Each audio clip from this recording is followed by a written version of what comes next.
Does that mean that maybe we have to practice, like, you know how you have to create contact list when you're creating contact list, also pick out the person from the Slack. However, if you do that, you also know that the basic contact list doesn't always get a thank you, so it could be an extra, like, need to follow up with the person. Like, how does the governing body envision that?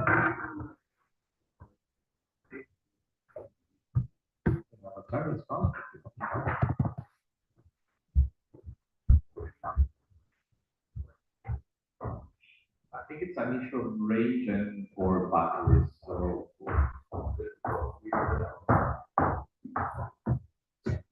thank you very much. And how the governing body envisions it, it envisions asking you first and foremost and then making an informed decision. And in terms of the updates, that has been the number one issue in terms of the Slack having over 250 people. Mostly because these people refuse to leave and then sort of the admins have to try to kick them out, which is a hassle for the admins. Keep that in mind. And the empty context has been updated. Yeah, look, we cannot make you update it, right? So there's your element and an element of your responsibility there. And that's it, we are limited in our reach. We cannot register you on the NC context list for yourself. thank you. It would be ciao, governing body. It was in UK. It's very short and to the point.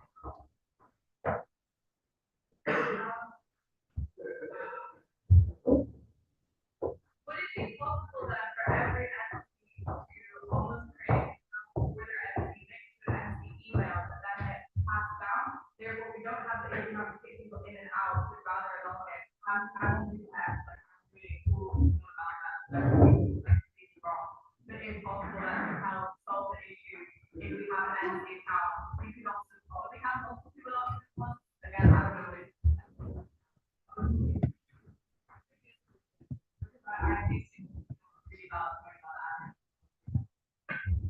Thank you, Becky. I will force my own self-entitled rule of no more than 2 direct responses. We had promised a point to EYT Spain and also Slovenia, so you'll get your chance to speak.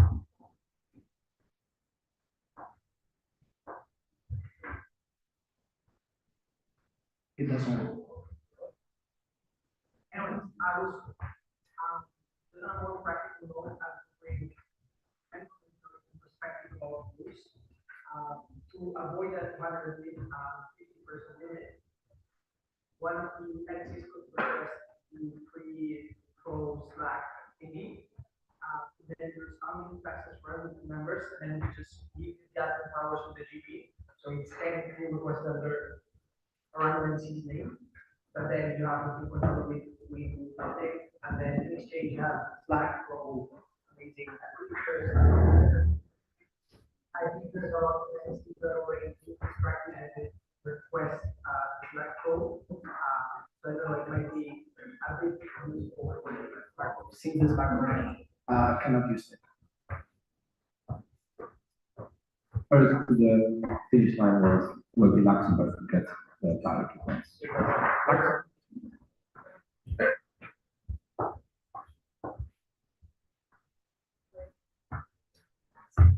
Okay, well, okay. Great idea, but the IO can also like request for the Slack Pro as well. So it would make sense for the IO to do it, and then just everything to just be centralized with the governing body. Because for one of us to have it, quite frankly, guys, not gonna work. I think we solved the point and can go forward. Any other see will. I think it's like, I mean, no, I know it doesn't have the direct response tracker, but I think we as the IO can request Slack Pro. It is just a matter of the vision which you are discussing now. So I would not go further into the logistics of getting a Slack Pro right now. Thanks, Nathan. We had promised it would be Slovenia.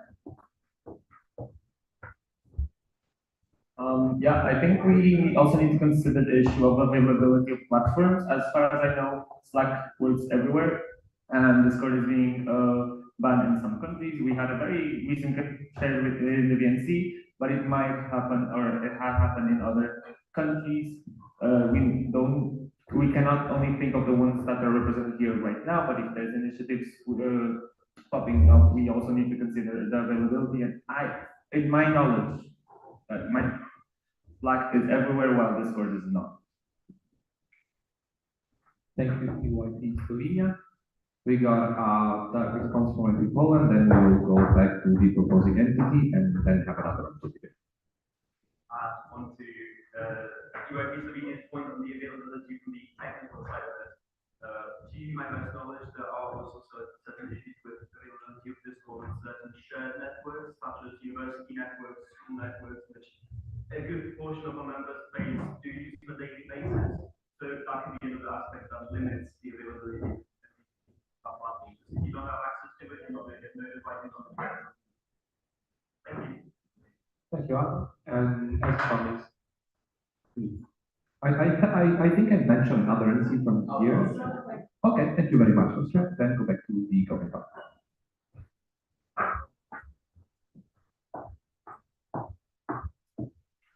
It was such a lovely debate to listen to, huh?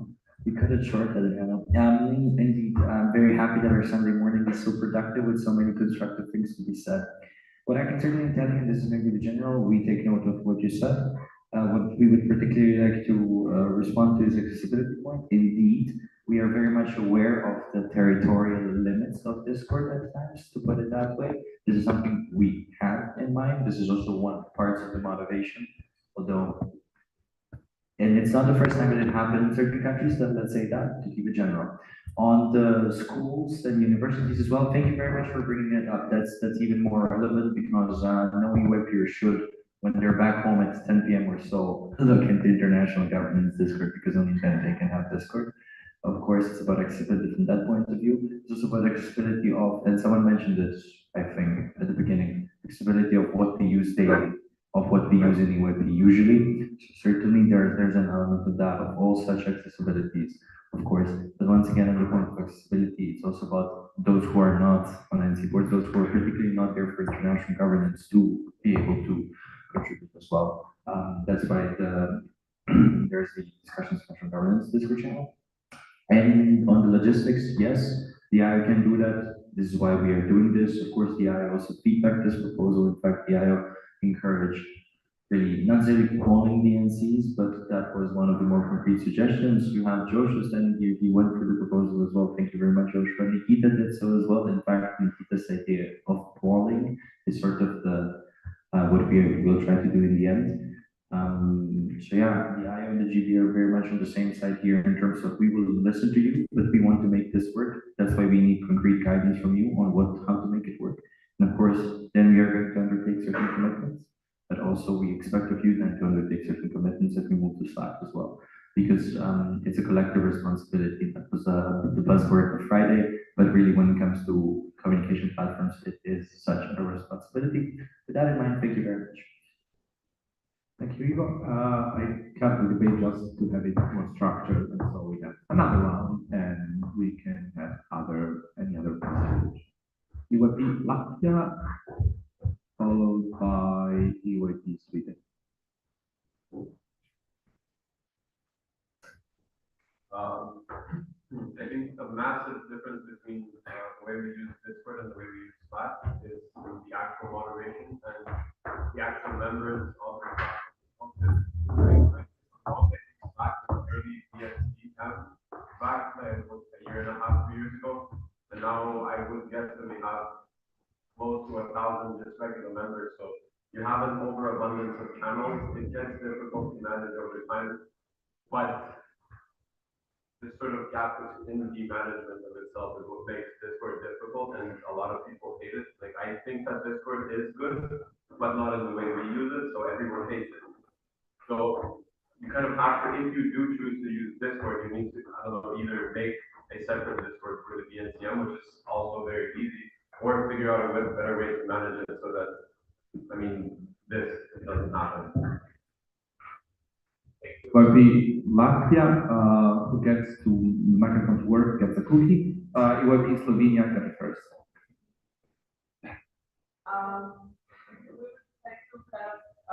build on that point, of user experience.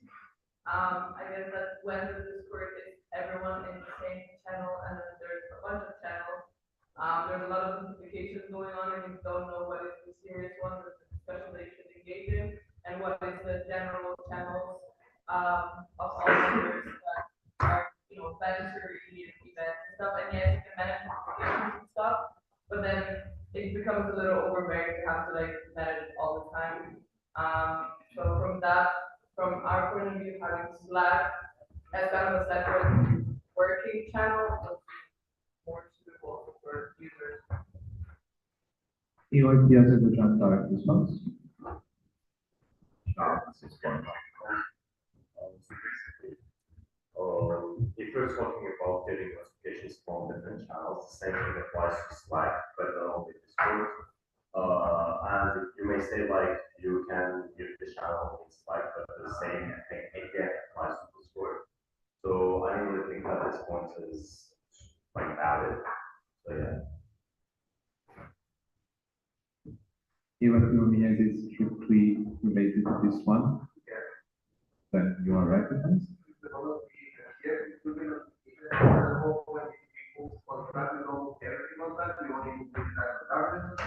So you're gonna get classifications only for international governments, like these things that apply here, we know about it and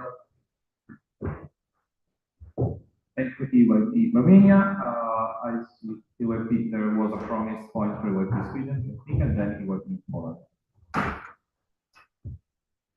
I'll just use my voice because my problem, the voice was really kind of similar to the last point, but I was checking it Slack basically for charity, and it is only free, like a free upgrade, 250 members, which will basically kind of similar point of mentioned by what he's saying that one of us can use that and transfer the rights so that you can do that, but that's not possible here because more than 250 people, that Slack does offer an 85% discount. We got a direct response from the governing body. Your inner microphone, people. Okay, this is getting weaker and weaker this weekend, but okay. The governing body has the position of if option 3 is there, then we make it work within the system that we have of international government. This means that we have a transition to the relevant communication channels so that it doesn't clutter. That's the vision, and that's also a way to keep it under 250. The reason for not maybe wanting to entertain paying more is not because it's just money, but it's an additional burden strain on the budget, EYP budget, and on a lot of work that the international office must do to that end, because let's be real, the governing body does not fundraise a single cent for this. It's the IO that makes all of the dream work real work. Thank you. Yeah, that's it. That's right. Okay, I wouldn't characterize this as a really direct responsible for it. General response. Just about money and maybe. Yeah. I said, well, yes, but. Yes, but there was what in Poland followed by what. Okay, yeah, something like, I think another point that the letters bring up is the point of sort of, there's been a lot of chat about notifications, but there is also the aspect of sort of work/family separation, which is easier to facilitate. Should we separate the formal discussions between Slack and Discord? Discord is a wonderful platform for things such as casual conversations, talking about travel, talking about costs, that's perfect. However, there is a certain overload of the notifications, not just from the volume, but from things that are getting lost between each other. The important stuff gets thrown in, mixed in with more banterous kind of content on that one. And I do reckon, since I believe most of us use Slack or they can communications anyway, there would be a sort of feeling that, oh, it is a Slack notification, it is something important, probably should look at it, probably should be engaged with it, which currently might not be the case with this one. We got the Luxembourg and then let's say we can go back to the government. Functionality of switching between SC boards and stuff, maybe those with admin experience, people even appreciate deactivate accounts. I guess that is one way to kind of force people to say, right, your term on the board and stuff, if you haven't updated the SC contact this, because board isn't there, the current board isn't there, they kind of like something. Making a certain change, a bit radical, but that is one way to do it, and also, when board switches that general email that we get to update stuff, there, and also with the NCM, the IO reminder, so there are always ways to get it under, but if push comes to shove, deactivate it. Thank you. It was in Luxembourg. It just, I mean, before coming here, I would raise up one for our side, if possible, and that's for 2 years. On our side, it's just on a technical note. It, as you mentioned before, it's a bit easier to manage the Discord roles because the role function is very useful. Slack has a similar thing with the group type. Although it's, for example, when I have to create the category for the BNCM with all the channels, I can just create the channels and then add to the whole category a certain roles, and you are all added immediately. While on Slack, we would need to add each and every one of you as a tag to every channel. There is no, as far as I'm concerned, there is no possibility to manage a category of channels. But I'm not going to be most tech guy, so perhaps we can. Yes. No one else speak, and I get a point, and then so that we go to We have a next round. Then don't even. No, Mike, still? Okay. We're working on it. Okay, but can you hear me in the back, okay? Can you, okay, great. So, again, in terms of money, the idea is to have it for free and you get it. The IO is at the present moment confident that will be the case, because of course it's a lot of money when it amplifies per time. And we want this shift, if a shift is to be made, to be not necessarily a permanent, so not, going for 3 decades, but we want it for a good number of years to be there. Because we switch to Discord, there's a lot of, well, you could even classify it as resentment to Discord now, and for switching again, the point is not to switch every now and then, the point is not to, 1 year we're doing this, another year is doing that. So please keep that permanence in mind, at least for a few years, we want to have that, and that relates to a number of these points. And with that in mind, this means that these transitions are incredibly important to have. The Luxembourgish point, yes, absolutely, that's the last resort measure as well, because it takes more admin work on whoever is going to be the admin. I think on the past Slack, it was the BNCB that was the admin, potentially someone else from the IO as well. No, just the BNCB. Okay, it was just the BNCB. The GP didn't have to do with that. As it's also a more political body. BNCB is really the most independent, if you will, body that we have. It also is for facilitating most of these meetings. So that is something to have in mind. I'm looking forward to the Slovenian point that I have. And in terms of other points raised, note is taken. Definitely, all of that you shared is going to be shared with us. And on the Discord management, yes and no. The governing body approach to having more Discord Discord servers for as well. Like people don't like this one. Why do we think they would like another one? And understandably so, part of it comes from the fact that not a lot of us are proficient or great in not just using Discord, but also those who manage it managing. But the fact of the matter is that we are going here with sort of the general sentiment of, okay, well, Discord, some people don't, most people don't want it. That's understandable, but indeed, if there are more concrete ideas to that as well, please put them forward as well, because we will vote on each of the 4 options, but more about that later. Thank you very much. Okie dokie. I think I made a kind of a pinky promise to Slovenia, but we will then get to Latvia and the UK. Yeah, you just mentioned the BNC board about having channels being harder to manage Slack. Is there a need for so many channels? Because you can have a general channel with a lot of threads. Our discussion on Discord right now is not that intensive, that it's like super easy, hard to manage in a single thread. So that could be an option that will ease your role, but also still communicate in an efficient manner. I am very pro Slack, because of its threads functionality, is something that I personally love, but if that can be something that can be used also to easier work, but still to allow for the spaces, we can definitely do that. Actually, what is Slovenia also, as I also spoke before, very good point. As promised, we had Latvia and UK. Shout out to Slovenia, took my point, but, other than that, I might have missed it, maybe it's a silly question, if you're going for free Slack, how do you go past the 90-day, where messages go, then they're gone? They potentially like a Google Drive, right, so it's, but, oh, I'm sorry. Malaysia, was in Portugal. Then we just have.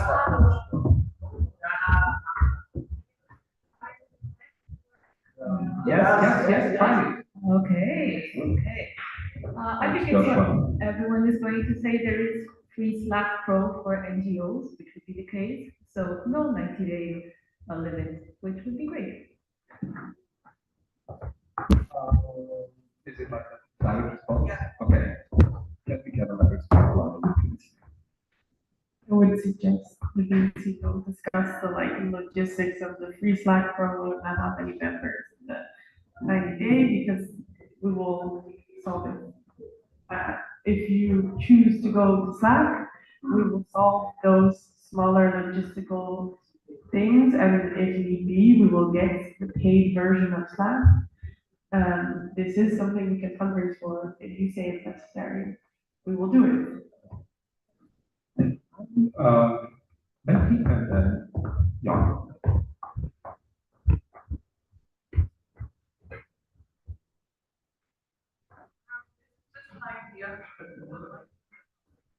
It's a dead end. Kind of makes note of what we were like talking about from longevity, you know, like back, but also I was asking the account now. We could try this for a year with the President Network and then have those accounts passed down, see if that works. If that works, then move everything over on Slack. Because as much as, you know, I would love to transfer to Slack, but equally I hear what everyone's saying about longevity, there's no point switching back. So maybe it's worth trying for a year this idea of having an empty account down, which therefore doesn't mean you have to buy that code, and also doesn't mean they have to add the work. I think could be an option. The only barrier I could see that would be factor authentication, but I think most people would like that. So. It would be the response.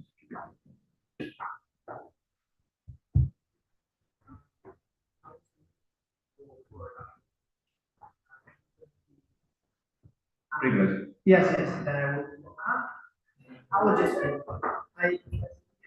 go for a consultation, given not the hate directly to Discord, the amount of us have. So we can just proceed. I mean, there's no law. If anyone finds Discord practical, let's just get rid of it as fast as we can, and let's see if it's right. After that, we can make Slack because it's going to be much more useful, and I don't see really much the point of keep this torture going.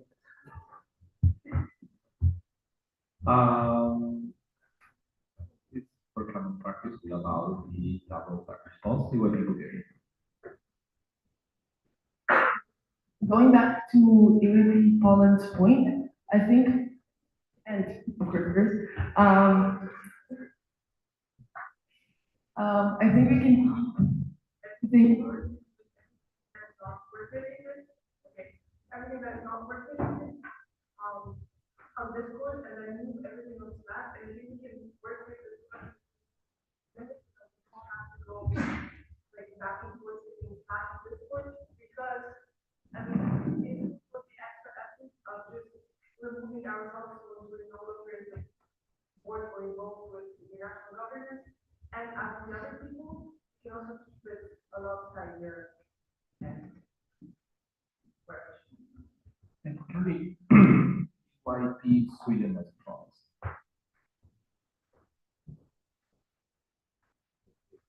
No. Next up, I some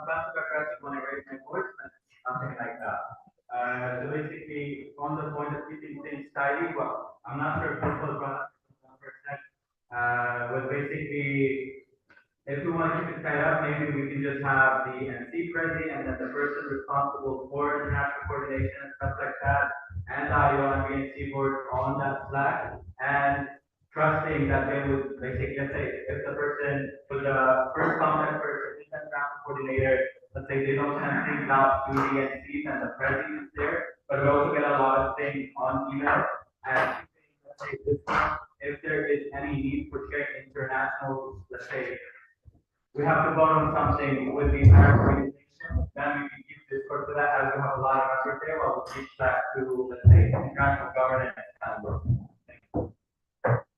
Thank you, UIP Sweden. We have a direct response from Albania.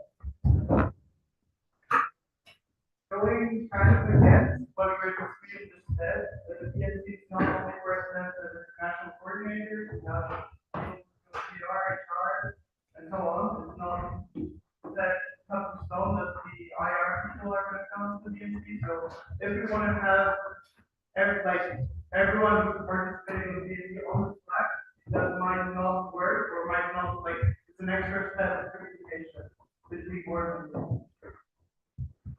For the ping pong, I will go to AYP Poland. Well, I think it's part of your transition, when you transition your role yourself. And for us, we tend to remember each time basically the BNC to kind of keep everyone in the government. But I think you can have just like enough account for UIP Forum 1, UIP Forum 2, or whatever else. You can just pass it on and just use it as an account, just for communication, to keep the IO and GP away from the struggle of management of all the members. Just passing on like any other thing in your position, right? Can everybody take another couple of questions? Of course, no, I'm loving this. We are two, but we are late because you were late in coming here. EYP Ireland followed by Portugal. As one of the MCs who first, that's it. Many of our members are like, Ireland members are like on Discord, but wouldn't actually be on Slack. People find it really confusing. But like, I know you find Discord confusing, it's fine. So by looking at it, option 3, actually, proposed seems reasonable because like if you get to like the international governments level, you're gonna have Slack, you're gonna go into foreign sessions, but like the more casual observer, it might help to keep the discussions international governments channel on Discord just to get a good balance between the more casual observer and then the more just really involved in international governments, because I know a lot of people just don't use Slack from my MC, so I don't want them to be shut up either. Thank you, everyone, for talking about the actual proposal and the options that you were mentioned. It will be Portugal. Yeah, I was about to speak about the person urban rates, but on a complete perspective, because we're talking about the transitions amongst ourselves, which I think is the easier part of the proposal. We're not focusing on our members either. We're not talking much about the memory engagement part, because okay, Discord is more accessible to all of the memory base than Slack, but still, it is still not perfect. I don't think any member in Portugal that is not on the board right now engages with the network Slack at all, network Discord at all. So if anyone has any alternatives that could be used to that end, it would also be better, because just providing a platform that does not have enough engagement is safe. Thank you, UIP Portugal. We got a direct response from UIP Italia. I very much agree what Mariana just said. Like, it's true that Discord is not accessible, but if people don't use it, like members know, I always see like 2 reactions to the important messages also when you start channel and everybody, so nobody is caring about Discord currently. So if we want to make the transition to Slack, I would advise it to be total, like as much as possible, so not the third way proposed by the fourth one. And like as Emily also said, we should like decide what's better, and then we will see if it's feasible and how to do it. So I will be very, very pro total Slack transition only for for members and international governance for everybody to be there. Thank you, David. We will then go back to the proposing entity. I'm not fine with more. We're not. Also because we got a formal request. Oh, yeah. Your formal request. I submitted it 2 days ago, that's what I've done. Okay, so on the point of using Discord and this option 3 versus option 4, and I'm trusting you to know what option 3 and option 4 are by now. Yes, the governing body is slightly less comfortable with option 4 insofar there is not a viable alternative for members also to get that accessible channel of information. EYP literally already brought it. And EYP already brought the possibility of inviting externals that do not count to the total, something of the sort. If this can be managed, then indeed we have a fully viable fourth option, but also do not. Thank you very much. Do not look at any of these options as mutually exclusive. You'll have a vote on all of these options and you will get to say, okay, this is acceptable for us, this is not acceptable for us. There was a point of transitionary periods in terms of maybe a probation period of like a year or something. Ideally, this governing body within this term wants to deliver on something we've been talking about for the past year and a half. Ever since we moved to Discord, there has been this talk. And all of you who have been there also, especially from before, know that this has been going on and on and on and on and on and on and on. Now, the point is that the buck stops somewhere. And on the point of members' discords, there are also very different national experiences and perspectives, understandably so. But ultimately, we cannot have one size that fits all, but we must try to be accessible. And indeed, there are already accessibility in terms of governance initiatives from the governing body side regarding some of its work. And it's never going to be perfect, but the point is that if you want to get informed, you should relatively easily be able to access such information. That's sort of the goal for members. And also, yes, very valid points in terms of how members don't engage as much, but still, members should have that kind of opportunity. We should have that kind of opportunity. We want members to have the opportunities that we have in terms of getting into the place. And in terms of the overall room temperature and the point of who uses Discord, who doesn't use Discord, and how many emojis are there to be reacted, yes. What we have seen in the last few elections, though, is that discussions in national governance was very handy, though, and that it would be a shame that regular members would not be able to ask GP candidates so many questions so directly. No matter how much of your time during the campaign that takes, I am going to die on the bell of saying that has to happen as a person and the governing body as well, because it's not even about having direct democracy, it's simply about being able to ask questions, which is, yes, vital for a democratically run network. If I didn't respond directly to a point, that's just because all I have to say is we noted down. We really noted down everything you say and these different considerations, and of course, we'll particularly look at the form. If I may explain it now, please. Yes, thank you very much, Adriano. Essentially, the formal request I submitted considers an informal vote. This means you will vote only with the colors, not with your placard stating DNC. What we will do is a so-called temperature check regarding each individual proposal. Please be a bit more quiet. Each individual proposal, meaning option 1, stay the course, status quo, all on Discord. And so there will be in favor, against, and abstain. Then option 2, you'll have the same in favor, abstain, against, and abstain. So and so on and so forth for options 3 and 4. You can vote all in favor, all against, all abstain, whatever. This is also an informal vote. This is for us as the governing body to know what you want so that we can make the decision next week as to the action plan. Can I clarify something? Is it clear? So it doesn't. If I may, the formal request has been sent to the Discord channel of this discussion, so you can see directly from your computers and phones, since the screen may be a bit, vague. Can I help clarify? Is it clear? This means we can vote 4 times in favor, abstain against, right? It's not mutually exclusive. Are we clear on that? Great, thanks. The screen is not made for a sunny day in Berlin. Neither are we. I am. Okay, so, then I would ask you to get just your colored placard without the NC placard. Oh no, wait, I would like to propose an eminent combination to vote in accepting the formal request from the governing body. Good.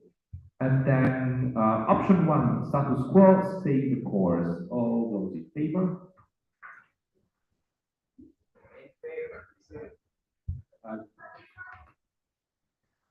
I mean, well, do we want anything together, separate?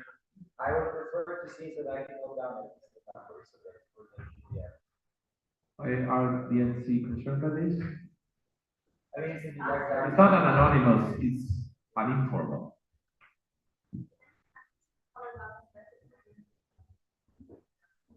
But I can. I would say that we follow what the proposing entity thinks is better against.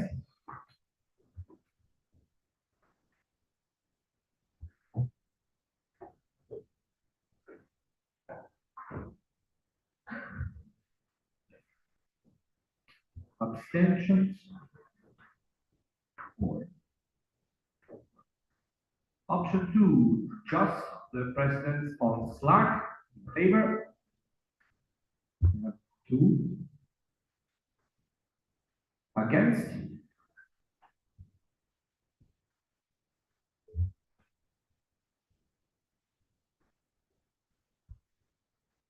Abstentions.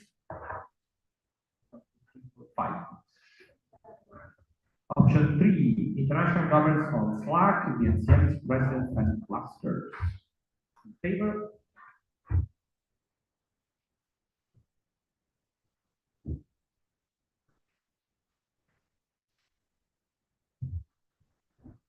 Against?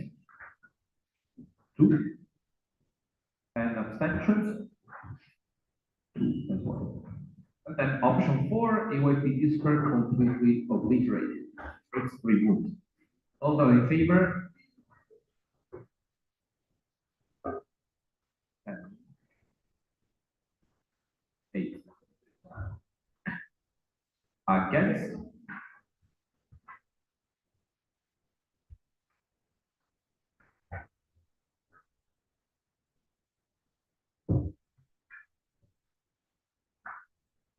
And then abstentions. Thank you very much, and please, and thanks to the governing body for the proposal and for a very alive debate. Now, we turn to agenda item 13, update to the EYP Code of Ethics, that was years by EYP Luxembourg and EYP Serbia.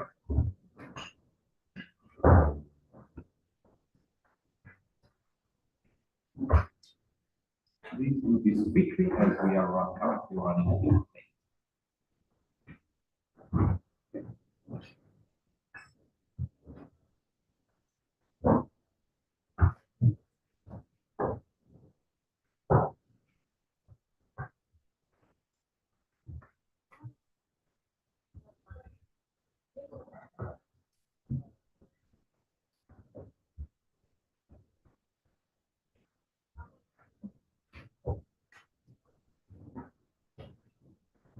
Okay.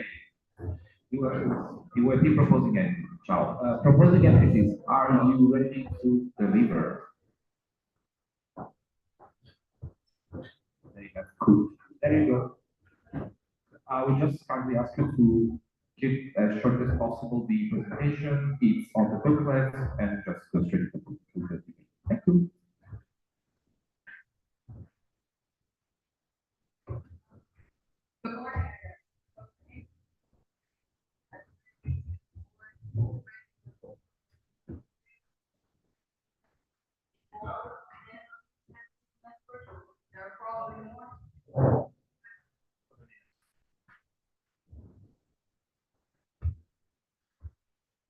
Sorry, the name of the book was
was greater changes that it was only applied to national committees and the board, not to governing body, IO, or members at all, so that is something that we also are changing, one of the greater changes, as well as the structure, so, yeah, this, this next slide. If it gets, voted upon, it will, abolish this, the current code of ethics and the new code of ethics of the Wikipedia place. Next slide as well. Yeah, it also introduced some new aspects to the code of ethics, emphasis on conflict of interest, or more, ethical reason, and similar activities.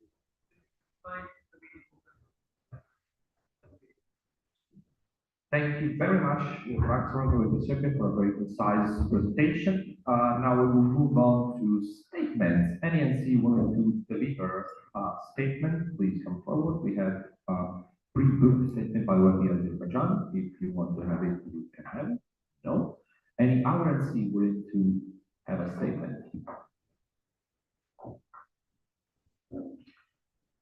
Okay, proposing entity, do you have anything else to say? We then move to the debate. Debate is structured as follows: structural changes for round one, round two, article-specific questions, and the general third round.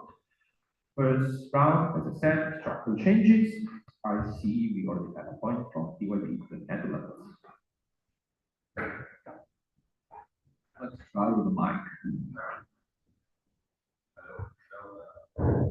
I'll just speak up that, in your opening, I read that in 2018 was meant to set a certain line standard. The current code of ethics explicitly mentioned in the first paragraph that it aims to summarize and not provide obligations. So where does the conflict come from? The new problem code by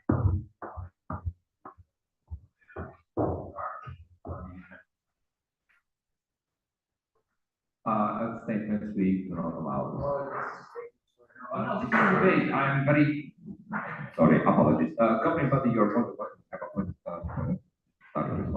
Wasn't in 2015, but what I can certainly tell you is that the governing body can't say multiple things all at once. It happens, accidents happen. But what is really important regarding this is that it's clear from this proposal, at least from the point of view of the governing body, this is about making it very much mandatory now. This minimum standard and quote Maggie underline minimum standard of behavior, and we take it as such. So if you would approve it, we would approve it. This is a hypothetical for both you and us. Then it would be a binding term. Whether or not, and whether you have that change or not, is also depending on how you treat the code of ethics, and this would treat the code of ethics effectively as any other policy. To clarify this from a charter perspective. Thank you, governing body. I see again, what we said, but this and that is nobody going to podcast. Yeah, I'm talking about the previous version we mentioned before, and we found that with other petitions of members who are but the non-members. Is that not a significant overreach if you consider that the law was mentioned, attitude and all of people who have been specifically all individuals to know all the policies? I think this is something that you can't even expect from all people. Know all policies. But of course, down to the situation.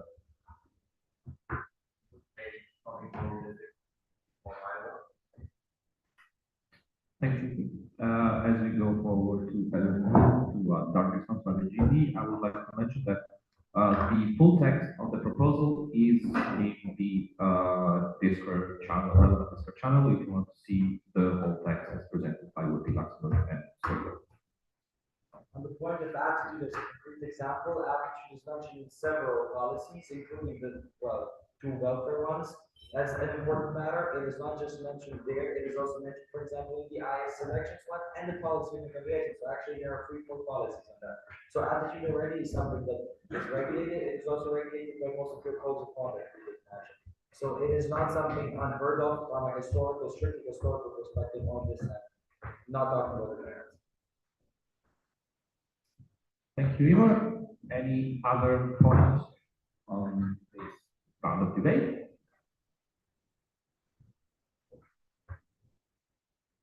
Then we will go back to Manny and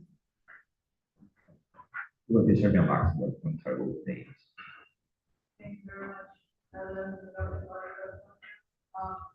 Well, I guess I would be the minimum standard, not having, I mean, there are other things that can. Which is why I do.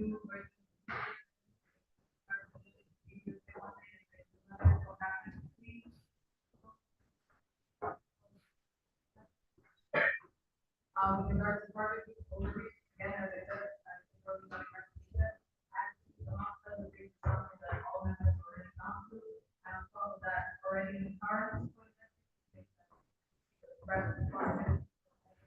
Members and such know where these will hold, know where to find. See what you want to start.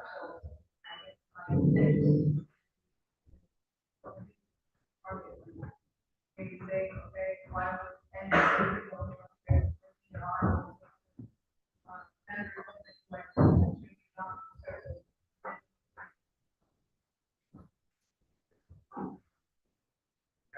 Narco Pride Company, all entities have their own policy, but they make the members of their entities possible to act, so they'll handle their findings, the entities such as, I don't know, how you elect your individuals, for how you work, and process, it is also a responsibility of the entities to make sure that their members know how they can act in government.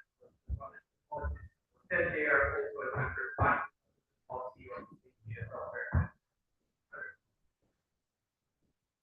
Thank you, Marty. I managed to get your name in the end. So we move to the second round of debate. Article-specific questions or any questions about specific articles in their entirety. EYP Poland. That's the question. So, math is correct that the point themselves are the same as proposed in 2018. Or which articles were added from that 2018 proposal? I seem to understand the difference, but maybe that's just my problem. From the book at which clauses are changed and what rating exactly. Thank you, EYP Poland. Any other citizen willing to have a point on this round of debate? Don't be shy. Yeah, well, that's how it is. It would be Luxembourg and Serbia, then we come back to you. All right, well, as we said in the opening, the whole document is created. The EYP code of ethics is abolished if this one gets amended.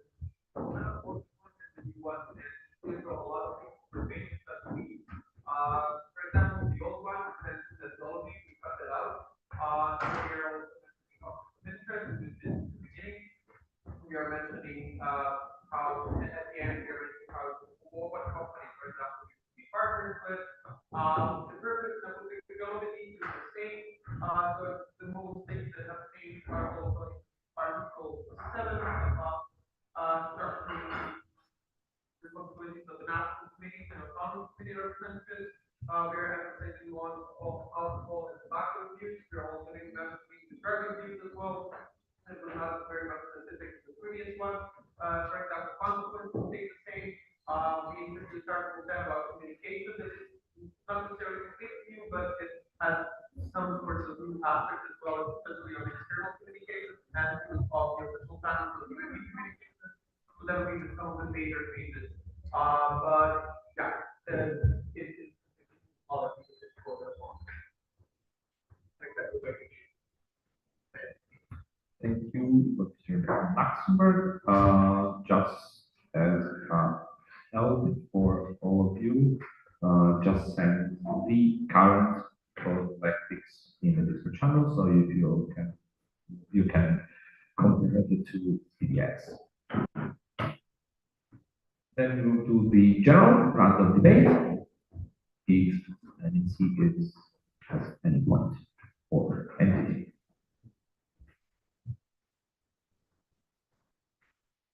How many points? I am sorry. I'm so used to it. The question from the governing body is for the sake of our understanding, this is not in favor or against, and also you can see by the question there is not there. We are not trying to influence this debate, just to understand also for the next weekend if this passes.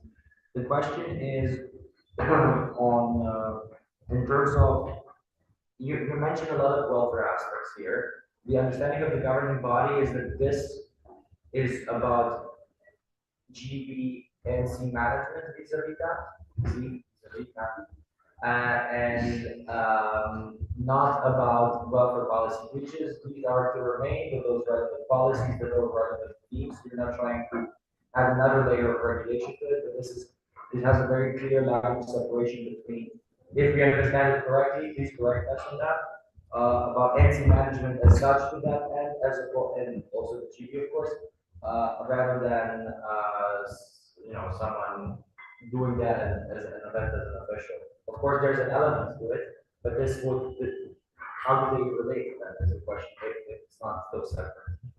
If you got what I mean, I can restate.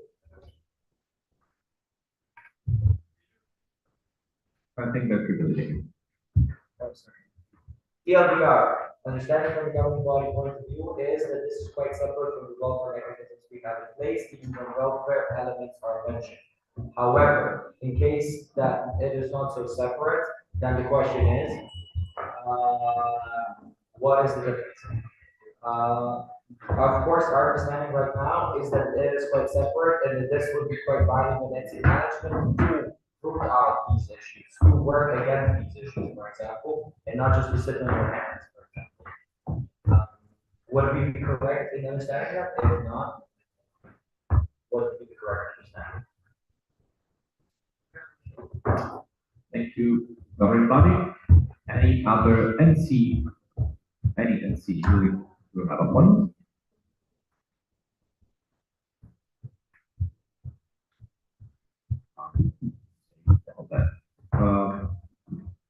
Proposing entities. If you are right, you can respond to the governing body.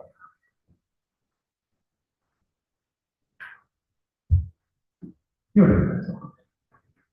Yes, this does not add additional layer of regulation to the welfare, aspect of UAP, because, as we said, investment in alternative behavior developer is also very much part of everyday management.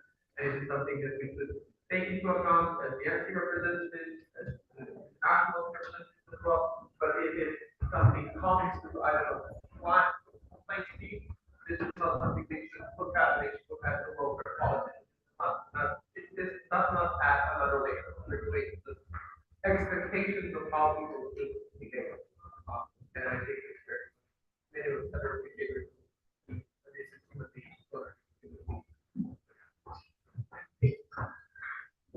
Thank you, the work and Luxembourg. And we have finished our debate. Then we gotta go to voting. The code of ethics falls under the network-wide policies, therefore requires a 2/3 majority. Unlike all entities, all those in favor to raise the green placards.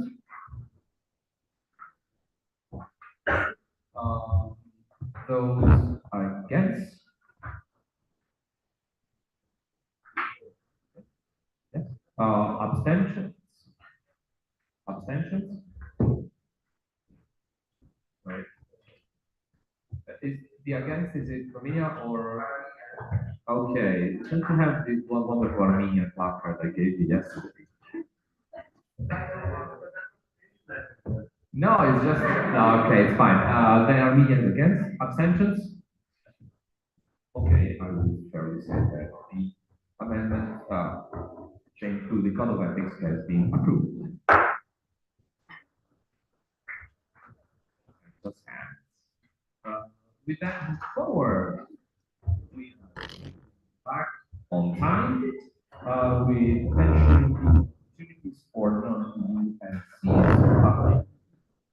Then by John. The statement of the debate goes as follows. The current structure of UAP national session from foreign and sea events does not ensure equal opportunities for non-EU delegations to consider barriers, financial constraints, and instances of discrimination. Proposing entity or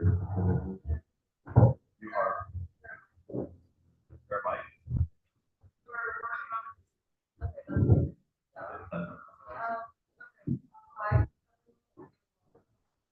I would first like to say that when it comes to. Is it fine? Okay. I would first like to say that when it comes to the topic of debate that we propose, it is not necessarily a cry for help. It's not necessarily another way for someone to victimize themselves. It is not that at all in any way. It's simply for us to provide a time and a place to speak about the challenges that non-EU national committees do go through, because I feel like it's not spoken about enough. And there are so many different things that that are a part of this general collection of issues that we go through. I understand that in some cases, like, there's nothing we can do about the visa process, in terms of like the documents that we have to decide, the fees, excuse me, the fees and such, but from an administrative perspective, national committees can realistically do. May we move on to thank you so much. So this is, from a very general kind of like overview of past BNC meetings and such. Please do correct me if I'm wrong, but from our knowledge, from our search, there has not been a proposal, a topic of debate or anything like that that does go over the top 3 issues that we have identified, again, visa, finance, and realistically discrimination, which we will get to a bit later.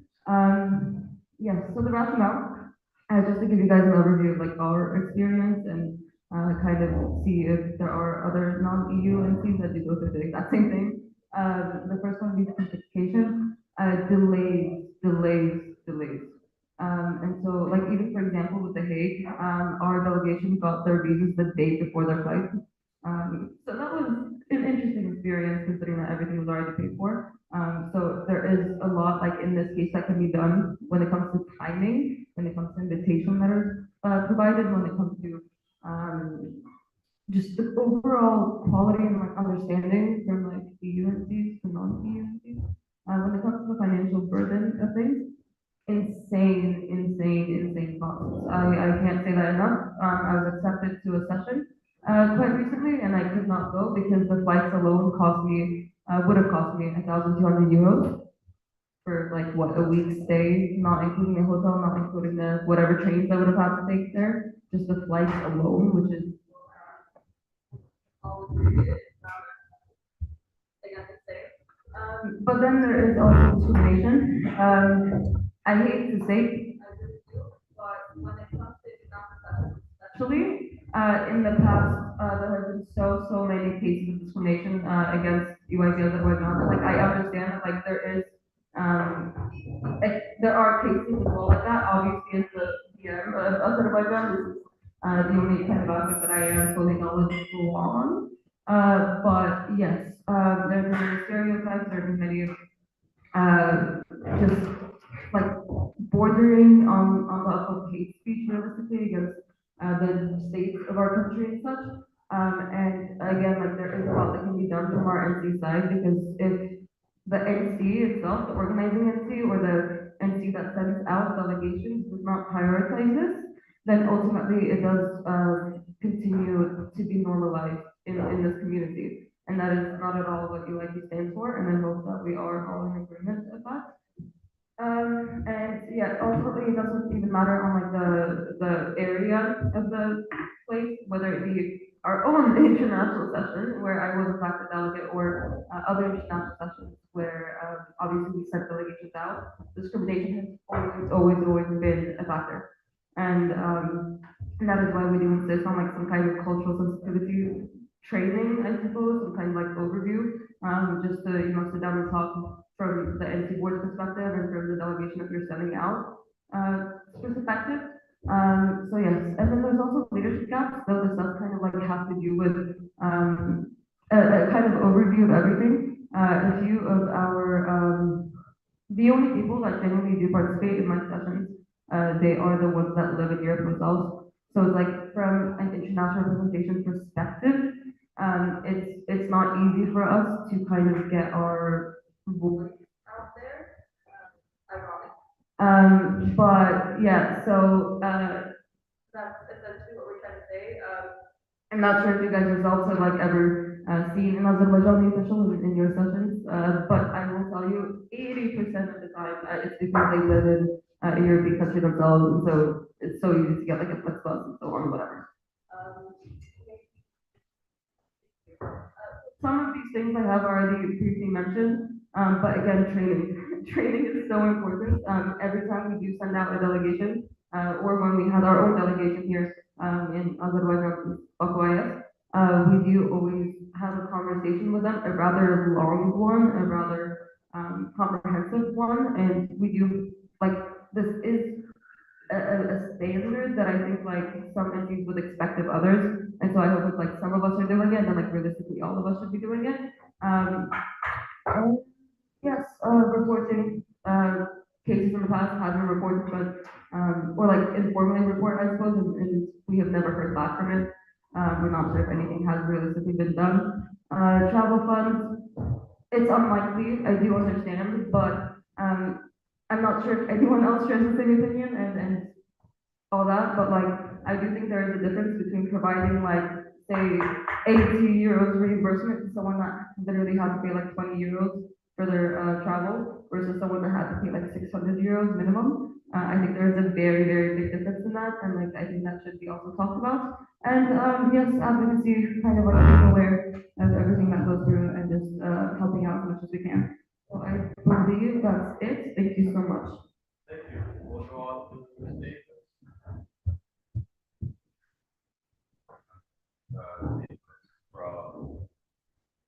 We'll take Bosnia, Ukraine, followed by Bosnia, followed by Latvia.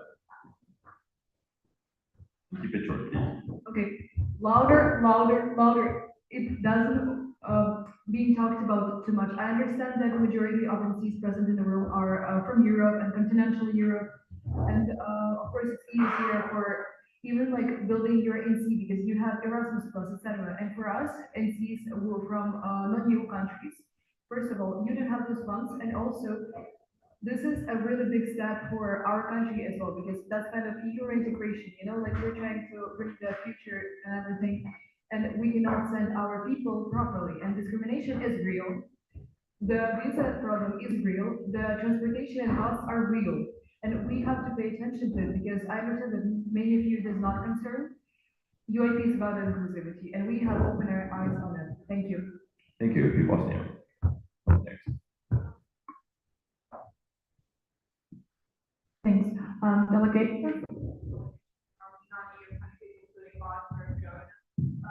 Still face challenges from visa barriers and financial strain to moments of being sidelined. These issues are not unique to us, but are present across many non-EU countries, making full participation in AYP more difficult. Addressing these challenges is not just an act of support, it's a necessary step toward making AYP genuinely accessible to everyone. However, while we do agree with the general idea of proposing entity, such as working on better preparing administrative tasks, we also like to draw attention to the fact that this ask might not always have a one-size-fits-all result, as different NCs have different needs and guidelines. As such, we would like the debates for constructive feedback and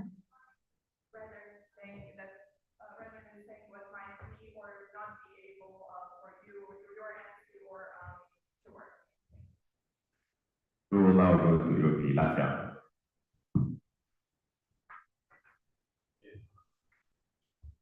I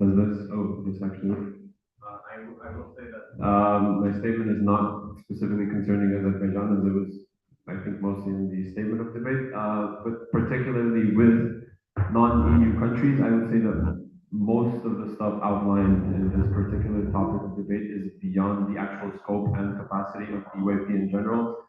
This is a matter of diplomacy. The EYP cannot really change that the fraction of, okay, so for most embassies, the fraction of EYPers versus general, I don't know, travelers will be absolutely minuscule in the thousands, probably tens of thousands.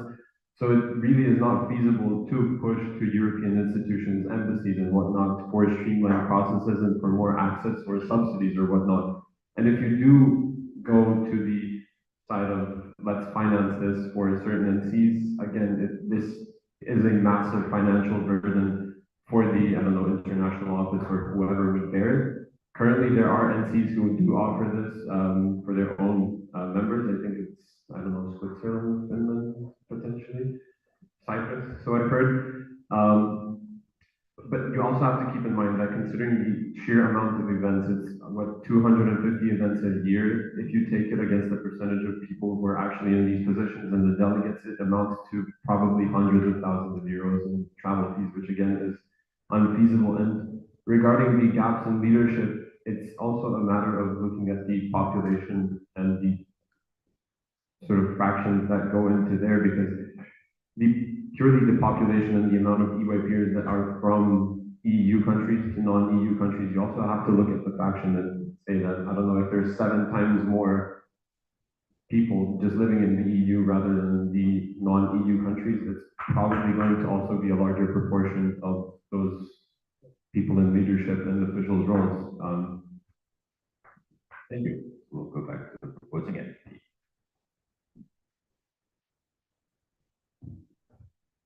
Okay, thank you so much for all your points. I'm so glad that there have been this many statements so that we can get like a general overview even early on, even before the debate rounds. Starting off with EYP Ukraine, yes. And it's actually funny because you mentioned Erasmus. Erasmus is no longer a thing in Azerbaijan.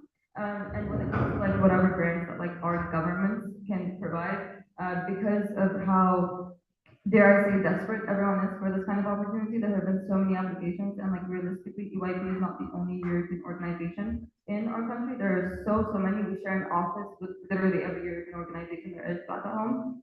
And so there are, again, like I think Latvia mentioned, but there's like a different like proportionality thing, that we will get to that later. But yes, so it's also interesting to see that like because everyone is so interested in Europe, in our country especially, everyone wants to go. So they're studying the EU, they're studying the EU, they're studying the situations of every single country, and yet they never get a chance to experience it themselves. So yes, again, while this isn't necessarily something that we can perhaps help out, it is something that should still at the end of the day be spoken about. Moving on to Bosnia and Herzegovina. Yeah, entirely, it's not a unique situation. It's not unique only to one NC.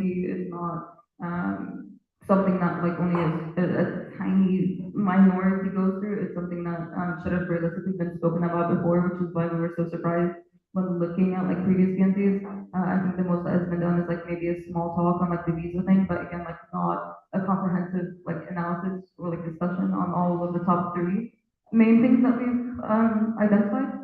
Different entities do have different situations. We do agree with you on that, and brainstorming is the ultimate goal of this topic of debate to begin with. Just trying to see what again can be done, because we ourselves are not sure as well. We have proposed some, but as it has already been mentioned, it's not the most feasible and not the most feasible. Yes. When it comes to EYP Latvia, yes, I agree beyond the scope entirely. Realistically, we cannot force embassies to do as we like, and even if EYP did have that power, I still don't think it should use it. But at the end of the day, it doesn't either way. It's not necessarily, like that's not what we're advocating for, it's not necessarily forcing anything, it's more so kind of from an administrative perspective as well, this at least can be done from an NC's perspective, or from anyone's perspective, because again, like, there are so many situations, and I myself almost didn't get because the demands in Azerbaijan are insane. And the only reason I didn't be able to come here today is because the IO personally emailed the embassy, which I feel like if these kinds of things are done in advance, then it does prevent a lot of problems. In the future, financial burden, absolutely, it was the least likely of the things to kind of work out.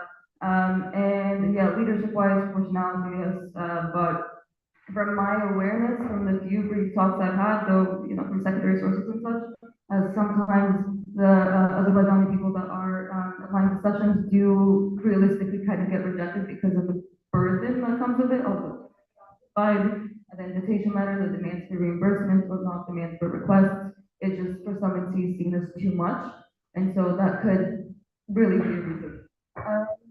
Yes, I suppose that's it. Thanks so much. Thank you, Mr. The state, the debate. These, the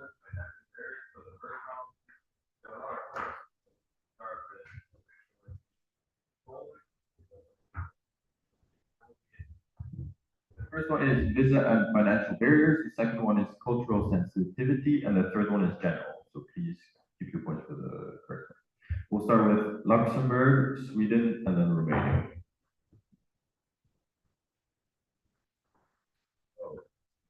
Yeah, Bosnia. Oh, yeah, sorry. So Poland, Luxembourg, Sweden, Romania.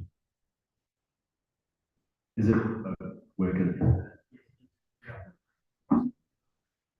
To start off with the visa thing, one of the things to keep in mind, well, customs regulations are not as an organization as the CPR, but we seek to introduce any mechanisms or streamline that probably, probably the people first of all probably would be granted.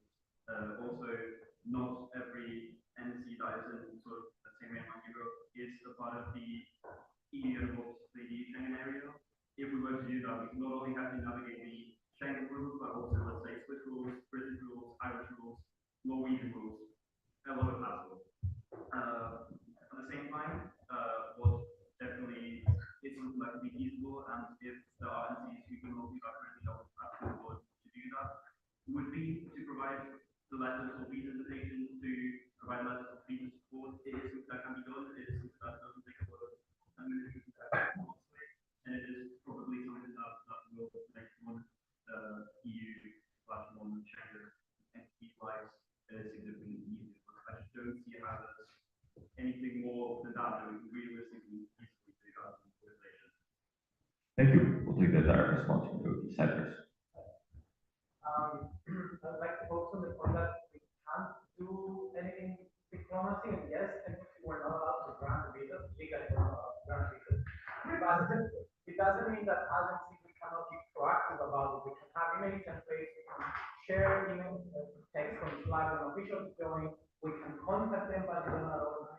The Hague are doing contact embassies, at least we were contacted to tell them with our own embassy. So we can get in contact with diplomats and the people that are responsible for the visa development process. So yes, we cannot give visas to people, but we can definitely get them in their effort to get them.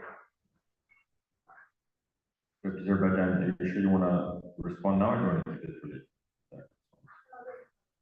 Okay, we'll take Sweden. Point of order? Yeah, but this is a direct response. One thing about this context, let's say embassies and things like that, based on my understanding, we don't really have to say that because let's say we contacted that for one of our sessions last year, and the response we got from the embassy was that you have basically no say in this, your decision made is made, and it's not up to you to decide that.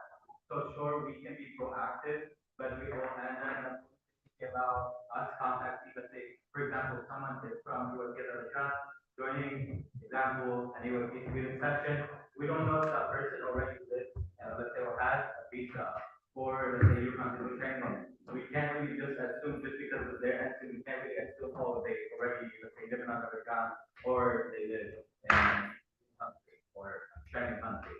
So it is also up to the person to contact and be proactive about visa. Thank you. We're gonna stick to 2 responses, so we're gonna move on to Luxembourg. Thank you for taking the black row. Shed a slightly more positive light to the conversation where, I guess, where we can be proactive and asking the question, like, theory is for international relations, and these may or may not be VAT, visas being one of them, receipts, invoices, et cetera, it all falls into the same category. Even if the answer is no, you never know. I mean, one can make it from someone from a Czech or any country does not have, I guess we need to go elsewhere or to new countries. So, you know, it does work. But where we can be proactive is nonetheless prompting questions, certain standards and markets. Thank you. We'll go to Sweden next, as promised, which is point of order, Romania. It's Sweden and then Romania. Sweden, I hope your point is different. My point here is about basically the EYP fund, and just very good question, what exactly will it tell you that? Is it something managed by the IO? Well, example, is that taken from central ARDA, the international budget, or is it something that NC is? Direct response from you. Yes, sir. Well, basically, every entity has to forward and financing actually travel within your own country, because sometimes companies like in Serbia that will sponsor people going from Serbia to other countries. The non-EU countries who look within their countries, are there any corporations that they can finance and certificates rely on themselves? And it's our problem that and it is upon us as the entity work to help our members. So try looking first in your own country before trying to ask other entities to finance non-EU trips. So yeah. Thank you. We'll go to Romania for the last part of this round of debate. It's getting quite long. Going back to visas and credit the statement, I was quite shocked to hear there are cases where people can be checking based on like people who are present or money that is not like all that other case because I never experienced that case. However, my point was that in case this is for non-EU countries, in case an entity refuses to send a letter or whatever, you should always contact the DP because this is an institution meeting, and I think it is excellent and it goes quite nicely and because Are you done with your point? Yeah, the GP was mentioned, so the GP gets a direct response. Thank you, Romania, for bringing that up. I mean, of course. Can everyone hear me?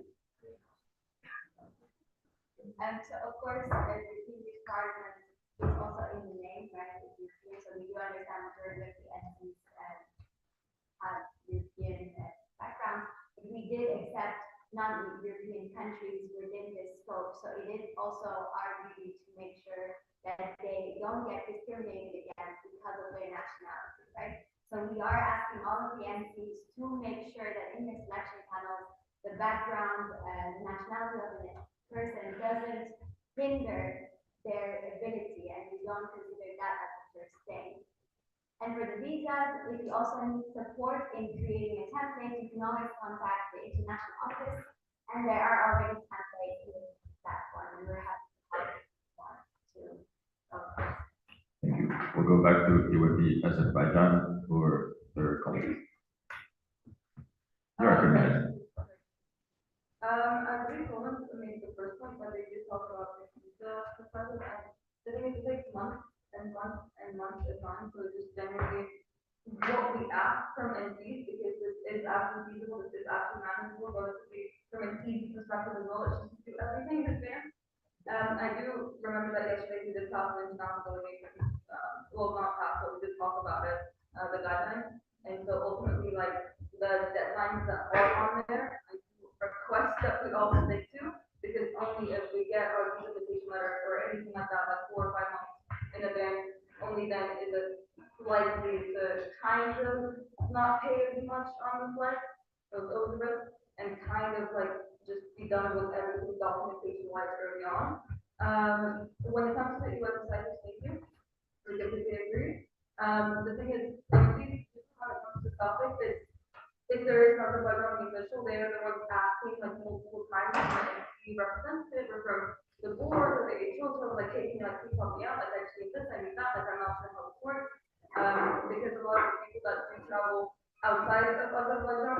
ones are traveling for the first time and they are unlikely to do so the second or third time because of the financial burden. So it's like, I do think that NC should be the ones to contact whoever, applies first and is from non-UK, and, I believe Sweden did mention it as well, but ultimately it's not just, like you can sort of tell who is living in Azerbaijan and who isn't because of the NC code. A lot of the people living in Europe who are from Azerbaijan and have lived in Azerbaijan almost their entire life, they have switched NC. So that in and of itself says enough, I think, and, from the research and the investigations that we've done in our own NC, these are essentially the main reasons why. Luxembourg, yes, it should be standard, not an exception. Sweden, I think the thing with that is, okay, yes, ultimately, if there is a possibility of doing so, it would be best, managed by either the IO or the GB or like an entity, not necessarily an entity. But when it comes to international sessions, for example, the rest of the South-Caucasus, they have a 50 euro participation fee. Azerbaijan has a 75 euro participation fee. Even that, 25 euros can do so much, because again, like, I think we pay like almost 70 euros just to have, an application form to begin with for any visa in the Schengen area. So even that enough does so much. And it would be very nice if, much like they do for other entities who have enough. Anyway, it would be really nice if they could potentially lower the participation fees, just out of the understanding that we pay so much, that we do so much just to get it in the first place. And especially if it's an official, it's the people that do a lot of the work to make the session apply. So in that case, like, I think there is a bit of a respect thing. I understand it's not always feasible. It's not a demand. It really is not. I believe but our priority should always be our own entity in the first place. However, these things, again, should be a standard, not an exception. Romania, the entire network should be involved in this issue. It's not, I mean, like I said that right in the past, it's always non-EU states potentially bringing up, but there's never really been a set time and place for us to like come together and understand and simply have the chance to raise awareness about things like this. And yes, thank you so much to the governing bodies. The templates are most likely a very nice help that I to reach out if there is need. And I do agree on the idea that if there wasn't a need for national committees in countries outside of the EU, then why would we even have them in the first place? So that's it for me. Thank you. Thank you. We'll move on to the second round of debate about cultural sensitivity. We will go with the Bosnia and Kosovo for now. In regards to the cultural sensitivity, the Kosovo implementing mandatory cultural awareness training.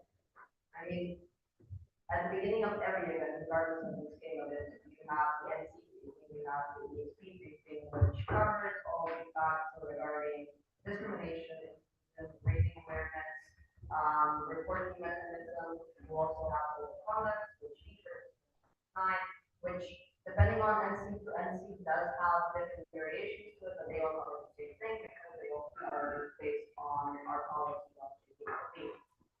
So I don't know if you want to create something completely new, or if you're just trying to create something or expand on things that are already existent. Because at the end of the day, we as NC board members on our events, do everything that we can alongside ESPs to ensure that discrimination and things like that do not take place. But also we are just one person or two persons at an event with 30 or more people, and sometimes things can go by us, and if it is not reported, there's not much we can do in the sense of making that inclusion and awareness more available. So I'm not exactly sure what we're trying to accomplish here because we had this. Thank you. Kosovo? Oh wait, direct response from the UK? Is this direct related? No. Thank you. We'll move on to Kosovo. And it's also kind of like feedback on the so like for example, we're talking about implementing mandatory inclusivity and cultural awareness training. events along this year, like, the geopolitical setting, let's just say that for a lot of places, isn't necessarily like as favorable for black, as how are you going to like, not say, how do you want to be political awareness, like maybe address these certain issues if they come up, because especially for places that do have like a more sensitive geopolitical setting, like for example, like use of hate speech or mentioning of political leaders and other things that you mentioned in the history of the world, have a larger potentiality of happening. Thank you. We'll take, it'll be Switzerland for now. We haven't heard you today. What we would like to add is that, in the rationale and on the slide, it mentions that especially the, I would say, perceived shortage of non-new efforts, individual position of the specific non-technical, like we're also non-new, but I think we're still like in the easy mode. I think, yeah, this is a little bit uncommon maybe. I think we just either don't have the data to say, yes, there is a shortage, or no, there isn't. So I'm really open to this being explored, it's just we don't know currently. And if we count, okay, there's between 13, 14 actual sessions in an effort per year. That's just not that many leadership positions. At least not that many senior leadership, it's hard for us to make this argument. People are being excluded or not. So maybe this is something that someone can create the members platform and analyze this across the year, I don't know. But it's just, I would like to caution everyone in discrimination. It would be Italy with a direct response. Can you speak louder, please? We're very busy when I get on board of on the topic of social debate. As you mentioned, during the interview with the organization, it was about like, the leadership position or official position topic as presented, and discrimination against topics with this. Is there any way that can be made available? Because I would share the assumption that I do not see sources of the issues, and I'd love to see that better understand. Thank you. We'll take Europe, the Netherlands, followed by Slovenia. So, let me preface this by saying that I think really done with discrimination undoubtedly has a point in certain situations. There's no doubt in my mind. But I think in the interest of simplicity and just reattaching ourselves to reality, this is such an issue also what entities can do and what, and that is separate from what they want to do. Realistically, us entities that, for example, are in a certain position also have the flip side of being connected and able to enable in our own entities people from very disadvantaged backgrounds. I know for something people that all UIP and alumni that are generally much less well off than the general UIP member. And in that case, well, we as an entity focus our efforts on members. And that goes back to your possible action plan. Creating a situation for us where we can't do much more than these Southwest and visas and I don't think anything else is actionable. Thank you. Europe, Slovenia, please raise your voice. Yeah, so in regard to the action plan, establishing a non-reporting system which exists network-wise, we have ESP, national state person, and national state person. There is, we as entities, and I think I can speak on a good behalf of the Balkans, both EU and non-EU, there is discrimination around the Balkans. Like, it is an issue. Whenever it happens in our entities, we go to ESP, we go to national state person. Not to say that I don't, but obviously it is an issue everywhere in the network where discrimination happens. It needs to be like immediately handled. But we have this already. We just need to use this correctly and also go back to the point that we talked before about the quality of ESP, how we select them, how they are handling this situation. We'll take the GP with DR. I just wanted to stress, we also have the complaints mechanism. So if you ever come across any of your members that you think they are being discriminated against based on nationality and sexuality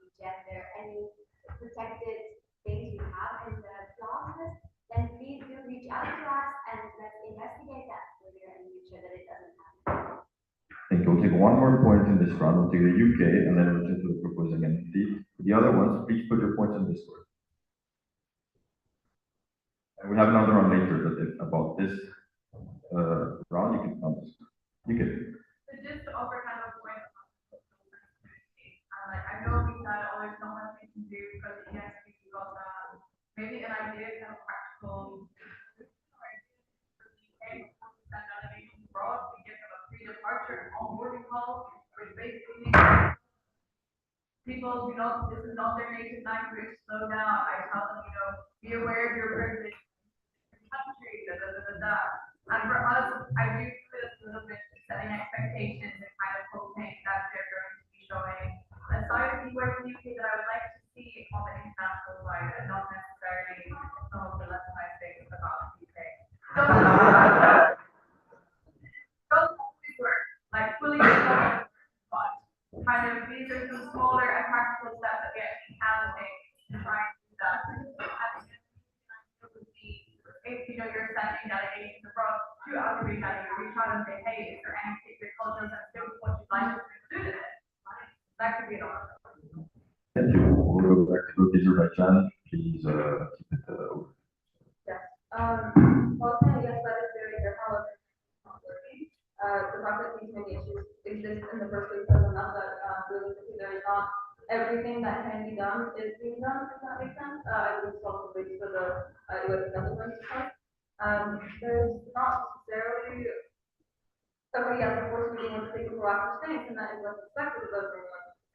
But if there was a report, our delegations have not necessarily been told on like how to properly do it.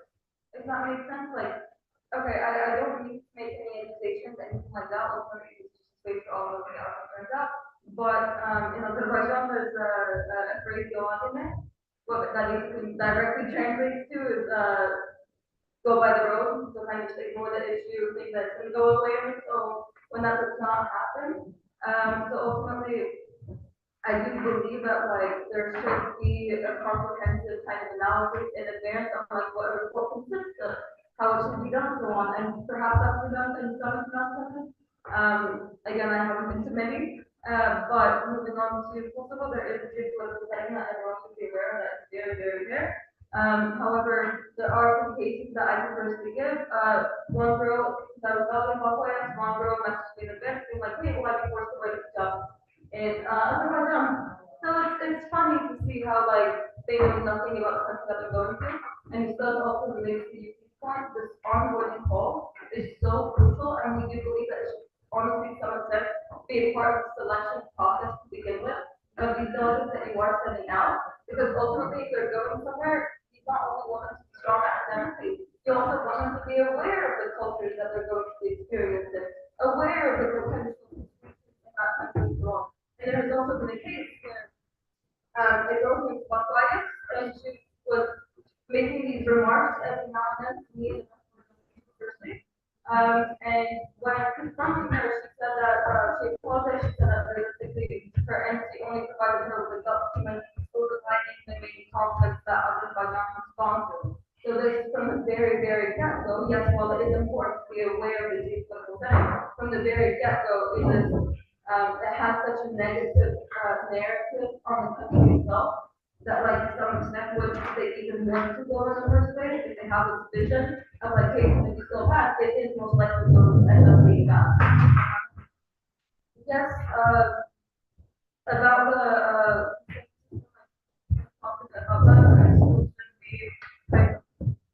the way to everyone, if that makes sense, and that is something that we just want level talking to whatever is this on the table in any case, but we would appreciate it if some from like all entry sides.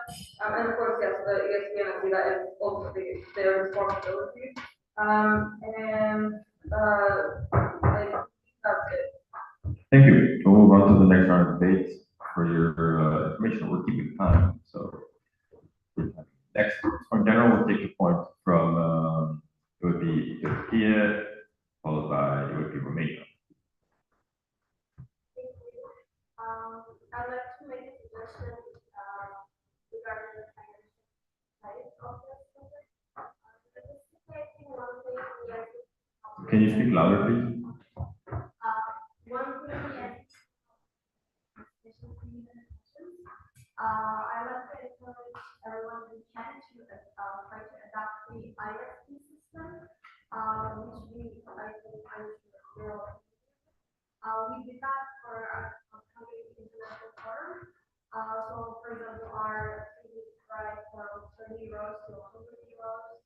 I think that would be helpful for a lot of BNC. And, it's not very possible for a Turkish delegate to pay 100 or 150 euros to go to a session, especially if they have to get a visa and the flight tickets are so expensive, so I think that's. Thank you. Dr. Romania. Training, well, I just bring that in the three sessions. First of all, how we make sure it's not just gonna be a checklist, come by, follow up, and get a rest of please, because we know how like online training goes for most of the people. However, we're gonna make sure that some you kind of credit for the organizing team to follow up the project on that, but they have like they have to also do that. As well as last clarification, what do you mean by foreign entities? How do we classify a foreign entity when one is a non-foreign entity? We'll take UAP pay. We look at non-EU entities. From my perspective, but for us, like, I'm training, if we're not call it like name three conflicts or whatever, like.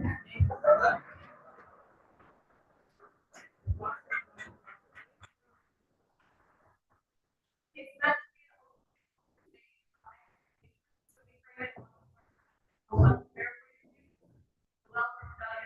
also how they can like not call the welfare issue frankly to other delegates.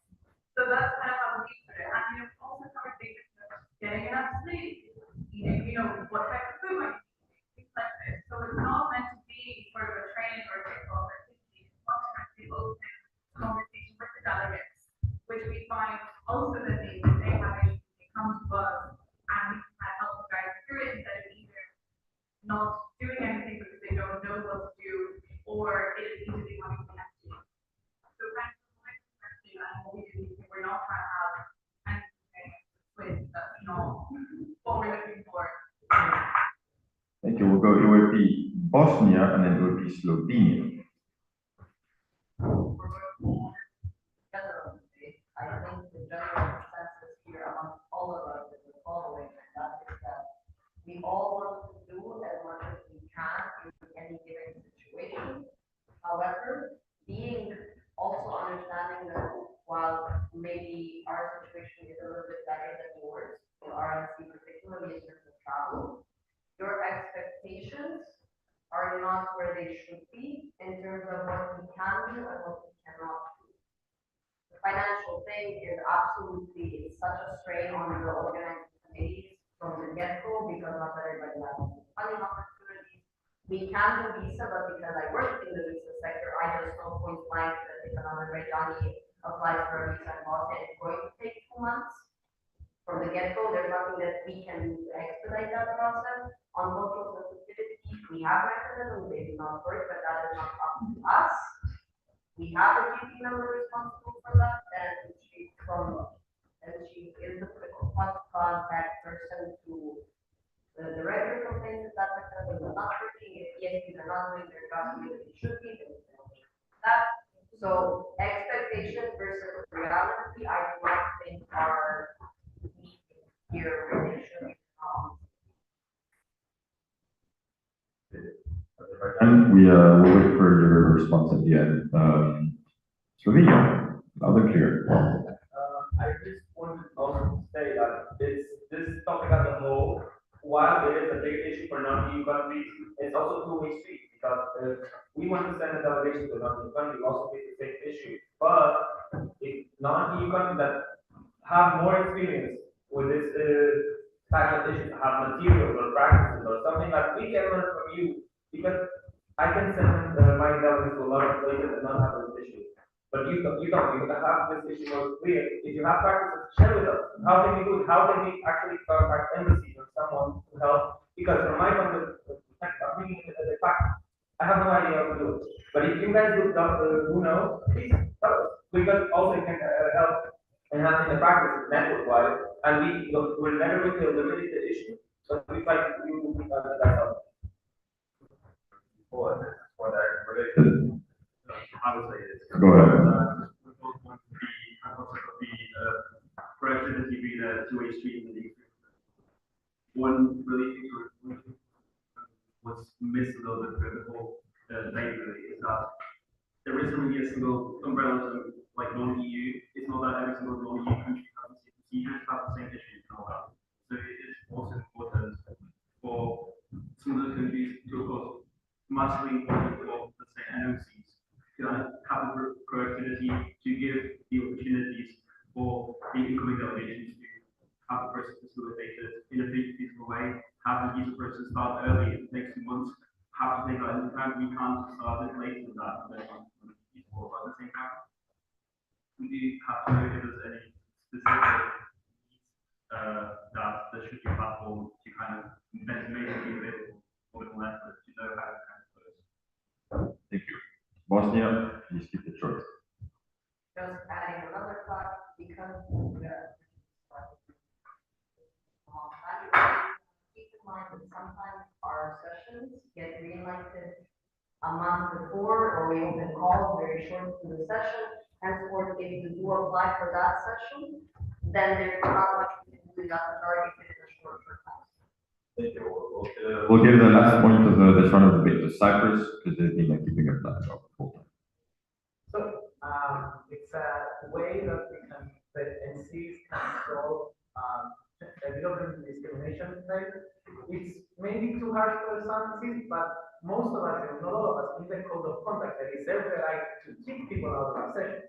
And speaking from experience, we have done it before when people have broken the code of conduct. Maybe it was for discrimination, maybe not, we don't know. We actually do, you thought. Keep in mind that you can do this. If a person is accused of discrimination, do your proper research, ask around, find out what happened, and kick them out of the session. Also, for us, constitutionally, we have a blacklist that is legally established in our constitution. If any other entities have this, then move forward with it, like stop discrimination and like anything that's not proper under the code of conduct of any session, or like stop it there. Sylvia, can you do this in 30 seconds? Maybe faster. Just add a comment that there are listed. If there are instances of discrimination that lead to this outcome, also don't be silent about it, don't keep it to yourself. So that effect stop this from happening network-wide. A person that goes to one event is likely to go to a lot of events. If this behavior happens in one event, it's likely to happen in other events. Share this, you don't need to put your name out there, but you should put theirs. Thank you. We'll go back to Azerbaijan for the closing remarks on this whole topic of the day. Okay, so there was a lot of facts, there are no but we need to do as well. I don't know, it should be that €150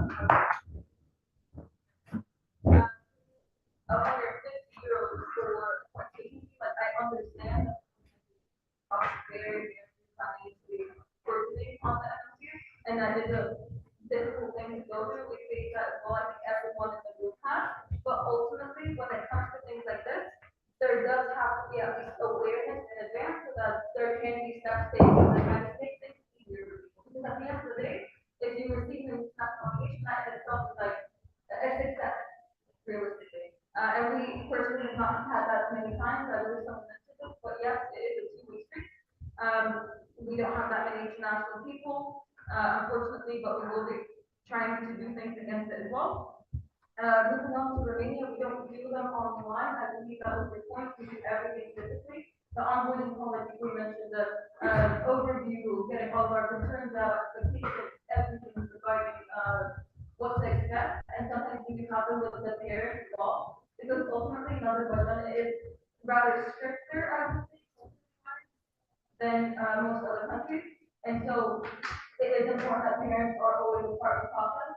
And so if you do have it in mind, especially when it comes to discrimination, that's kind of either worry, but then get, like, imagine your kid comes back and they're like, oh, this person said this, this person said this against me. Well, we taking it seriously. They weren't told in advance not to do it. It's just, it looks so bad on our NC and the NC that we sent, the delegation to, that if there's so many things that can be done in advance, that we should be doing ultimately. UKS of the conversation, I believe that prison should also be safe for your villages. It's not necessarily something that, should be like a trivia, otherwise, it's just, you know, the burden on the dollars as well. I believe something that, oh yeah, we have to go through this, you know, but not something that is genuinely important and does not genuinely provide an open space for everyone to contribute to. With Bosnia, this might take a bit longer, but my expectations for the beginning have been clear. I have understood that the financial aspect of things and the visa aspect of things, there's not much that we can do about that. So when it comes to those two things, it's just been all about administration. It really has been. Those things we can work on, doing things months in advance, so on, so on. But when it comes to cultural sensitivity, that is something that each of us has to be very much involved in our own entities. This is something that I do wish to make clear. I don't think that I'm volunteering to be saying that, but ultimately, if we care enough about our delegation, if we, as the board member of international relations, like the international relations, have not done this yet, it should be looked at. Yeah, so on, if cultural sensitivity mechanisms in your own entity do not work, then I would suggest that you identify why. And when it comes to US convenience points, we would actually love to have a workshop in the next BNC meeting, going over everything. I do believe that like different practices and sharing that with all of you would be the best decision making for suggesting it. This topic of debate was also a way to get our concerns out, see where everyone's at, and then come back in October and actually propose something or actually go over a comprehensive training, I suppose. I suppose that if Poland, the non-EU umbrella term, I think people beyond that, very general and not kind of go hand in hand with every country and every entity situation. However, there's not really a difference in each country that perhaps does go through this would have been too much. And also again, this was just a way to see like who does have these issues because other non-EU countries and entities, even though they're non-EU, they don't go through the exact same things as us. It might be a bit easier on them, as we already mentioned as well. And also when it comes to regional consumption, I believe Bosnia mentioned how like calls are open sometimes on the like a month in advance and stuff. That is exactly the reason why we cannot send any delegations to smaller scale sessions. But when it comes to NNCs, when it comes to international forums, when it comes to international questions, all of that you are aware in advance. So in that case, yes, it is something that should also be expected from the beginning, start working on the visas and invitation letters and wherever else there is in advance. And I do this with both the classes concept, we had to have that goal and sharing that. And with Slovenia, when it comes to sharing it, yes, when it comes to sharing it, I do think that that is something that we should do.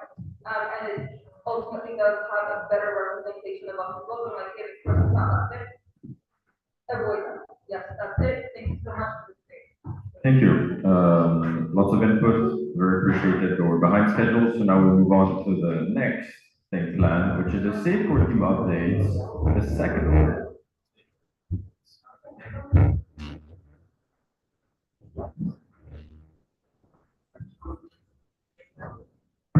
Try not to do too much, at least do it in a silent way so that we can keep going. Okay, hello everyone. Today I'll take on the hat of an international safe person and do the safe person update. I think.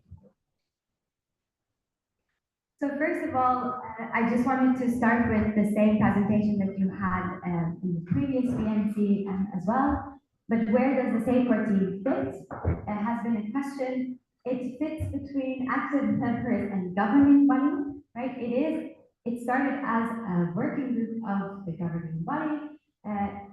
That means that one of the governing body members, hence the international safe person, hence I, if you're not aware, and working with the SAFER team specifically. This is a team, if we can. They are the ones that are responsible for actually making sure that we improve the welfare and safety of all participants. So the things that you also discussed in the previous debate quite relate to them and the work that they do. They do this through training the ESPs and NSPs, but also creating materials that you see on the Wiki page, which we're working to update again. And we also have within the SafeCore team, a sub-team called the International Reporting and Complaint Support Team. This team fits within the umbrella scope of a SafeCore team, but they work under different circumstances. So they are the ones that actually handle the complaints. It's strictly confidential, the complaints, when they receive it. So even though they're a subgroup of the SafeCore team, they are the ones that have direct contact to the complaints and not the whole SafeCore team members. We recognize that this might be a bit confusing, so I'm going to be referring to the SafeCore team members that don't handle the complaints as a general SafeCore team. General team is the one that will be handling and training. And for the complaints team, we will refer to them as a complaints team, so that those two are very clearly separated. First thing is that when I took over this portfolio, the applications for the SafeCore team had been open. What we've noticed is that once we had the deadline in the end of February, that middle of February, that we didn't receive enough applications. So then we had to extend the call, and after extending it, we received 13 people that applied in general for the general SafeCore team, and 4 people for the international complaints mechanism we have, which you can assume is not very good statistics, considering that we do need these people to be actively engaging, although 13 people was very much appreciated. One of them didn't have a members platform, and a lot of the applications were actually new EYPers trying to get more involved with EYP. While we appreciate the enthusiasm, if we have a team that will be looking to improve the safety of our network, we do need a bit more of the experienced EYPers to step up and apply to such a team. So what we've decided is we selected the SafeCore team general members from the applications, because we did have good applications, but for the complaints mechanism, we went on with invitations. So we reached out to people that we have known, that have been involved with safety mechanisms, that we know can handle this process of complaints. And sorry, can you go back? One main concern was also that we had a lot of applications that use AI, and a lot, I mean like 3.2, but it was just AI, and it was really obvious to spot these, but we didn't know how to handle such a case. So we are thinking about how to prevent this from happening in the future, FYI. And there was some hesitation from the NC board members because of their involvement with an NC, whether they can become a member of the SafeCore team. You can become a member of the SafeCore team, the general SafeCore team, if you are a part of an NC. So then, out of these,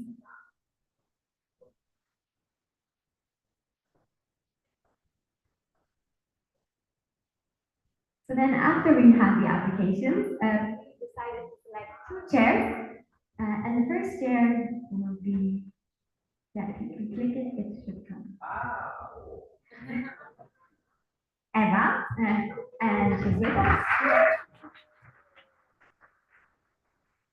Eva had been a part of the SafeCore team before as well, and had led the digital ESP trainings we've had, so we're very happy to have you.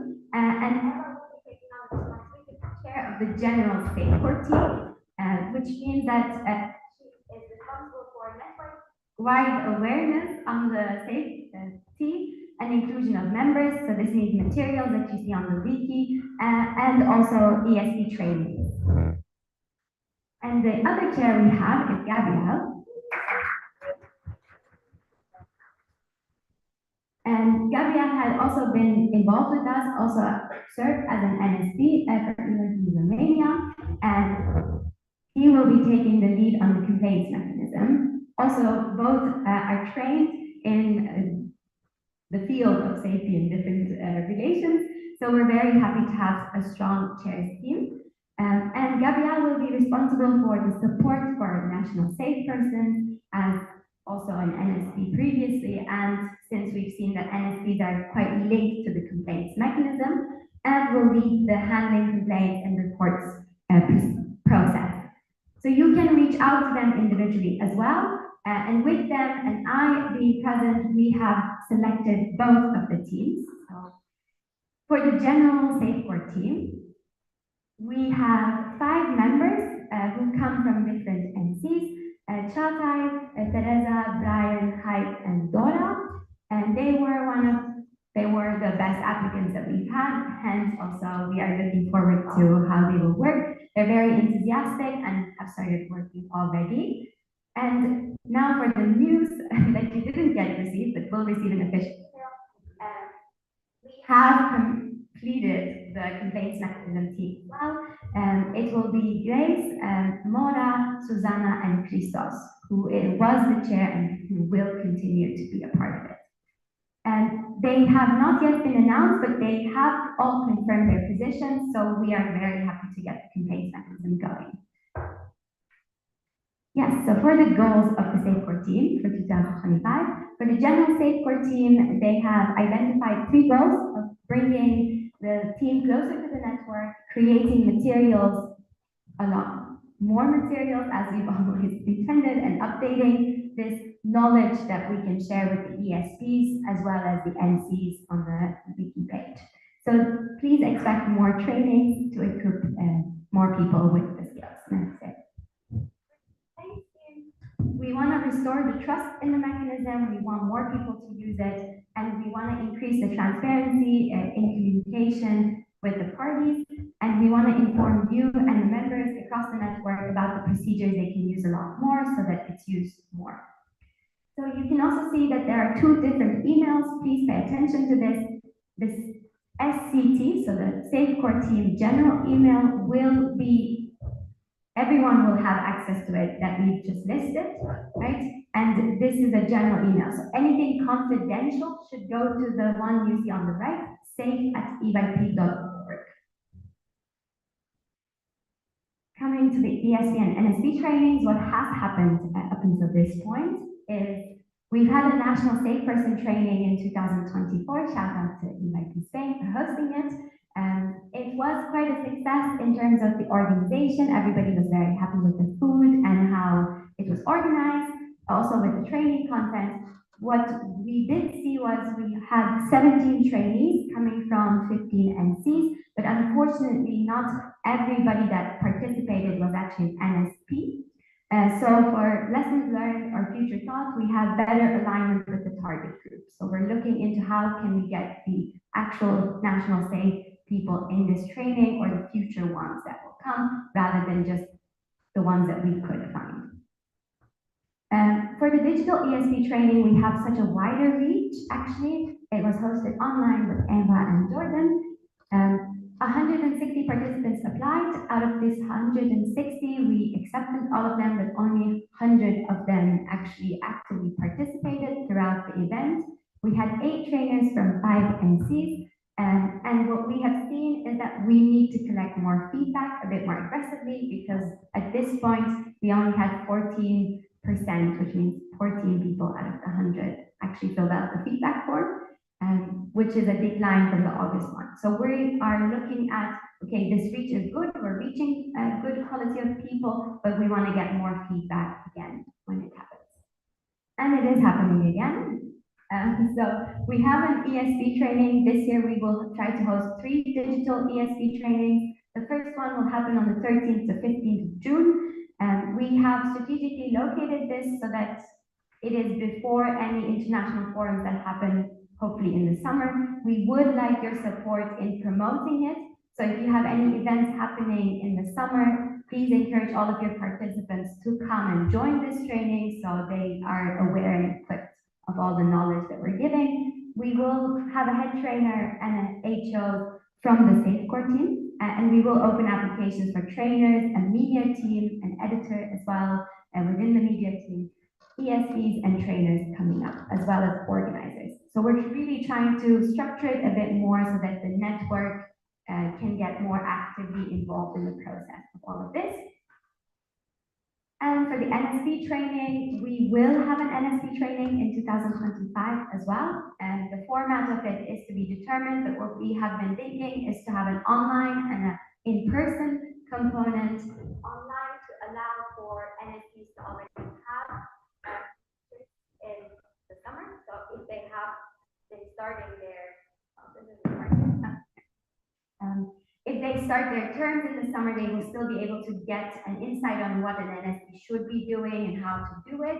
But an in-person component will still be in the works, and we will be reaching out to you about it once the structure is a bit more clear. We want to go beyond the basic training and also look at the possibilities of including a first aid or maybe psychological training that's a bit more in-depth within the in-person component as well. Bear with me. Now about the complaints mechanism and how it works. So once you have reached out to us, we automatically take it as a report or a question, right? So for something to be considered a complaint, you have to fill in the complaints form that is available on the members platform. Once you fill out the complaints platform and reach out, send it to safe@eyp.org. Safe, again, not safe quickly. Then one of us will reach out to you because first Gabrielle reads it. Gabrielle reaches out to the team saying we received a complaint, who would like to be involved in it, and kind of gives an outline of what it is, just to give like if it's sexual harassment or a bit further so that the other people are aware and they get a warning ahead of actually committing to it. They don't know who has submitted it. Right, so, and there's also an option for you to take out who you don't want to work in the complaint specifically. And then once the people who will be handling the complaint is set, then they interview the person that has submitted the complaint. Then with consent of the person that has submitted the complaint, we move on to reach to the respondent, so the person the complaint was about, to get their side of things. We reach out to the we reach out to the witnesses who might have seen or have additional input to get a better idea of the case, but this process takes time, right? So you have multiple parties involved, you have multiple consent procedures that you also go through, and it is a long time to set a direct meeting with someone. Sometimes they're not always aware of it, which we will come back to. But once everybody is talked to, that is in the complaints report, then the complaints team that has handled the case writes an anonymized report. So this report is the report that will be sent to the GB with recommendations on what the actions should be, and then the GB will decide based on this anonymous report what actions should be taken about the respondent, right? So the person the complaint is about. What does happen before is once the Safe Court team, so the general complaints mechanism team has written the anonymized report, and we send it to the general Safe Court team to make sure that there are no elements that could easily identify someone else, right? So for the GB to be objective. Both hands of this vision, both the general Safe Court team and the complaints mechanism members sign a confidentiality agreement when they join. So technically, even if there would be an error and it wouldn't be fully anonymized, there is no way that the Safe Court team members, any of them, regardless of their in the complaint or the general, can share this information with outside the Safe Court. So we have a base covered with confidentiality agreements for all members. And once GB decides, we let the parties involved know, and we also share the report before sending it to the GB with the people involved as well. So, moving on. It is practice that we still take an educative manner in the decisions that we give. We do still want to believe that, okay, there is something to be learned in things, depending on the case, right? Of course, there are some graveyard cases that we also have that we are less we're more strict about, let's say, but the idea is always to reintegrate the people involved in the complaints, if possible, into EYP. And if this is not possible, we have certain measures that we suggest. So the measures that have been suggested so far would to engage with educational material and have a conversation with the complaints mechanism, prohibited from contacting the complainant, or cannot attend the same event as the complainant, and going on to they cannot take any safety roles, or they cannot take any leadership roles, or they cannot take part in EYP in the extreme. And if this is a complaint about an NC, breaking a welfare regulated aspect of it, we also do handle those, but there is a blurred line between NC compliance and this. I hope you can agree, so sometimes we have to refer them to NC compliance.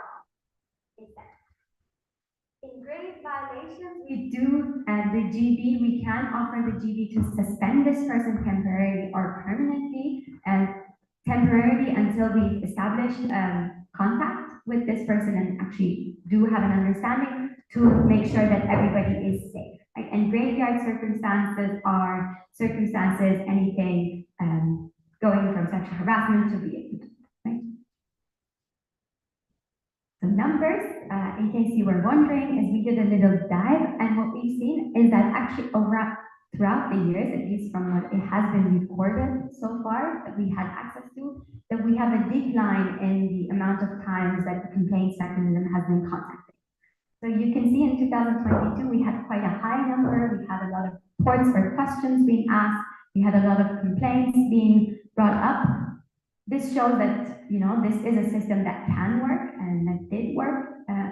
But then over the years, we've seen a significant drop in the complaints and the reports. So we want to fix that, right? We want to still, of course, not to fix that as in have problems in safety, but clearly from what I'm hearing, there are still some problems, but we want you to report it, right? We want to be aware if there are problems, because that's why we have this structure in place.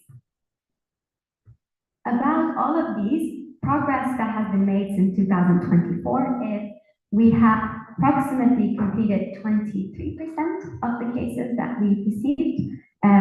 We have received, which means we have either initially had initial contact with the complainant, or we have contacted them that were on it. We have gotten a mail sometimes that we haven't yet had time to respond to.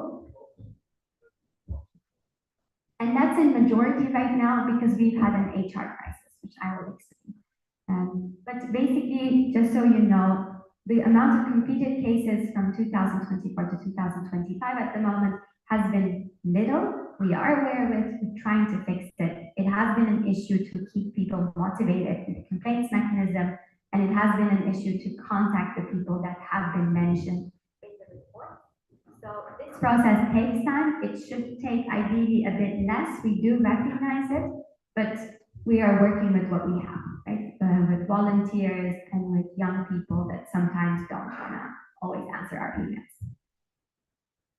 So that is the HR crisis at best. We are struggling finding people to stay in the complaints mechanism or staying active throughout the year, because this is a very big emotional burden on someone as well, if you have to deal with complaints all the time.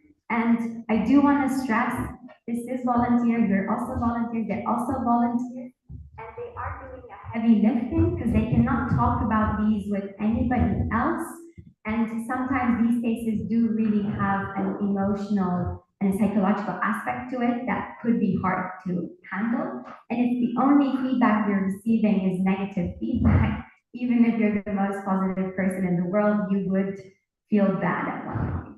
So what we would like you to keep in mind is that they are volunteers and they are doing their best. And we hope that we can still reflect that with the NCs as well.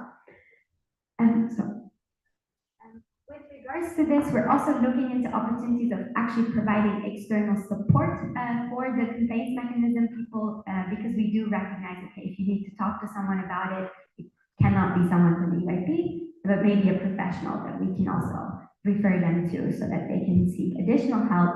But we don't have any funds for it, so that is an debate, right?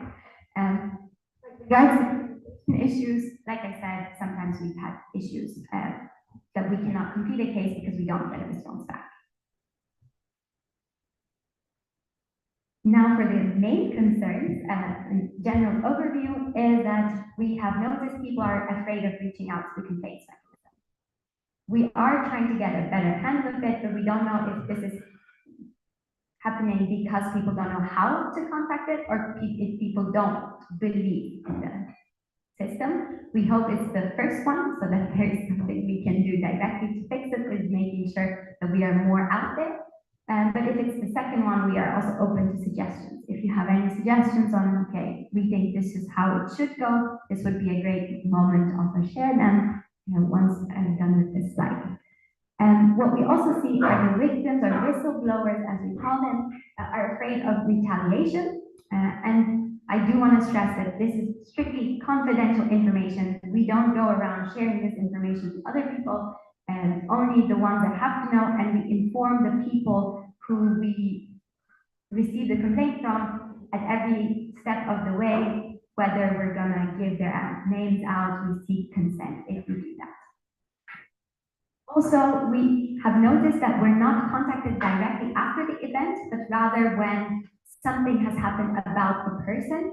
This is totally fine, by the way, like you can file a complaint at any point later in time. It doesn't have to be immediately after the event. But what does happen is when you come to the complaints mechanism after a selection has happened or after an event has happened and this person has done it again, we do want to know about it, but sometimes we would have wished we knew about it a bit sooner, so we could have prevented maybe that person from doing the same things again in an event like this.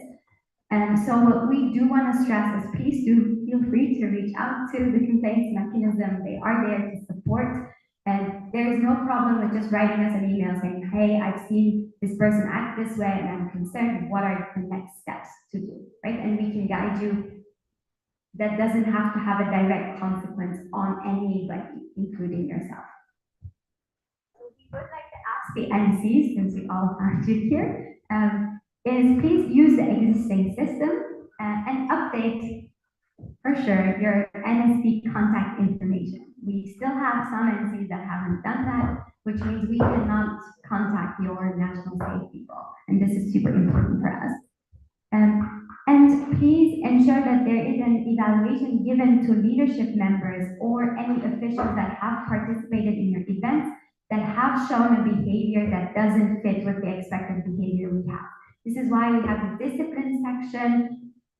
I know sometimes it sounds like it's such a small thing, so you don't want to include it, but please encourage your leadership members to also report such behavior, because if you don't report it, someone else doesn't report it, and they have one good evaluation, they might reach very good places in UAP, although maybe they shouldn't, right? So we do want you to report it. This is why we've added something in the evaluations. And one more, sorry. And we are individuals who are working to improve safety, right? And we want to work together with you. So please, we're here, ask any of your questions away. Thank you.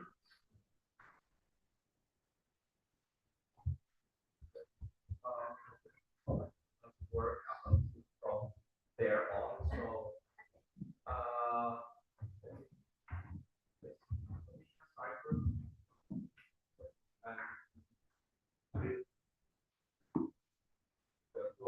so, quick question, instead of going down to the place, the complaint, do you feel like the system is being underused now with police station in the beginning, because there were a lot of complaints shown, or could it something else that is easier to address? Because we have trust, if that's the case, it's quite complicated, so like, is there anything that also we as NCs can try to push forward so that people do it more?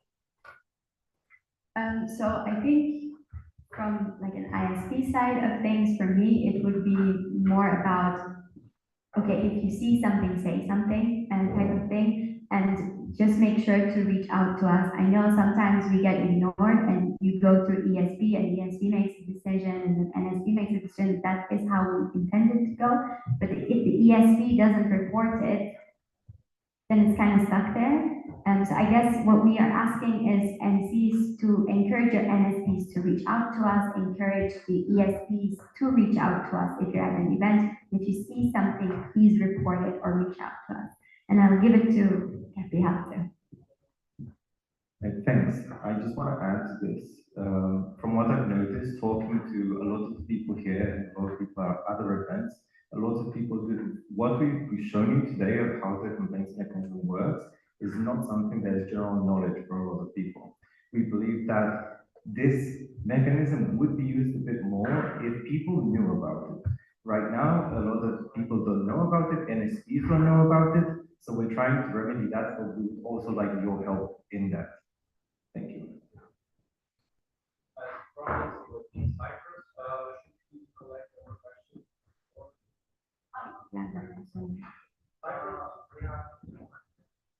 One, regarding the violation, let's say someone reached out on faculty, knowing that in a disinfection, but that person deletes the member's platform from which it happened.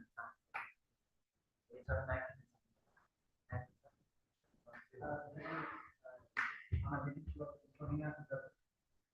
Should we let our participants at session know about the mechanism and how it works? Do you want us maybe like not as an MC but DSPs and NSPs because they don't really do maybe a presentation or informative something about the complaint mechanism in order to again rebuild the task towards this mechanism of the network?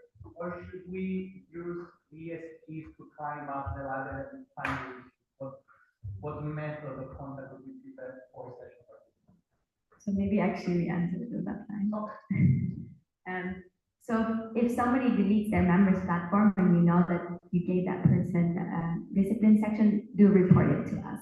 And then we can talk it out. We don't have a policy on how to approach this, but that means that we can have a report on that person or a complaint about it if necessary, that then would allow us to track it down further. We could also have a conversation with this person to see, okay, did this actually happen because you wanted to get rid of the evaluation, and even maybe draft a policy about this.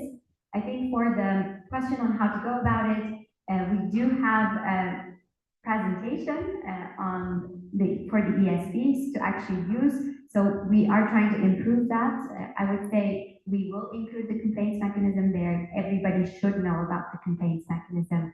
ESPs are one way to go about reporting things, right? They can take immediate action, but as a network level, we are the ones that are responsible for it. So if you think, okay, you have to kick someone out of an event or someone has done something, ESPs are the first person of contact, but we should also be informed at a later stage. So, if that person leaves but attends another event, we can oversee it and not the ESPs. Yes, I have a question about. I know a few instances where people have sent in a complaint, but they haven't, like, they didn't hear anything for several months back. So I'm wondering here, do people get some sort of update, hey, like, we're gonna solve this for you? Otherwise, I know a person very closely, and then it took, I think, 3 or 4 months for them to get back on the safe for me. There's something around that area. Yes, so this has been the case, and we do apologize about it, and I do agree that this should be a faster process, a bit more communication. And I think the process that we have now, the way to move forward is, one, while we were in transition, we are reaching out to people that we have has sent the complaint, and maybe they haven't received an invitation to let them know this process is going on. We now have new members that are also open to get involved in the complaints, and we hope to keep them engaged. What we have been suggested by the previous chairs has been to open another call for members for the complaints mechanism mid-semester, so that if there are people who are overburdened or if we have a lot of complaints coming in and we can't keep up, we have a larger team. And this is something we will see for this year, if that is needed or not. But yes, we are aware that that needs to be faster and more better communicated. We have the one in Switzerland.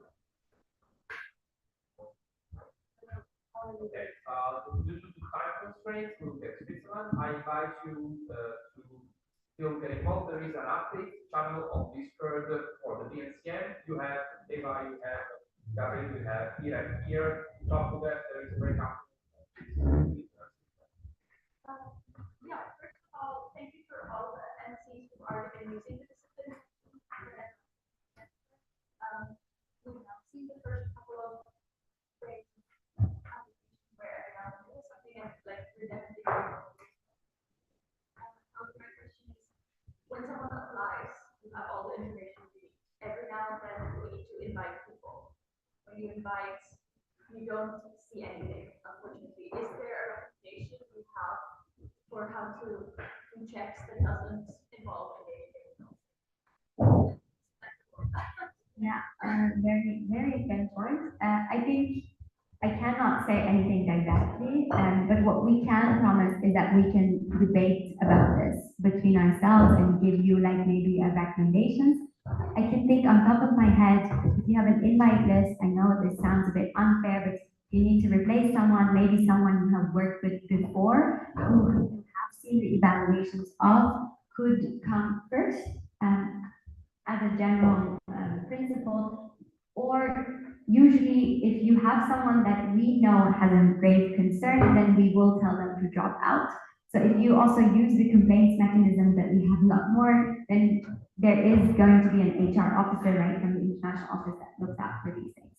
So if we know more, we can also protect you more, I guess, in that sense. But that is a great point, and we will consider. Thank you. For the GDPR task force to consider in terms of the evaluations and stuff like that. That's why you should fill out the survey to that. Please. And please do reach out to us. We're here and we're happy to answer any questions. And we're looking forward to this term to build the safety structure again in our network. Thank you.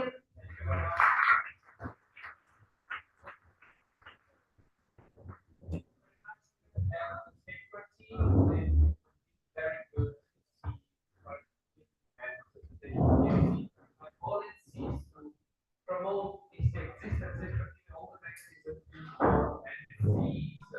now it's give it 10 minutes of break.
In the settings, there's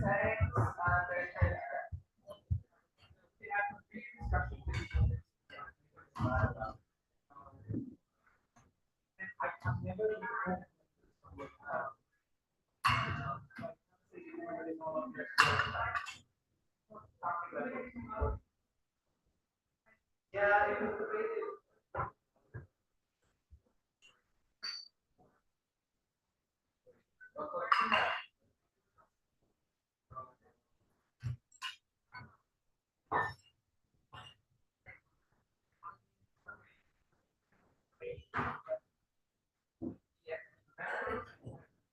Actually,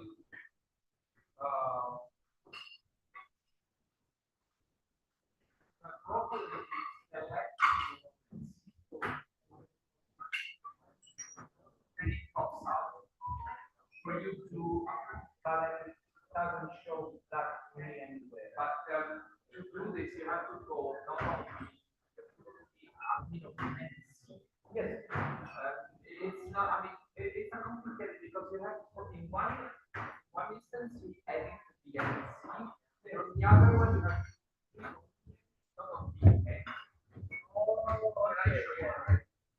you have to click on the NC. Yeah, exactly. You have to go on and then exactly. Yes. Okay.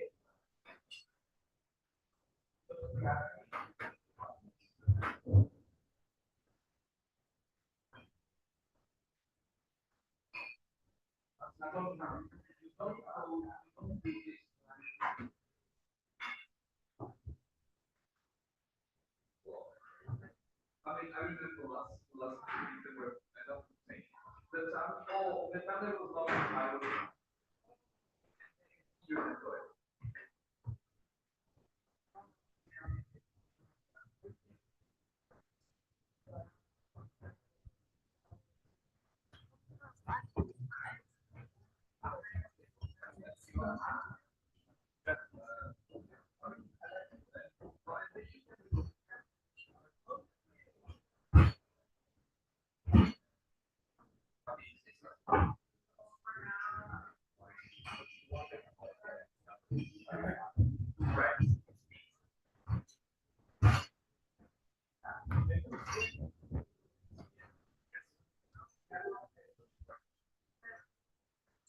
Yes, okay, so.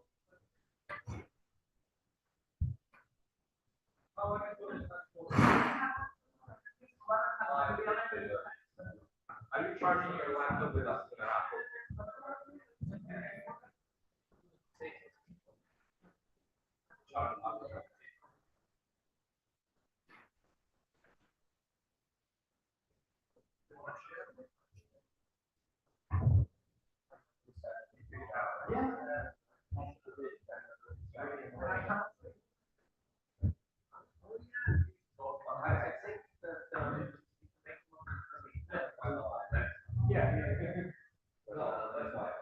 The problem is that 90% of them never like after they register, it's not like they used to. They used to automatically SWAT and COU, but now it's email. Yeah, I remember that. And I made a guide like in Yarn, like how to do it with video, so I can set it off.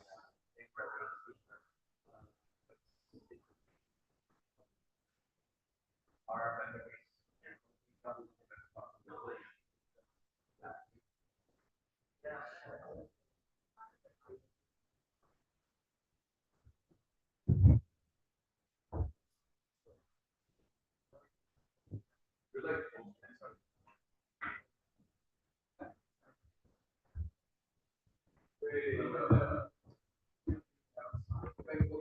Like,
it doesn't happen.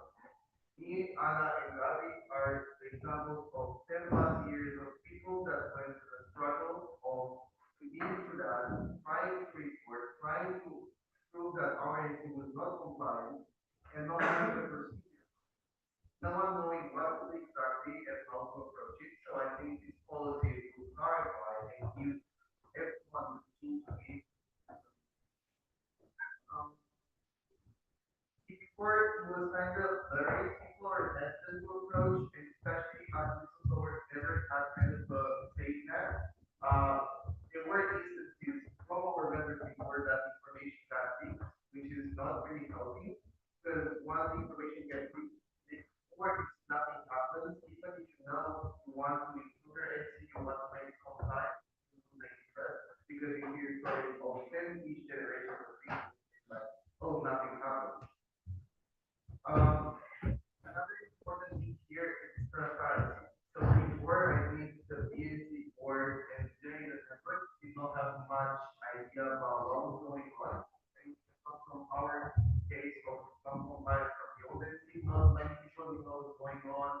If they were reports, if they were helping, it was very satisfying.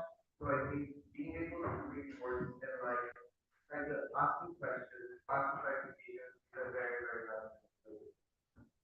In the end, it's just a list of complete steps that does not have now of what should happen, how it should happen, and when it should happen.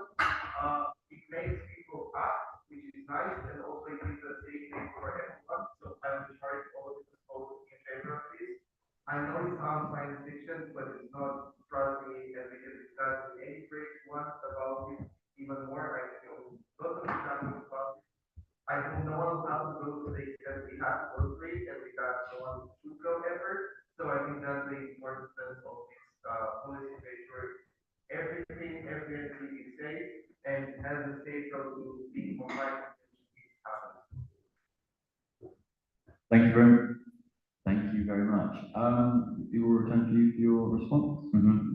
Thank you very much, EYP Romania. Indeed, as a big inspiration, you have been a big inspiration for the revamp since the get-go, and if anything, your renaissance now is a great testament to what can happen if things really go badly. But keep in mind, compliance policy is not just about the former Romanian scenarios, or rather one big scenario. It is also for matters that are not so great necessarily, or not so holistic, if you will. So keep that in mind. Again, this is about streamlining compliance, helping out. The content, the UIP Romania was correct to point out, the content was agreed upon by the Board of National Committees a year ago. More or less, the content somewhat changed, truth be told, the structure changed. The wording's changed, but I would say 90% plus of the substance remains the same. If anything, there are even further protections for whistleblowers, even more information rights for the BNC. For information rights for BNC, I would particularly outline clause 30, for example, which is the last clause, is at page 112. And other things mentioned. Again, thank you for the kind words. Oh, kind words. Anyway, thank you for the kind words and thank you for the support. Indeed, it is important to start something. Of course, if there are things to be changed, things can be changed also later on. We're looking forward to this clearly structured processes. And I would also draw attention to something I haven't actually in my original presentation, and that is that also there's a conflict of interest. There are conflict of interest considerations within the governing body when dealing with these matters. Something that hasn't existed thus far. Per the incoming policy, a GB member from EYP My Little Pony Land could simply deal with the entire case more or less by themselves, which is far from ideal. In the present circumstances, it is a consideration of the whole governing body what to do, when to do, and how to involve that person, of course, to keep it a bit flexible, but it must be dealt there, and it must be evidence that a person does not take part in certain matters. That's it. Thank you very much. Amazing. So we're going to now move on to the debate. So debate rounds are structured as follows. Round one, clarification and anything of the sort. Other rounds, TBD. General 4 points are encouraged. So round one. Now be Finland, followed by EYP. EYP, Italy, sorry, I said it backwards. Perfect. Okay. Yeah, I want to ask a clarification on your policy, but you said that it's kind of redundant to a link, but is it still like wanted that someone was like, oh, it's, I feel like it's supposed to do something that's a link, or is it just that then they're not a reporter, it's just that they said it's like, I don't know.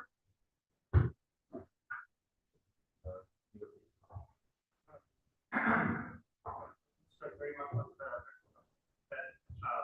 all of these investigations have very all very much I just had some good work like CT on article 15 which would be the one on voice of communication and I'm gonna play the other here you're much more of a player than I am which is a very good story of the tree falls and nobody's around doesn't make any noise or much of the United States nobody reports any damage. Do we even have a case? Mostly typically applies to voice communication. Without any harm done. Think that these are very protective of the network. Why should we go to the done without any report? Again, nobody believes any harm is being done. Amazing. Okay. Are there any further points? No. In that case, we'll end this round with that and go back to the governing body. Okay. Great. So On the Finnish question. in terms of reaching, Coming to us for that? Yes, absolutely. You can always come to us. The thing is, though, when it comes to things that are out in the public, it is redundant to require a person to be involved as a reporter, and it further complicates the process because that person is saying, "Oh, this happened," and that what is the person going to say? The person is going to say if there's a problem with the doing what? Promoting the great EYP Ponyland dictator or something. But again, the point is to streamline compliance always and have practically speaking in that case, the governing body would reach out, hey, if notice is posed, keep in mind, then cite the relevant policy, strategy, etc. And that's how the management would work from that point of view. So always encourage to come to us. Monitor everything all the time. We are here to help out, and if there are issues, to go there. This link, the Italian, in part, possibility of abuse, and another part in terms of what happens if people don't report. I can just tell you that people do report from a practical. I can also tell you that the possibility of abuse is also mitigated by the fact that there is investigation process. Did you catch that? There is an investigation process of sorts, which is also stipulated here. It has its own safeguards, it has its own benchmarks, and also this is completely different from the welfare stuff. This is about NC management and NCs not being able to comply with something. And whenever the governing body is given the information regarding compliance, it conducts such steps to talk with the person who says there is an issue, then talks with the relevant NC board, etc., etc. This is standard practice for us. However, if you look at the past policy, that was sort of not there. In terms of, again, the communications, this is sort of a change, mostly from a practical point of view. It's simply redundant. Again, it's redundant to require a person to be involved in such a way, especially because that person, a reporter, I mean, to be involved in such a way. And of course, speaking of reporters, we also define reporters and their rights and obligations in this policy. This was not the case before. So there is a terminological standardization that's also going on in place to clarify these expectations. And if I didn't address maybe some substance. Some of the points, please feel free to further inquire. Of course, I would be more than happy to do so because I think there are a lot of points to unpack actually in that single one. So thank you very much. Fantastic. We'll move on to round two. General. Are there any points?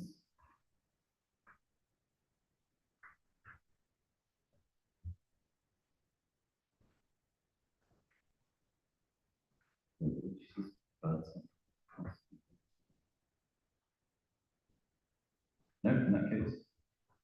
Oh, Well, actually, I think Joachim Lapti is not here, so. Who are us as our client? That's not what that's about. We would just like to highlight, it's kind of the biggest triumph of this group of policy, namely that it incorporates reporters and witnesses. The anti-lateral proceeding, governance, is one non-compliant entity. It now also regulates the relation of other people who are very important, and so we're very much in favor of this. So thank you. Great. Okay, we'll return to 2 words, practical and safe. Awesome. Round 3.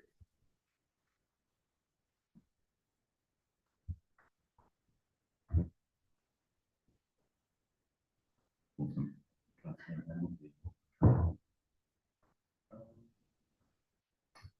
I guess in that case we'll go.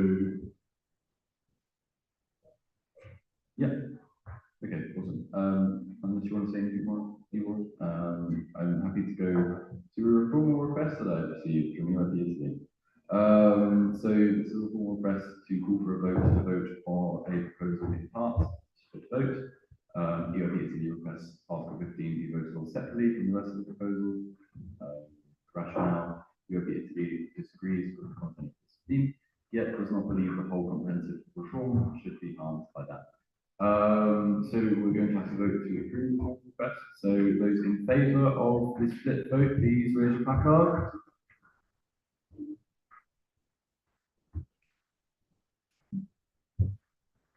Yep.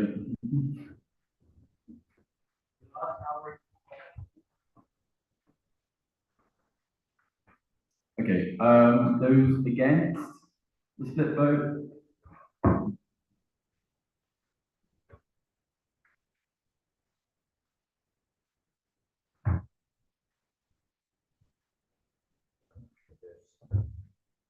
And those abstaining?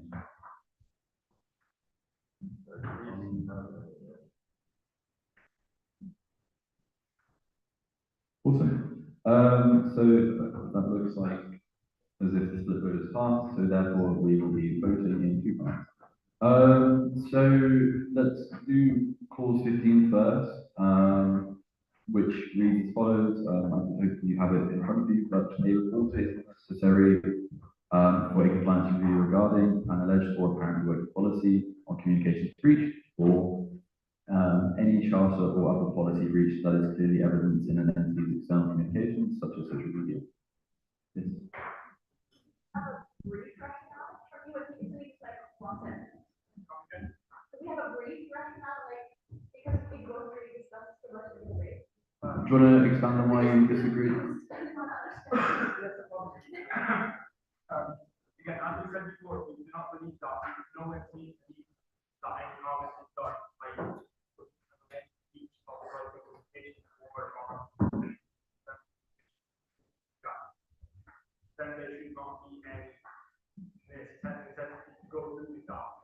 Exactly because like Igor had said very beginning, people do report when they believe that somehow it was done by or investigation.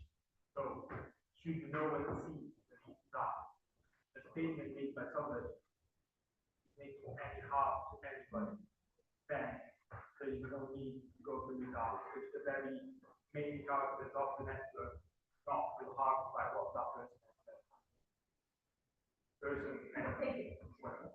Cool. Igor, do you want to respond to this? Yeah, so once again, regarding clause 15, it's to avoid redundancy. You can actually do the finished question because essentially what would happen is, and by the way, this is not a must, and this is not a mandate for us to investigate anything, but already pursuant to communications policy, we have certain ways of communicating externally. There was even a workshop yesterday unpacking that.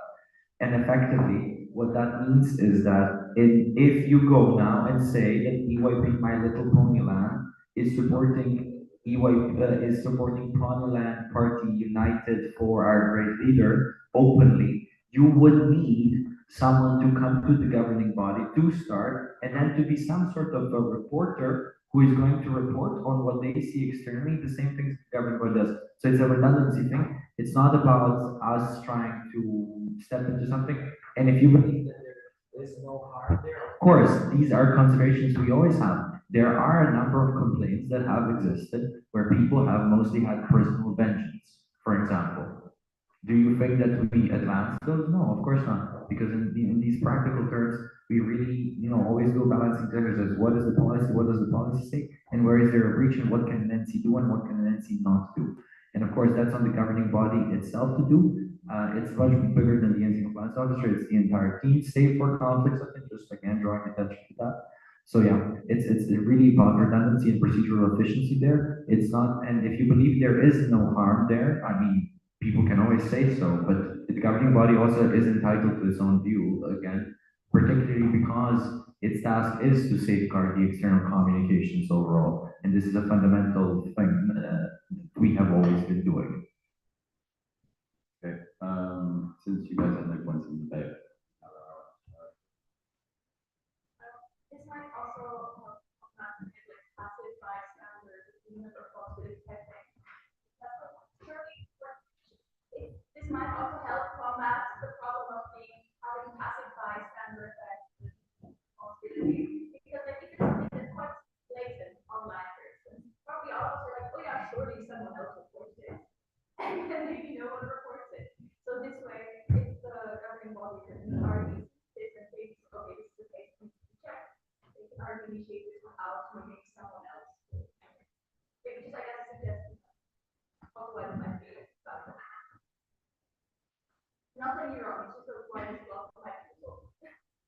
I'll take one final point from the EOP today, but then we're going to move on to vote. Obviously, nobody's wrong in this situation, and I don't think, if any NC trying to ever was to say, oh, somebody else is trying to do it, this is wrong. Like, and I believe that this is partly the network, then it is my responsibility as a team to bring that forward, obviously. So I do not believe that would be the case, but then again, there's no. Awesome, okay. Can I just clarify something not related to substance? And a reporter can be any person, any entity. So it can be your supervisory board, it can be your working group, it can be literally a group of three random individuals who are then related to the case.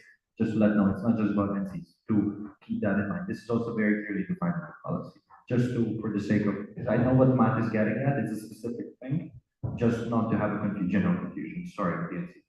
That's okay. So I see that we should proceed with voting on clause 15. So this is comprised of relative majority.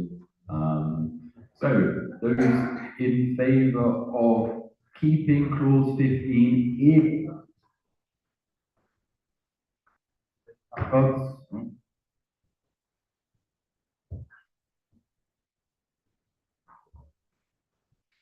Those against, so removing clause 15.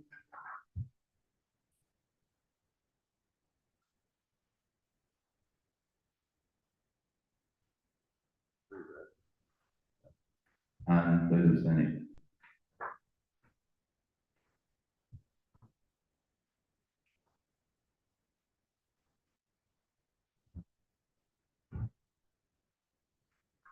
Which is that one?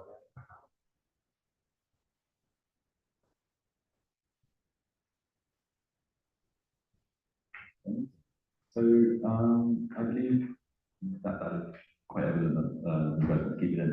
So we can then move on to voting on the proposal itself. So those who want to vote in favour, please vote the placard.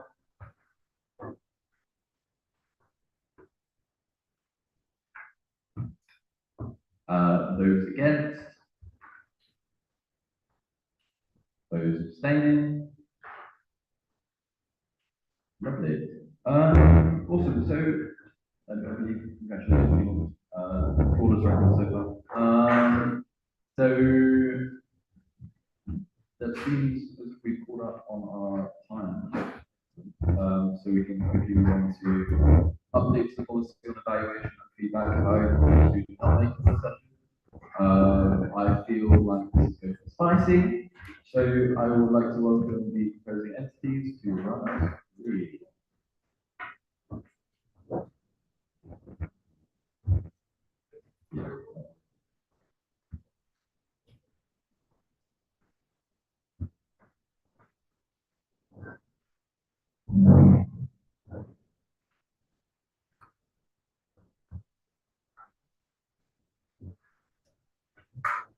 UIP Romania.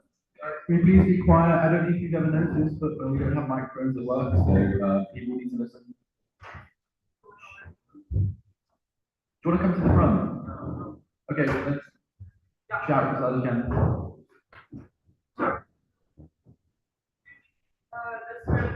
Before we ideally gained a new, policy on evaluation of feedback, ideally allow us evaluate people that did not make the session, but still manage to have a negative impact on the session experience and the participants and so on. Further in the discussion, we'll discuss what exactly the negative impact, how does it look, and the technicalities of it.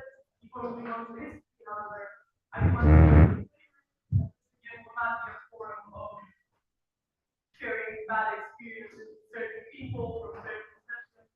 They happen. Most of us have had experiences. This is also why we're proposing. But this is again not super. All right. Moving to the history. Next slide. Thank you. Doing was a topic of debate by Portugal, where this was discussed, the unresponsiveness of officials. However, nothing, no action. The discussions did flow very much along definitions, what is the responsiveness, what's negative impact, how do we flag, so on and so forth. And therefore, we didn't necessarily get to a conclusion. So we'll quickly go through the rationale. Currently on the member platform, people that are added to your event. And if you want to evaluate people that have been removed from the event before the session evaluate them. And you know, it can be a bit weird to have an event in your member platform where you didn't go there, so you can see the time, or then not have them there, not evaluate them. There's like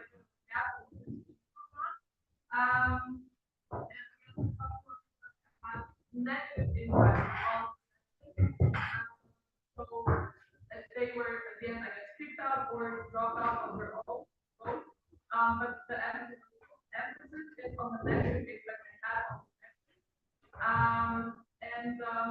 some people like continuously that be accepted to the session and then this behavior is continuing and we want to prevent that from happening.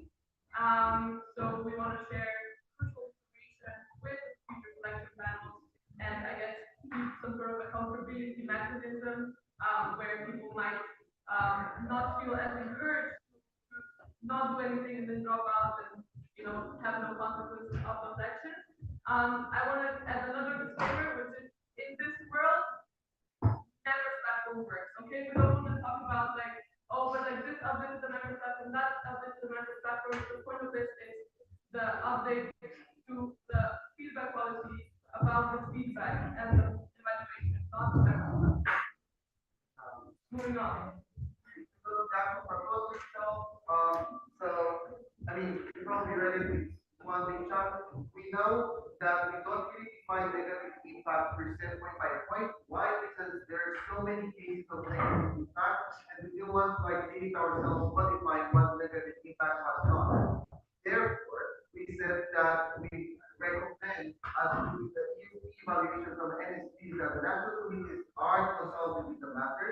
And another important thing is that the state procedure for like sending the person that you evaluate, the evaluation is not in the body because the evaluation and everything they are able to like contradict if there is no like fact there factually like inaccuracies will still apply.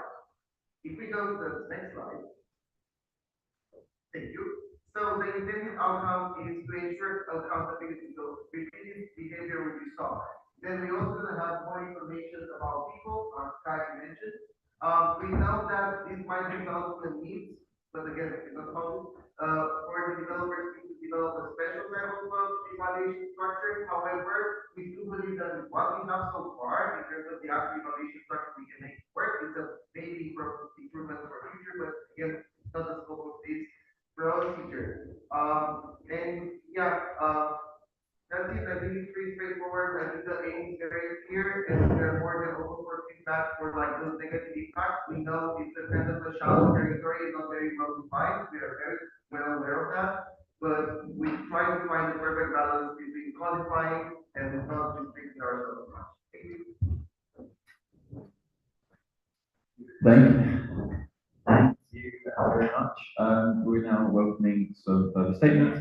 So we have EYP Portugal and EYP Switzerland. Thank you. Please keep to that. I want to start by thanking you for making. I was actually the person that suggested this topic of debate to the board, the previous board.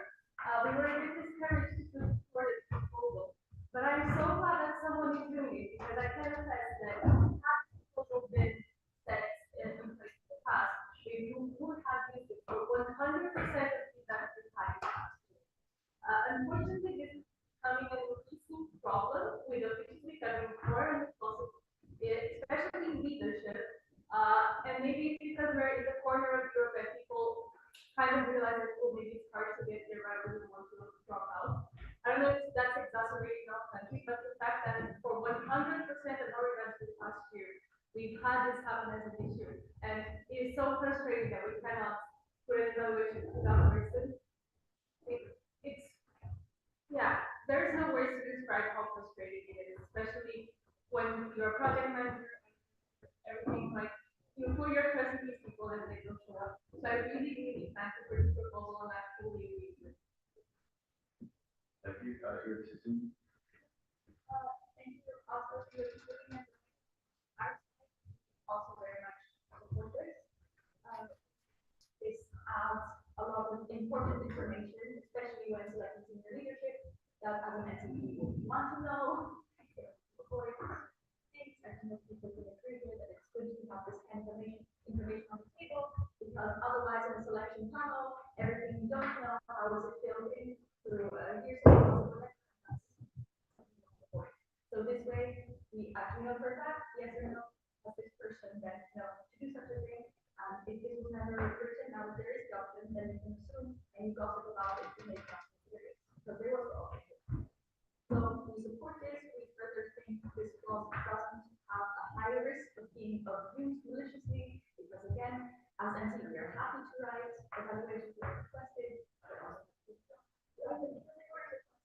so I don't think people will go out of their way to write nasty evaluations about someone who genuinely fell ill, for instance. I don't think people do that. So, yeah, thank you.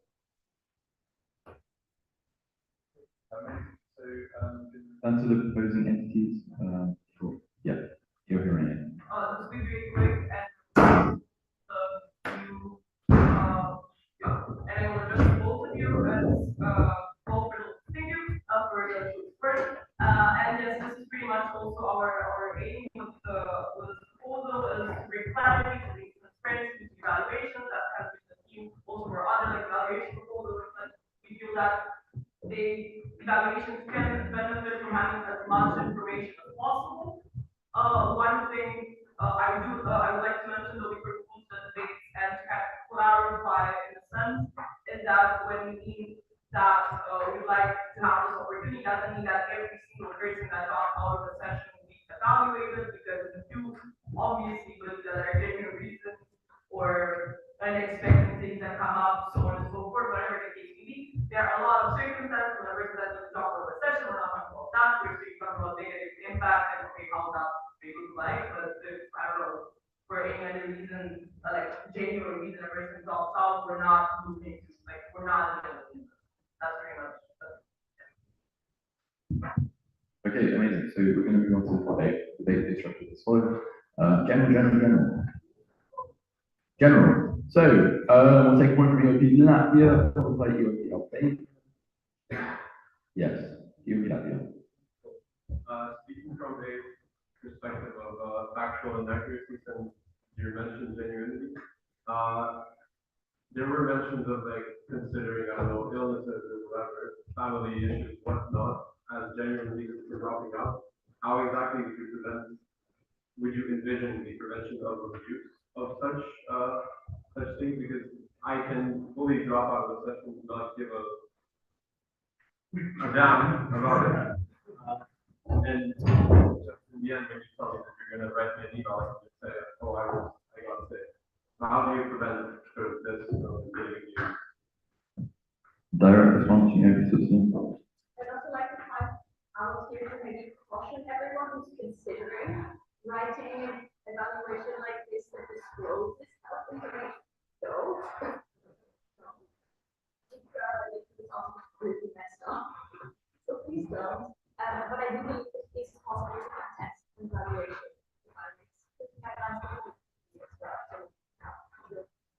Someone doesn't think we can. Direct response, we can have anybody. Yes, you have a right to contest an evaluation. You can also write a reply back to the international HR officer.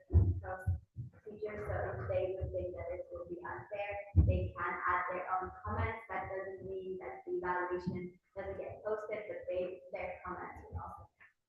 Or some information can be tracked. It doesn't get posted. Thank you.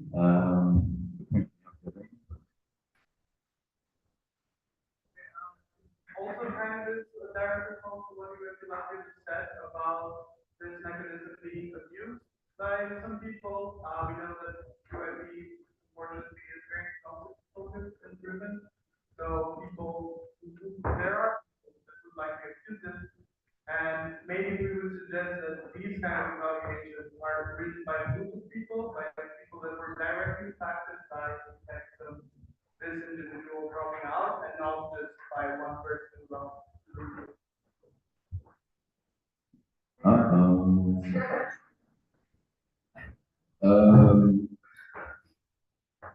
No, I'm not gonna be biased, I'm not gonna be biased. You're Gosling, your direct response recognized, sorry, whether you can. I would just like to point out that while this is a very, valid concern of this type of evaluations can be abused either way. Because it's highly independent on who is writing the evaluation and their own personal perspective and how open or not open they are to getting feedback from the person who is being evaluated. And why we don't have a discussion yesterday on getting more information.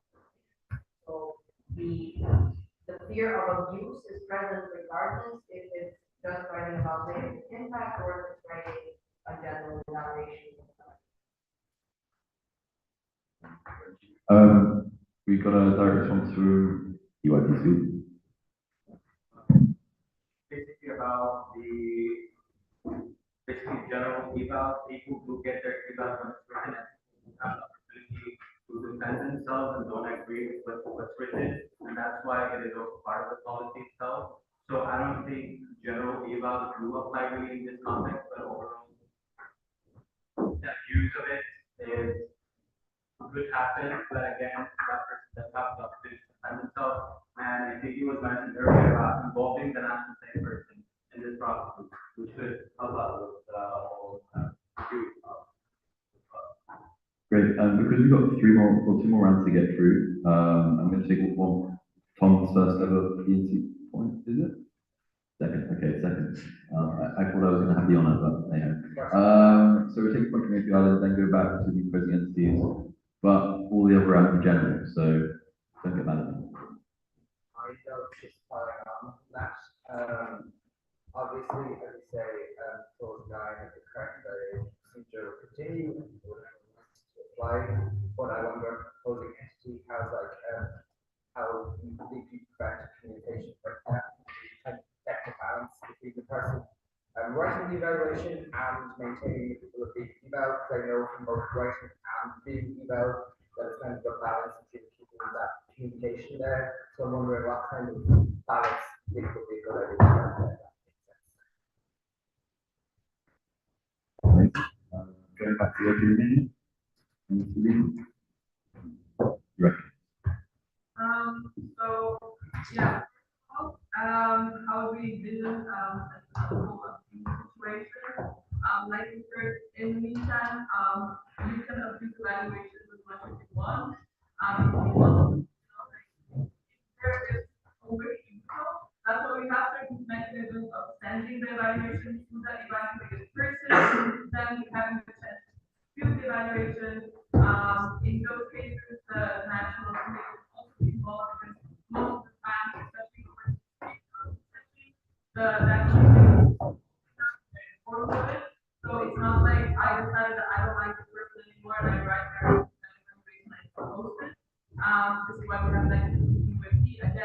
value of our network of live skills. Just we're adding an additional clause of something that now this will get massive use. And outline with this clause in there, people are aware, well, if they read the evaluation policy or different things, they are aware that all that can be printed. So it is their own responsibility to fulfill their duties or communicate their inavailability and such.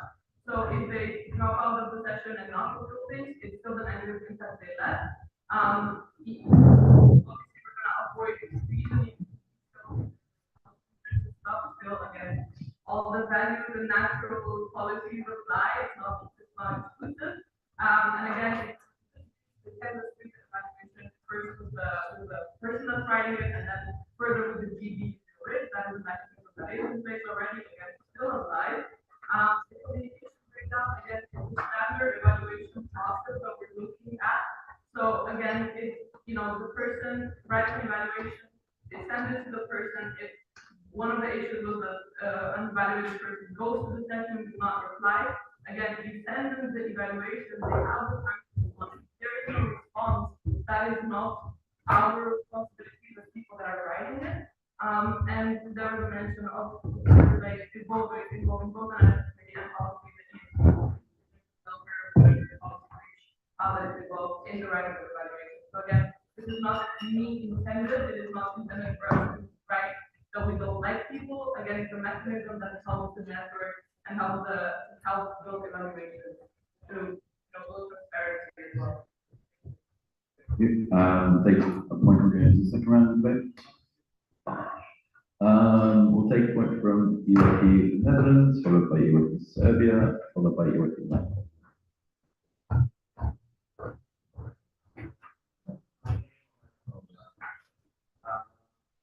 Firstly, I love about things that we bring. Also part of the agenda. I want to show your wish not talking about the because I don't like talking and people for everything was perfectly because I think to the instructor there, it is already somewhat wrong. So without it being weird where you still evaluate the person and then change it later. So in the past, that might be nice for try that in your own. Amazing. Then as we see the Serbia.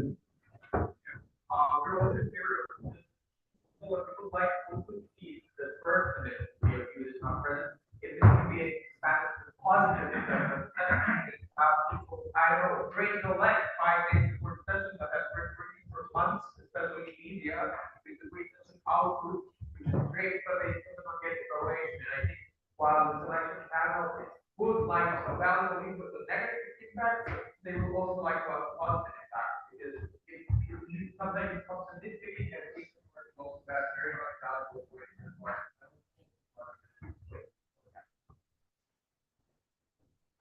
We're going to direct response from you. Yeah, we fully agree with this.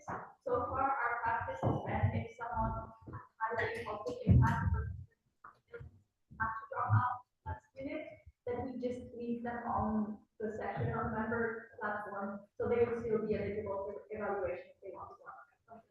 If often people don't take advantage of it, but we agree it's also very valuable. You'd be happy. Firstly, I fully support Serbia's excellence. Like, I think this should potentially become like a new practice across the network, not just through entities. But to clarify the abuse part, I didn't mean it as just abuse of the mechanism. It was more intended as abuse of the potential to dispute the mechanism itself. So speaking of the truthfulness of the actual disputes at hand. So it's a situation of he said, she said. When it comes to like someone being sick, obviously you're not going to require them to go to a doctor and say, so it's more regarding that. Amazing. We'll take that response from you. I mean, United Kingdom. I completely get that, but I think if you say it's kind of a great role, we can't get doctors, we can't get like, I'm not going to say send me the photo of the funeral And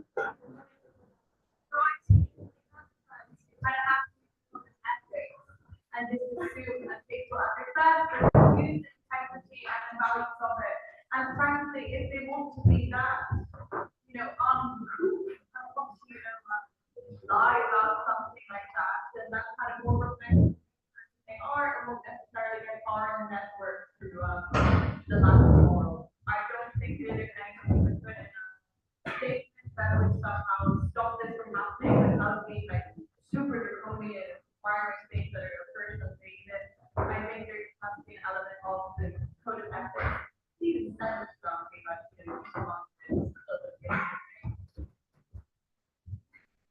Thank you. Okay, Dr. Smith.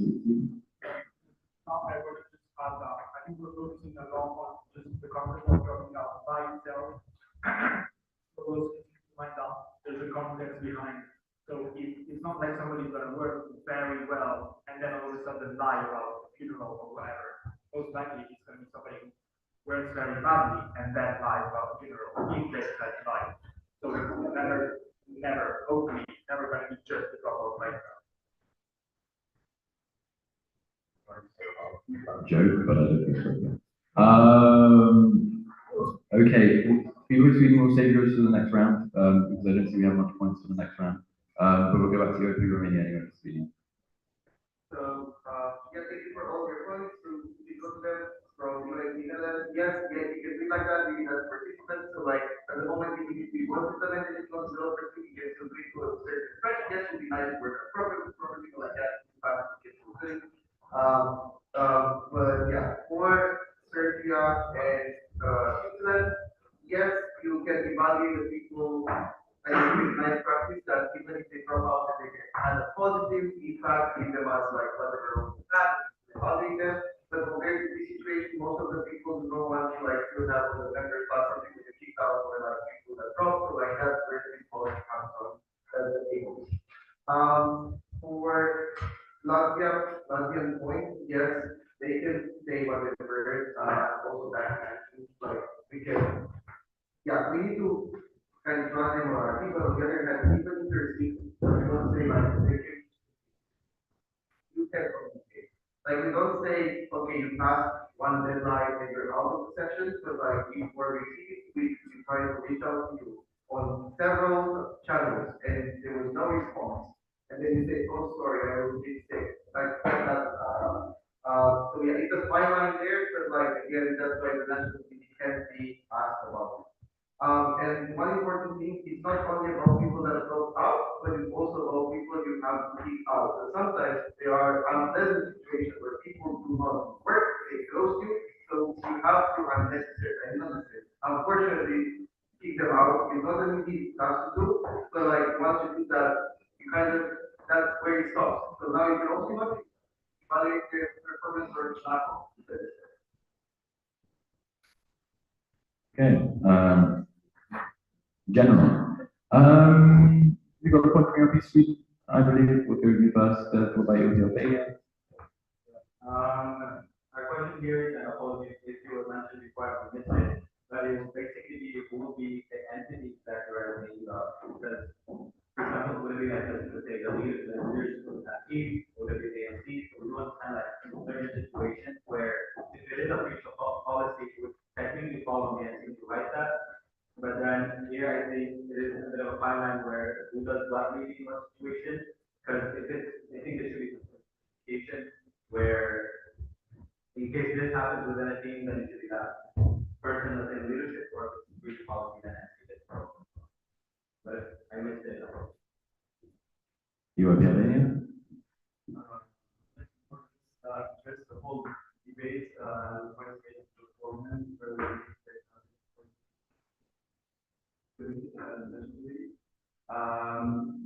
the whole discussion about also the positive effect, the positive evaluation being also very important, relevant, although that's not a kind of session. What about, we know that there are a lot of leaders who aim for getting leadership roles, like gathering experience, and then they focus on the pre-session work, and then they drop out. They get their session on the members platform, but there were discussing about, kind of assuming if the dropout is due to illness or something immediate based on the context. But if the context is already positive, and this person makes a pattern that they ask for evaluation and don't come to session, then what we're doing is kind of messed up with the, oh, super session order, we go to the session, finish the whole job. Sorry, response to your United Kingdom, don't say anything too wild, I think.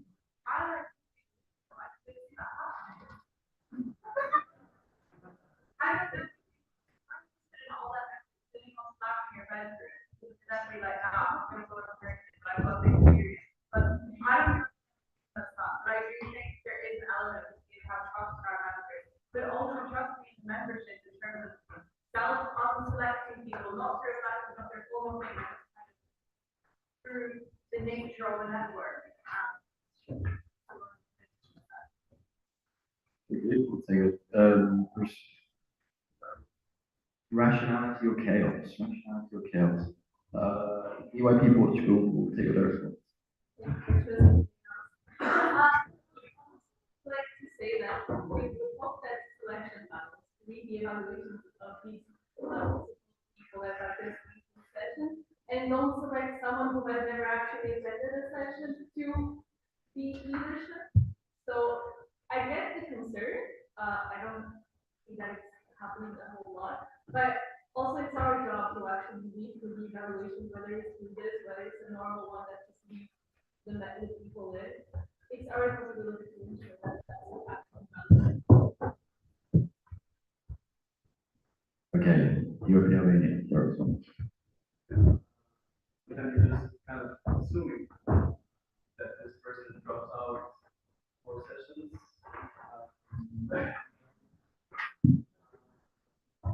Rather than just say, giving them the benefit of the doubt, it may happen to private session and attend and session work. 2 consecutive sessions, and unfortunately you get, one time you get sick, and the other time there's a funeral. I love this talk about trust and everything, but I'd rather increase voice and make the discussion more constructive and together how we can kind of put this more detailed and more tangible, and rather than say, oh yeah, we trust each other here, and that's all we have to do about this.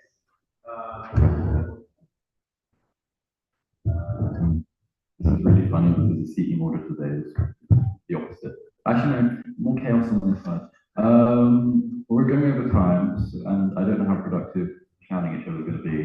So I'll take one more from UOP Poland, and then we'll go back and then we'll vote. Because special circumstances, we understand the speciality of those circumstances, so we will act to those situations. So of course, there has to be some trust. Our whole thing. This is only special circumstances. It's about special cases, and of course, we have to kind of act accordingly to that. And we know it's an extreme situation, so already there are special provisions in that. But of course, our entire network is kind of based on trust in some way or another. And also, as we mentioned throughout this BNC, we kind of police everything. Like policies that go into details about any situation, then all of our customers will be well out.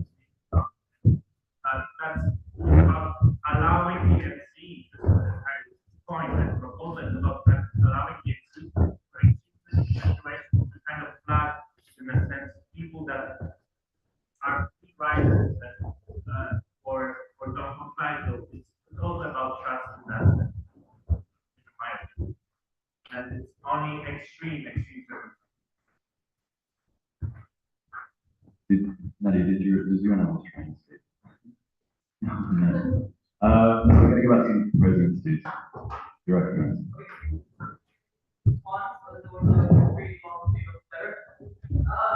But to quickly see that who the person will be writing emails, there's already mentioned we have to use that part, the president was prior to, perfect, perfect. All right.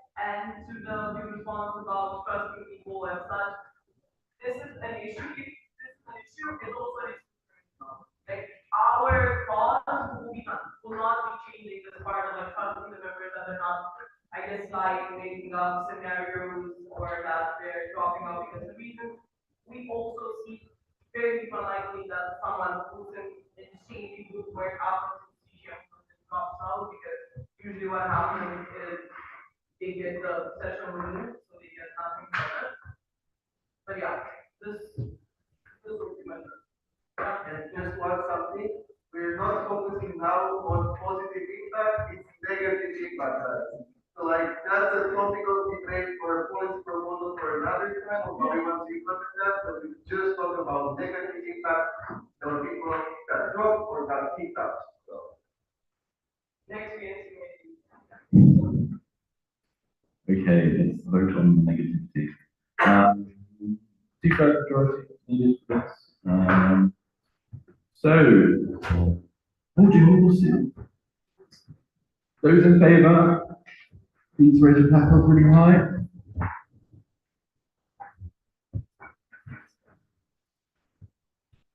Those against.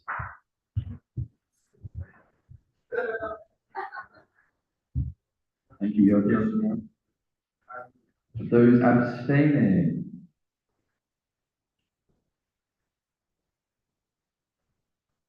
France, are you voting for everything? Okay, well, that very much seems like it can't. So, congratulations. With great power comes great responsibility, but also, so then we can move on to update to the policy on evaluation and feedback. Evaluation, authorization expiry. Presidency.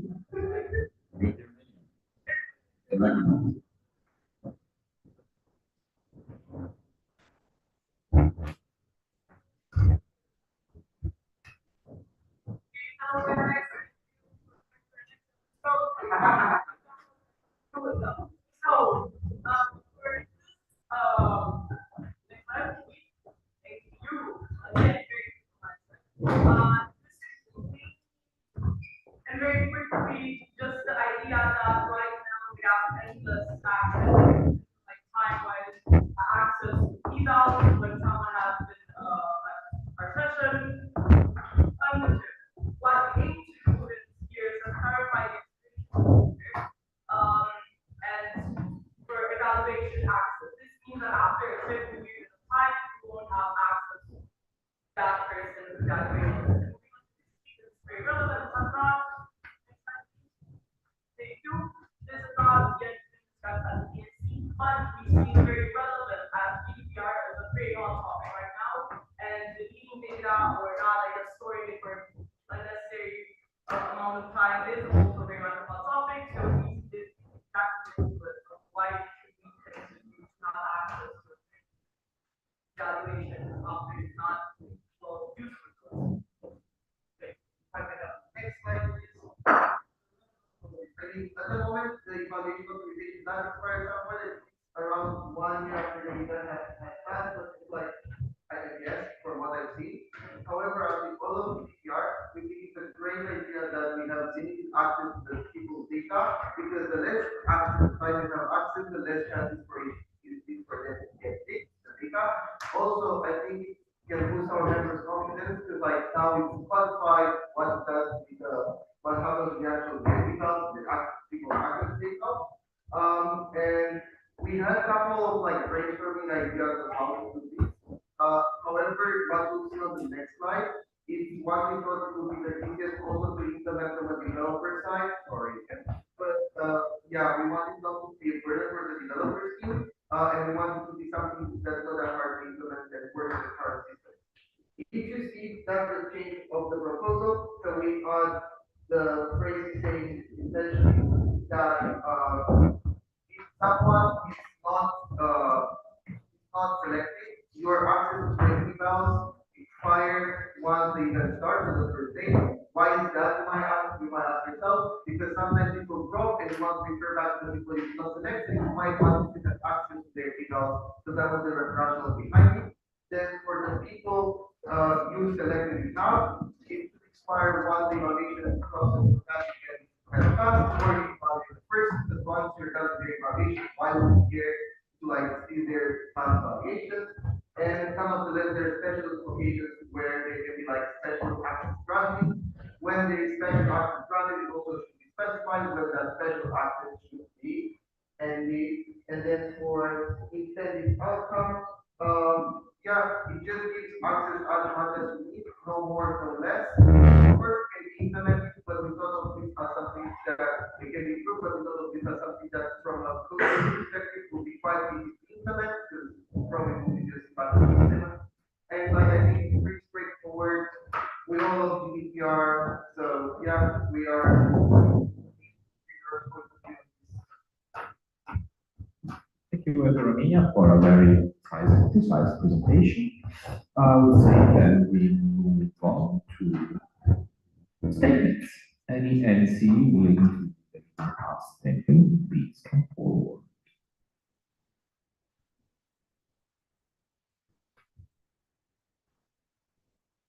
Well, I would say, proposing entity, do you have anything else to add? Good. Then we move forward to the debate, which is structured as follow.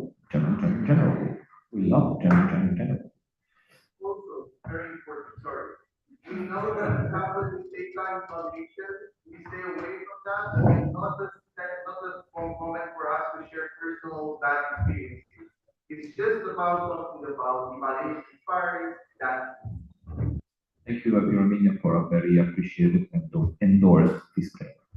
EYP Belgium followed by EYP Sweden. My question is about,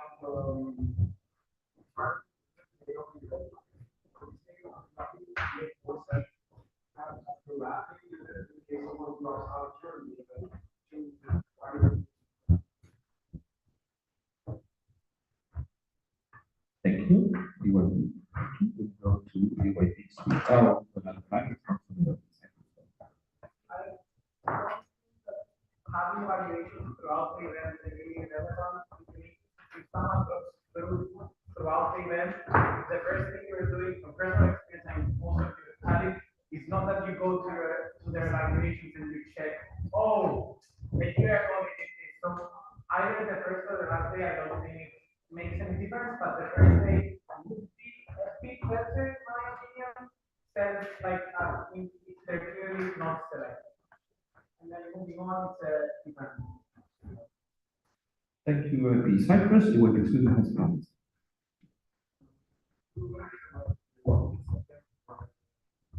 Being able to start with active data is the data not going to be provided for their evaluation. Their online platform.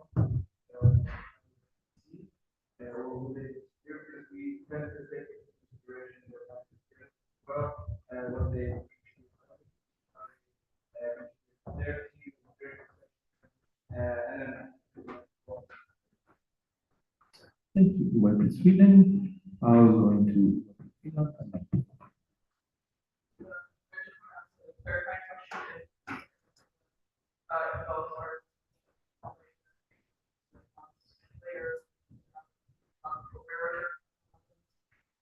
that makes up more.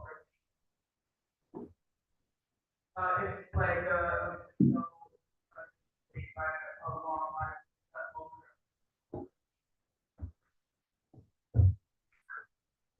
Thank you, EYP Finland, EYP Poland. Two questions. First, what if someone is late with their application to a member class? Does it work if something happens? Whatever. If you want to consider their application, then you can see, but if, let's say, they apply for a previous session in the current format, you can still see their application.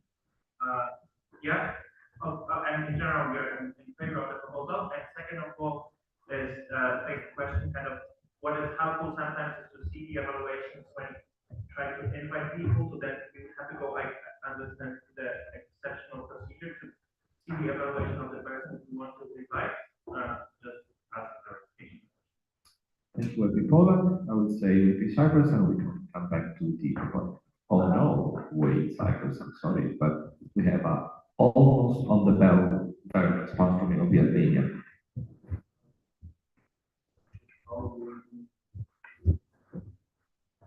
Louder, please. I just want a clarification on Poland on how we do these evaluations, usually like, I think that other people will do the decisions they want to have. Already,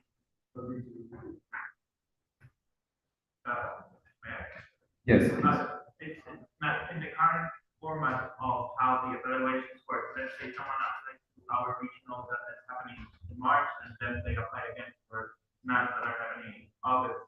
Because they applied to our regional, we still have the access in the current format to their evaluation, and so it kind of sometimes so, oh, we kind of remember that person, they were kind of put the frame from getting into, maybe we can invite them for this session, that was our question. I understand that GDPR wise kind of not the best thing, that's why we support the proposal in general, but sometimes it's helpful to also see the evaluation, so it's kind of like food for thought more than disagreement. the Poland, with the Cyprus, and then go back. Another question is like, maybe the future step or something to keep in mind to work on later on, is that to work on the authorization that MCC members that are not part of selection panels or the session in general do have access to their administration to the evaluations of all session participants. So maybe that is something that the proposal entity would like to work or in the future. Thank you, will be Cyprus, and then will be Romania for you. Right, so I'll take it one by one. So for the first point about someone dropping out, like finally with the session, I don't really see many instances where that would happen. If someone does that, you usually just like to recompose what you have. You don't look like, who can I bring in the class, certain team, etc. So like I think the chances are still low that this won't really help. Then for emails, like when you evaluate someone, like if you were in session, evaluate someone, you don't want to evaluate them, or the evaluation period passes, you still have access to all of their previous evaluations. So like you can kind of see their graph, you can look based on that, you can write based on that. Eval is delayed, what happens? I mean, I guess it's an exceptional case, I don't know, but like it should expire, because like, yeah, and then the person can contact the IO, because I think that the standard is here now, and like from that point, probably we need for some GPIO.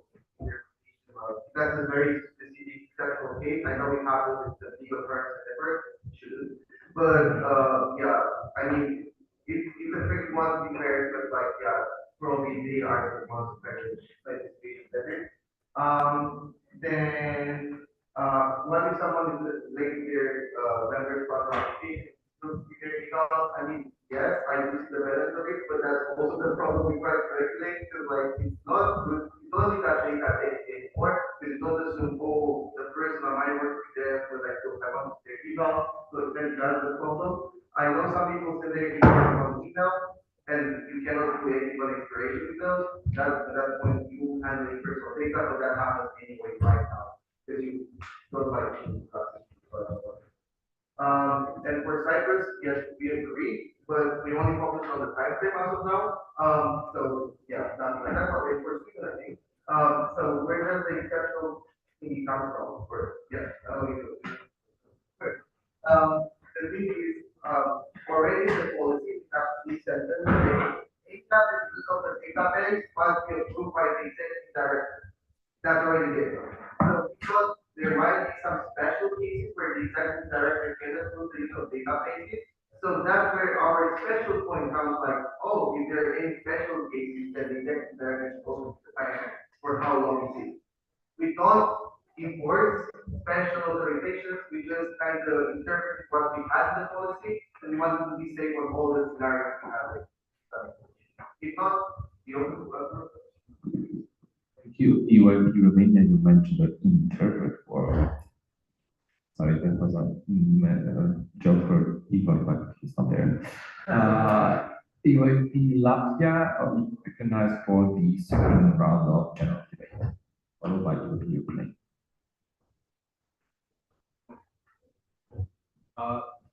Firstly, small note, fairly certain in the previous BNCM, this was very extensively discussed in the workshop on the members platform. Here we're sort of accepted by the majority of the people, and I guess it's slightly out of scope if this is about evaluation policy, but with this also entail removing access to applications as a result of evaluation. Not necessarily. Thank you, Iwan Pilakas from UWP Ukraine.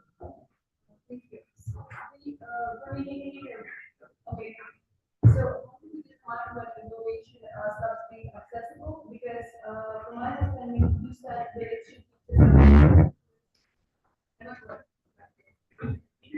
Yes, so how do you define when innovation starts being accessible? Because from what I understood, you're like wanting to be in accordance with GDPR, but in order to be the data of this subject shall be accessible and it's okay to be accessible until it fulfills its purpose. And the purpose of is not fulfilled until the person is like active in that because you need it.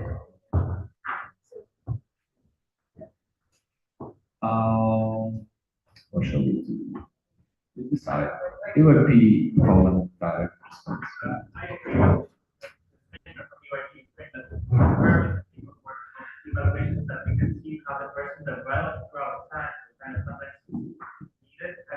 Second of all, please correct me if I'm wrong, I'm not a law expert, but GDPR fulfills the latest reach when there's two data plus another one. So like your name and surname is not a breach of GDPR because you can see it on the members platform, but if it's your name, surname, and let's say your address, then it's a GDPR. So like how you are kind of rationalizing with the GDPR. It's more about ethics. Right, the GDPR itself. Please correct me if I'm wrong. Is it strictly related to how GDPR works? That's not our expert, but it's about the. No, that was the point, and I think also this is not direct. I mean, I don't know, we don't have a special information about that. To be fair, I don't know. Let's see how many will respond afterwards. Any other point?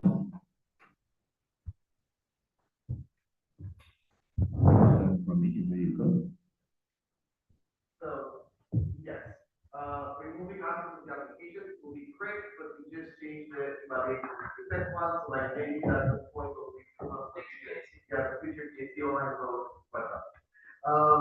Okay, then, under the, this is the point of the evaluation being there when the member is asking the member. However, the actual scope of the evaluation, when you kind of have access to it, it ends when you evaluate the person. Why is that? Because you're done with the person for that event and for the scope of the session you have. So that's how we interpret it. You still have access to their, so if they click on their acceptance, you still have access to their previous tasks till the point the evaluation period finishes or you evaluate the person. So you can still access all of that, we can compare, etc., but we don't see why you still need to track out for another year how the people evaluate what they had in the past. Also, they're doing about, by the way, how they're doing. Like, I don't see the point that your job is done with that person on the moment you submit it, or you see them for the line that time. And then for like GDPR, I mean, that's interpreted in lots of things, but evaluation, again, because it's about their performance, how they do their it does contain lots of personal information, which like, in case it wasn't, why don't we have access to everyone's emails, like, at our discretion? That's why you came on the, like, people that apply to your secretary concerned to you about that, but at the moment, they don't have any way to like, say, okay, that is, you'll have access to my email for like this period of time, because of that, it's very, like, I don't know, kind of bad, because like, you have access for 1 week, 1 week and a half, and you don't have to work with that person, and you don't have those students, that's it. We don't work on the production for those things. Thank you, UWP Romania. We now go to the third and last general round of debate. Any NC willing to have a point?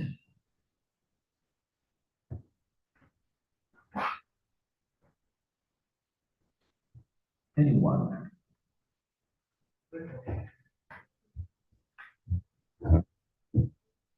One, two, three, well.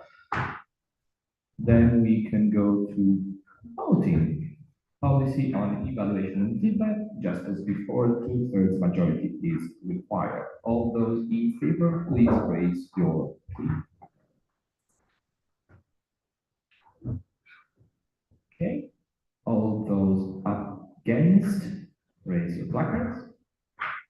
Red those. Abstentions, white placards.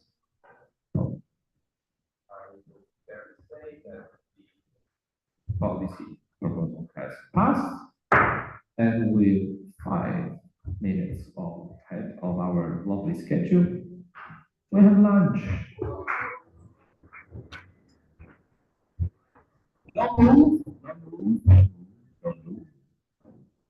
Well, as you maybe have seen, lunch has not yet come by.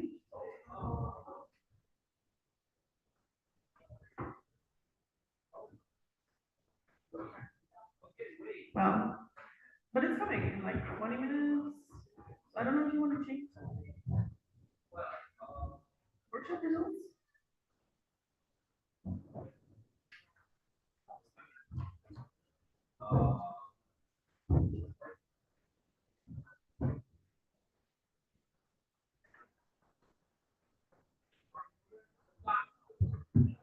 We are not done. As a matter of fact, I am Adriano, not done.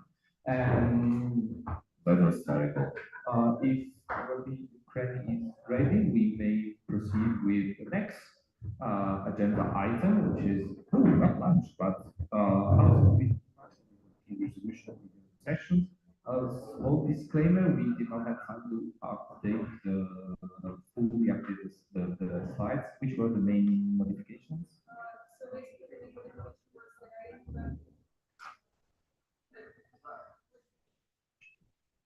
For the draft of debate, huh? Right, well, then I will do it while you explain the whole thing. Okay. It says otherwise on the slides, but it's just. Okay, thank you very much. If you want, you can, the statement of debate, UAP resolution are an essential part of the organization reflecting the voices of young people on important topics. However, the impact of this resolution often remains limited to the session itself without a clear path for engaging with authorities, stakeholders, or decision makers beyond UAP events. This proposal seeks to provide guidelines on how to effectively communicate resolutions to relevant authorities and stakeholders, ensuring that the voices of young people can lead to practical change. Ukraine. So as you know, resolutions often stay within the, one from, So we find it right. Loudly. So thank you. As you know, your resolutions often stay within the sessions and fail to reach relevant stakeholders. Meanwhile, they're not supposed to do that, but we want to give NCs some more opportunity on knowing how you can actually bring it up to the stakeholders and make it in life, which would increase the scope of UIP and make us more credible as an organization and give a better opportunities to the youth. So UIP resolutions often stay within the sessions, NC invest efforts into writing the powerful, thoughtful resolutions, and that's such a pity that they actually end up in GA and that's it. Of course, we know and we aware that international session resolutions, they further go to European Parliament, but we also want to make it so smaller sessions, etc. They also have an opportunity to be heard and seen. Yes. So we can go to next slide. Yes, rationale behind this was UIP is leader in youth advocacy, yet impact of the resolutions often remains confined to the General Assembly room, as I mentioned earlier. And there is lack of structured system of evaluating outcomes and ensuring effective communication. So basically, the thing that we want to do is not only doing that. Oh, I'm back. not only doing guidelines on how you can approach the stakeholders, but also kind of evaluation of which resolutions should pass and should go further and proceed with us, and which ones don't. This is really early stage idea, so we are really open to hear your ideas in it and how do you view this topic. So, and use people need some tools to turn their ideas into actual influence. Yes, we can go to the next slide. We created action plan, so great communication templates. So how you can actually approach, how is the system working, how do you lobby your ideas, etc. Because many of people in UAP, they don't yet study in universities, etc. Okay, templates and knowledge on how to actually like get to the relevant stakeholders. Develop an advocacy toolkit. So explain how the advocacy will come. Great evaluation criteria. So different guidelines on how this evaluation can happen, like especially on the resolutions and which is, as I mentioned, like which resolutions should be heard and which one needs some more work with it. So and training members of NC on how to make those resolutions actually work and make some sort of trainings, so go beyond the scope of just templates. Next slide. Can we actually go a bit further to slide 12 and then come back to the debate because there is some more material. Visual elements, your IP advocacy toolkit preview. What makes this, no, implementation timeline, all that.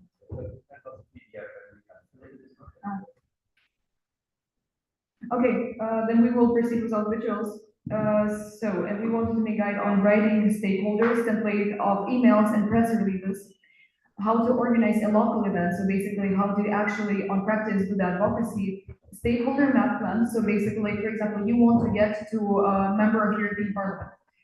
How is this working and etc. Like, who are people on the level below who you can actually address? And social media pack also to increase the outreach of the advocacy. So, and with the implementation timeline, we were thinking that in the third quarter of this year, 2025, we can develop the template and evaluation form. And we're thinking about it as some NCs who might be interesting. For example, I don't know, maybe in cluster base, maybe just NCs who are actually interested in developing and making a working group and developing the templates together. In the fourth quarter of 2025, launch advocacy toolkit and pilot mode in 3 NCs. So maybe we will have some volunteers. UAP Ukraine also wants to do it in our NC. In the first quarter of 2026, integrate the feedback and expense, so see how that was doing and give it 3 months to see maybe we actually have some results. And then in second quarter of 2026, finalize the system and promote network-wide adaptation. So yes, and now we can go back to the debates and 3 rounds of just general debates. Thank you. Okay, first,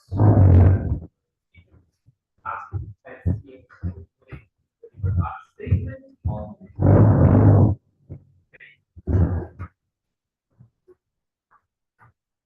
We have, it will be Italy and it will be Ireland.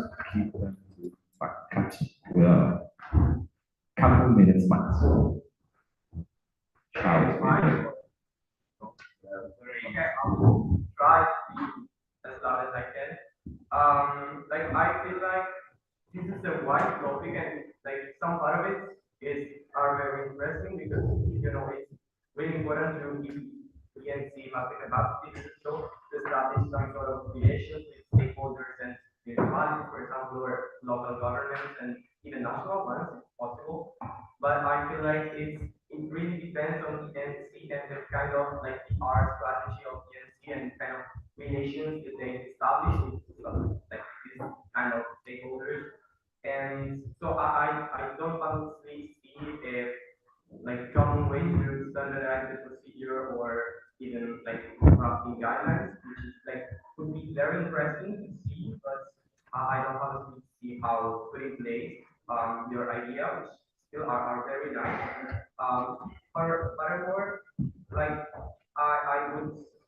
me and UAP that are also the members that we consulted before the ENC, don't totally agree with the evaluation of the resolution because this goes really against all the values of UAP, like not be competitive, but like to be a safe place to share and try to improve your skills, both as like delegates, but also the chairperson who write the POs and the academic team in general, decide the topics and everything. So it would have been nice to like then after the session evaluate which resolutions were the best ones and which not. There's the GA for that, like some passed, some not. So maybe that would be the like the the line, but like I would advise to establish a evaluation. Finally, like I feel like most of the time our lists are not that serious and comprehensive documents and not like definitive on a topic, but just some ideas drafted by young people. So it's more on like an internal value for us to grow and discuss on and give you the tools for like grow and gain skills and knowledge, but they shouldn't have a direct impact on politics because that would be an advocacy which is not what you spend for. Yeah, thank you.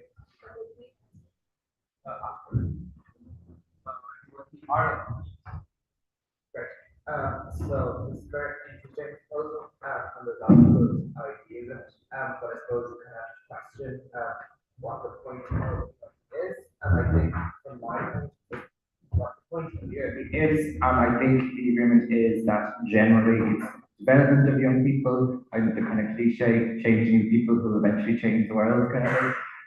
But there are good ideas. So I think a lot of people kind of assume we're doing this anyway. Like I know when I was practicing IS, my parents were like, so whenever he's going on, she comes out of no, it's just like the development. But I think if you're going to do this, do it in a process, you're going to have to look at the topic selection, what's going to be like useful for local governments or national governments to get targeted, so you get welcomed or not. But you kind of just have to then target send or not to send, and there's kind of a patchwork of whether it's being done or not. Like when I HO'd, I sent all my resolutions to various stakeholders, I know lots of IS. And I think supports are a very good idea. Like I like the communication template, the advocacy tool, for advice to have relationships with stakeholders. However, I don't know if I'm a bit more skeptical of this whole evaluations of resolutions thing. I think the whole point of UIP, people who run UIP, is that we're not expression from unit, that's like the first thing you're told is sharing. And I think if you do an evaluation, you cross the boundary there into like say what's good or not good. And I don't think that's the idea. I really do get the idea that it's a really well established place. But I think we just have to be really careful there and make sure that we do what we do very well, and to make sure you don't do what we do very well, try to do other things, and they can work in tandem, but keep what's good to UIP as a whole. Thank you. Thank you, UIP Ireland, UIP Ukraine. Is it not? Okay. UIP Ukraine can respond to the statements. Do we have a microphone around the room somewhere? Oh, here. Let's try it. Even this one is.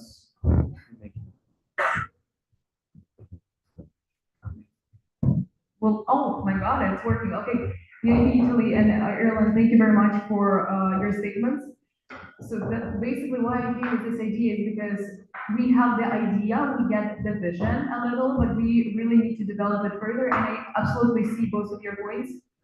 So answering first to Italy, with evaluation thing, we were, maybe it was phrased in a wrong manner, but we were thinking about it as not just evaluation of the topics on itself, but also evaluation of, for example, sometimes people choose committee, delegates choose committee which they're really passionate about, and they would like to have some sort of like increased bargaining power to then proceed with their ideas and bring it to life somehow. So this would be the main criteria. So not basically like which word is worse or better, but more about the ideas of the people, and maybe in some committees the children actually want to do like the entire advocacy. Further, covering the point of that that is really hard to standardize. I see that, because we have EU countries, we have non-EU countries, all countries have different system, regional system, etc. But we have some stakeholders which are existent regardless of politics within the country, for example, NGOs. So, and that might be it. And also, for example, in new countries, doing the template on how to actually bring your ideas to, I don't know, European Commission, European Parliament, etc. So, yes. And with Ireland, yeah, I think I covered the point with evaluation. Evaluation is, yeah, still should be developed. Thank you, EYP Ukraine. We now move the rounds of debate that, as Sophia mentioned, are general. Oh, lovely. Czech Republic, followed by Finland and the UK.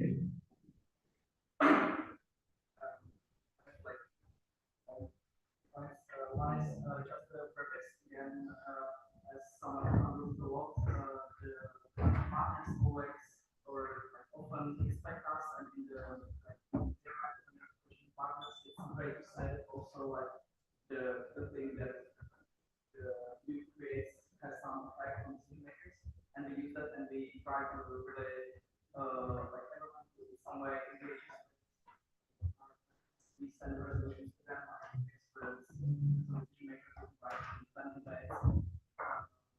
Of course, the different fighter or systematic to this. And the second thing is with the evaluations, maybe with more different approach, or I don't know, read the criteria, I would regard it as more systematic, because like not every decision maker has the time to be whole and different projects, resolute project resolutions.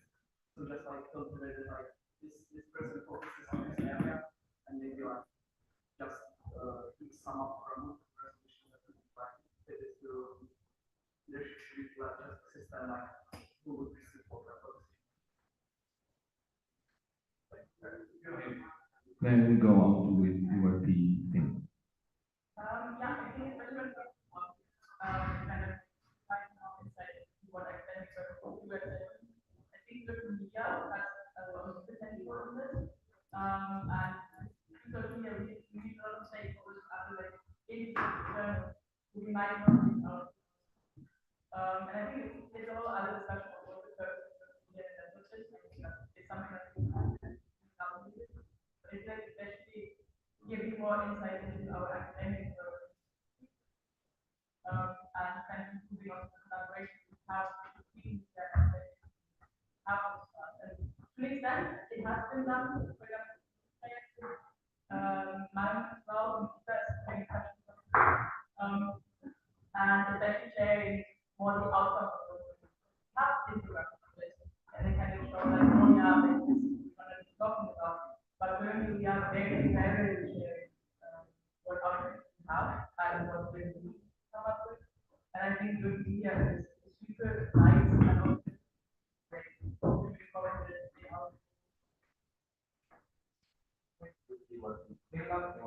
United Kingdom.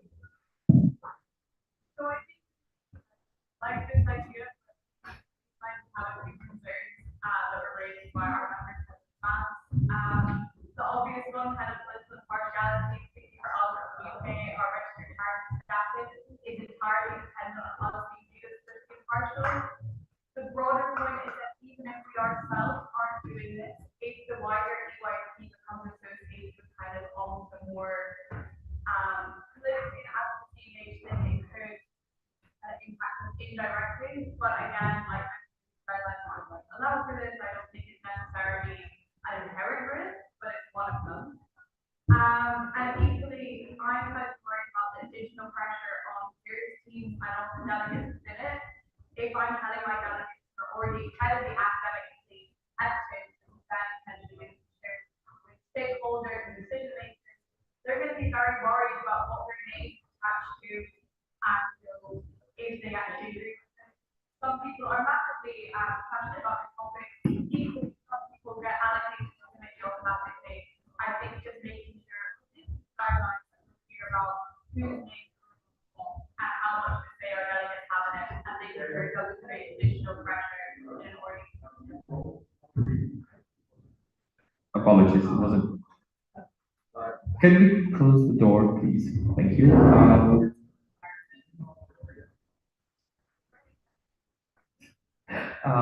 We have a direct response from EYP Romania. Yes, I would like to emphasize that. Being impartial and not being tied down to a certain political party or political person. I find it, I guess in an ideal world, we could do this, be feasible, but in this world, and I guess climate and Romania, at least when I think of actually making an impact and such, it is very, very hard to do it remaining impartial. So this may be a question, this maybe I guess just for me to like emphasize the point that this is a very dicey point in the sense of I don't necessarily see how we could make an impact without associating ourselves with a certain party, a certain group, a certain direction, whatever that means. Because they usually have the most power than the country's government, whatever word. Thank you, Anna. We may engage with our very personal microphone. The response will be Poland and then back to the proposing entity.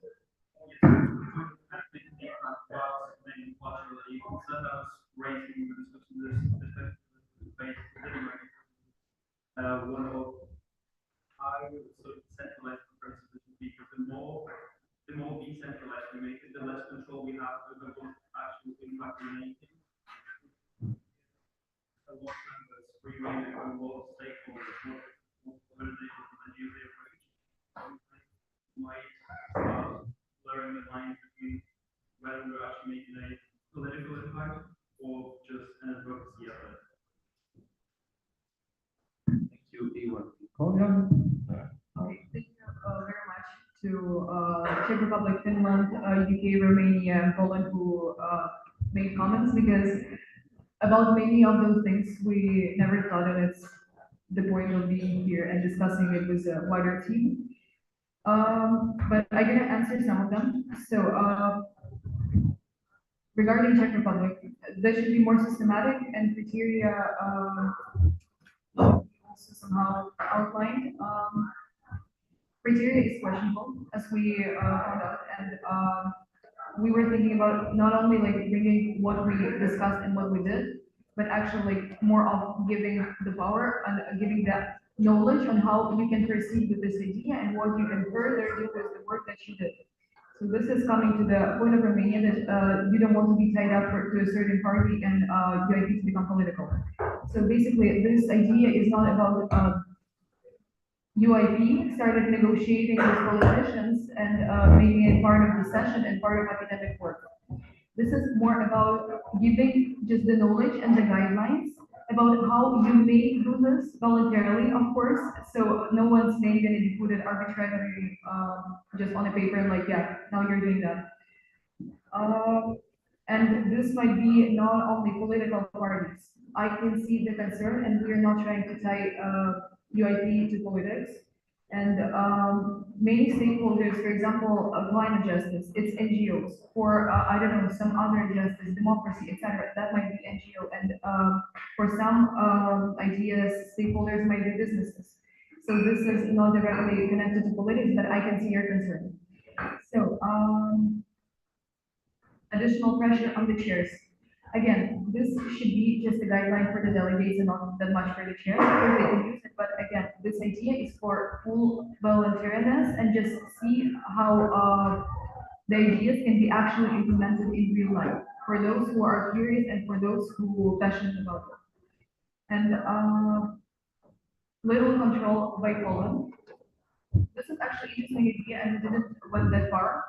But yes, I can see that. Okay. Thank you, EYP Ukraine. We now go for the second round of general debate. Serbia was having a placard after the previous debate, so they have the first point followed by the Netherlands.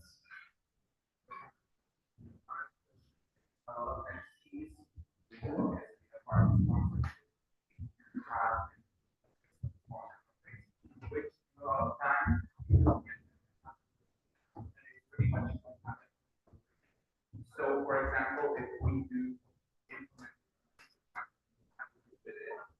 I believe that that would be a bit sketchy because that basically we can use as a lobbying abstract to other stakeholders with a topic that necessarily we do not have, or even the freedom to decide on, is it completely?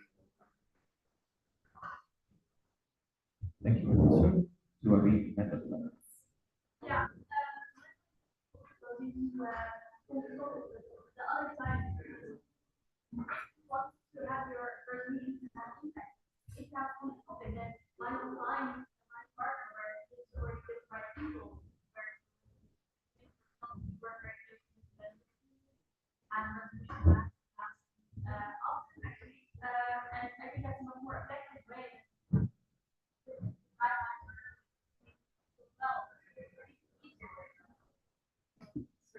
For the personal privilege, I didn't really understand, can you repeat it? Yeah.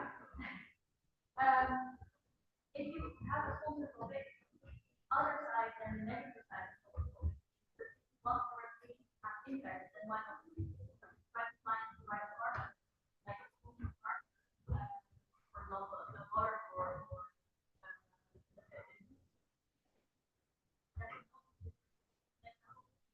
yes, the actual.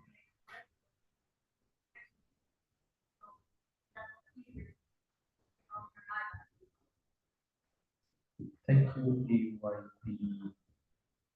Netherlands. Hope that was clear. We have a back response from EYP Slovenia. I just want to highlight in the, it is important to find the right partners, but not the that's possible, and sometimes we do really work with what we have. I can highlight an example of a past international session, so even the IX factor, we did not have a partner with the organization. But it has to be, while yes, we should aim for that, it might not be the case that we verifiable if we only search for the ideal partner. Sometimes you have to compromise a little bit. Thank you, Joao. We go with EYP Romania and Switzerland. Moving away from this exact point, I guess, for technical argument, I would make against having a guideline. I think that this is a very specific thing that a guideline would be irrelevant. I don't see a way to like cover even like 20 geographically or we have like I don't think with all these like political violence and such. I do think it's important to talk about it. I do think we have like successful cases where like have gone beyond the session and I can see it as being a common basis and maybe some knowledge sharing for your own council beliefs, but I do not exactly see how guideline would be relevant for more than your entity. Not necessarily like great, but beyond each individual entity. It would be Switzerland. Thank you. Also, sorry, it's a lot about the guidelines right now, but the way we see it is that we anyway have result typing,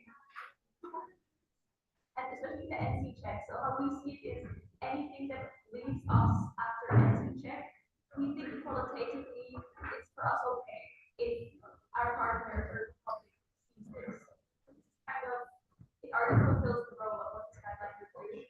And of course, sometimes, yeah, sometimes some not as smart as others, but that's up to the delegates to say what they want content-wise. But formally speaking, NC check does this. If there's interest in like, I don't know, NC check, tips and tricks, these persons, I think we can talk about that. For us, this is time for that. Thank you, Nadia. I would say United Kingdom and then Ukraine.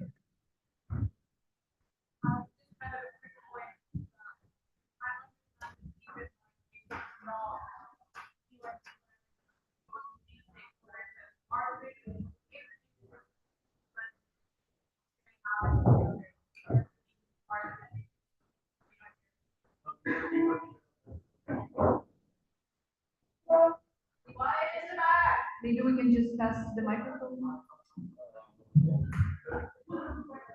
One more.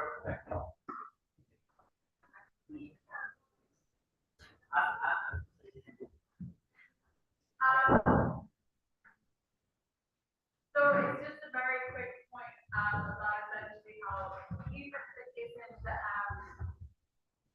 even if it isn't EYP themselves that NC are doing on behalf of regulatory stakeholders, if it's a young person that is using their resolution, which has in the future, the EYP logo has been created using our methodology, and is therefore inherently linked to us.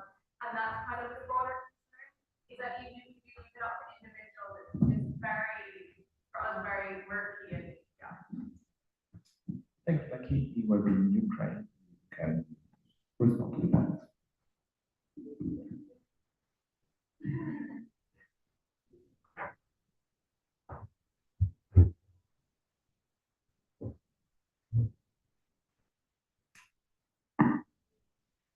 So I'm really glad that this knowledge and idea share is happening.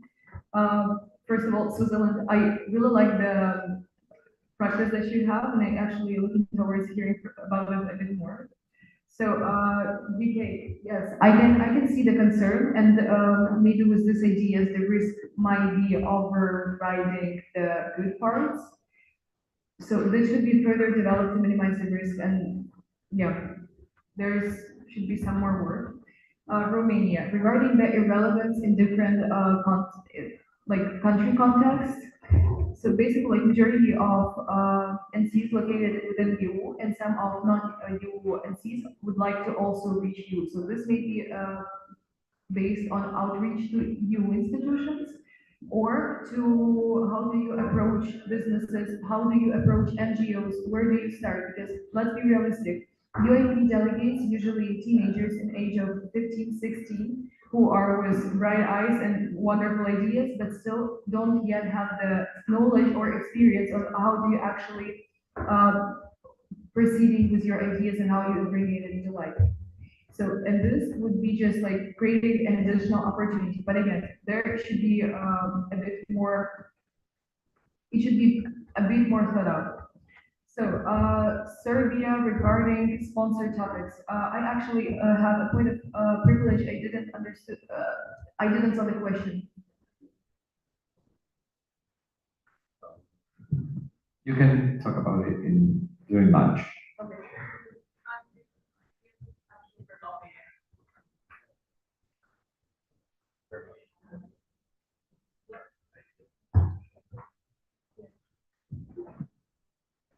We can discuss on Discord. Yeah, exactly. There was this Discord job.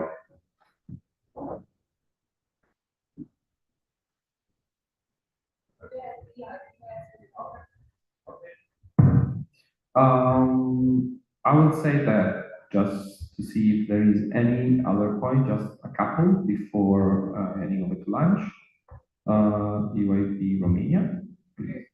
Yeah, a very quick point, and I don't want to sound institutional like I did in Fairyland, but I think that bringing this practical element, this real life element to UAP might take the joy away from it. I don't necessarily see that this is the point of UAP, of actually doing something. It sounds very bad how I'm phrasing it right now, but it's actually like UAP provides the members and the participants with the skills, with the confidence, with the resources to make an impact in their community. We do have partnerships with 1,000 organizations individually, and also opportunities channel, Discord, whatever. And I do think that UAP is making an impact as it is, and we are doing our best to make an impact and see like outside of it, to talk about UAP outside of UAP a lot and such. And I feel like if we make it quick, just for in general, the student council, or like actual other NGOs that exist already, that do undertake or do this specifically, already in our respective countries, communities. Any other activity, even one last point in this debate? Great, you have Ukraine. Okay, thank you, Romania. So, the main point is that we're not trying to broaden the scope of UAP's actions, and this is mostly directed towards the delegates and their power within the sessions, like what they can do after with the materials they created. And the main point is that this is an opportunity and not the burden or obligation to proceed with this. This is just gives an opportunity of how the young individual can further advocate for the ideas or proceed with it somehow. Thank you. The IO has a point. Yeah, I can still add that for several projects, the IO does actually have participants discuss directly with policymakers. An example of that is the Rebuild Ukraine project, who are visiting Brussels next week. And as you maybe have seen in the IO updates, there's also other places where we as EYP do engage externally with other organizations and with policymakers within the scope of our defined work. So for example, the Rebuild Ukraine ambassadors do not speak on behalf of UIP, but on behalf of themselves and their group of participants.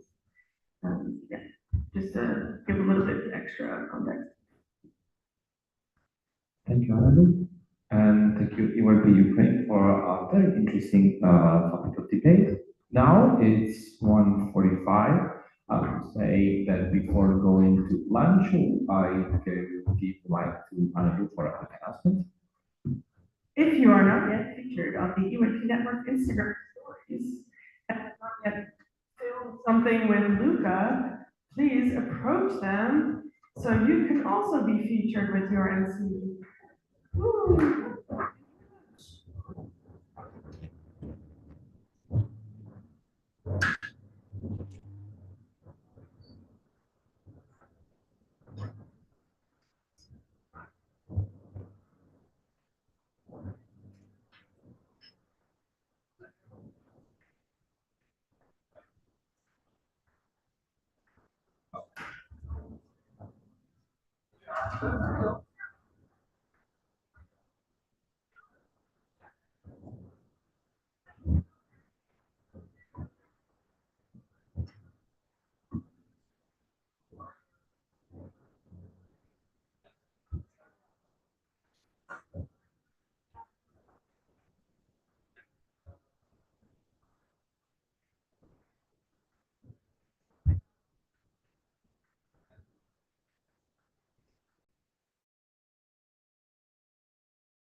Hello. Hi. Can you hear me? I can hear you. Can you hear me? I cannot hear you. It's Nico. Oh, amazing. Give me a second. Can you hear me now? Oh, this is working.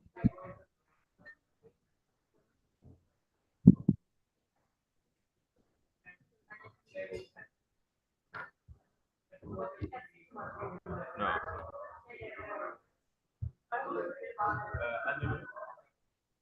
Can you hear me now? Help me get rid of the like this button. F1. Like the gears.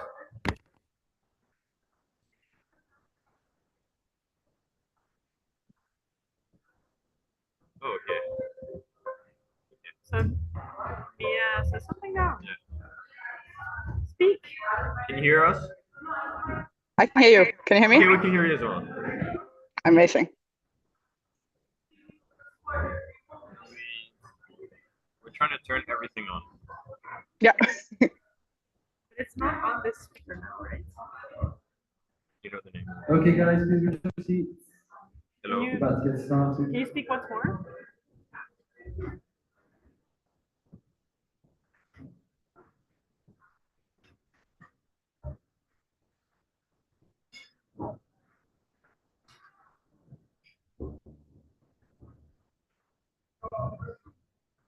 Mia, can you speak once more?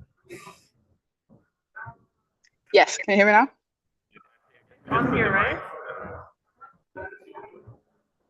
One more try. Yeah. Hear me now? Yeah, we hear you. We're just trying to put you on the loudspeaker. Yeah, fair. Hello.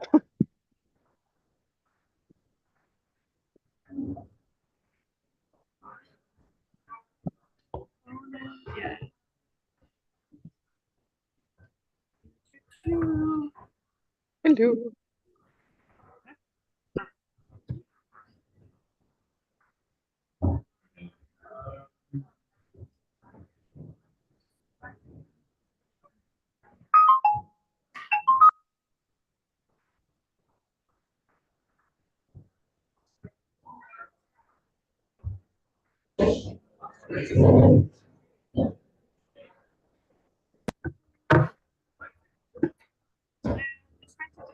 This guy. There we go.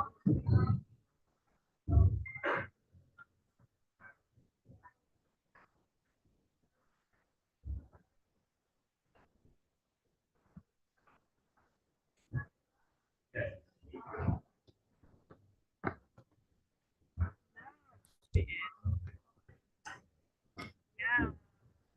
We don't have this on the whole time. Hey. Can you say something once more? Yeah. Hear me? Yeah, almost. Almost. Great times. Okay, now we should be able to hear you. Let's see if this works. Yes. It works? Yeah. Amazing. Now you're like loud, proper. And I think now you're better too. With this, hopefully. I don't know. Like we're using this. Wait. Yeah. Hello. Yeah. Now this is on, and it was on the laptop first, so. Fair. I don't know. Hello.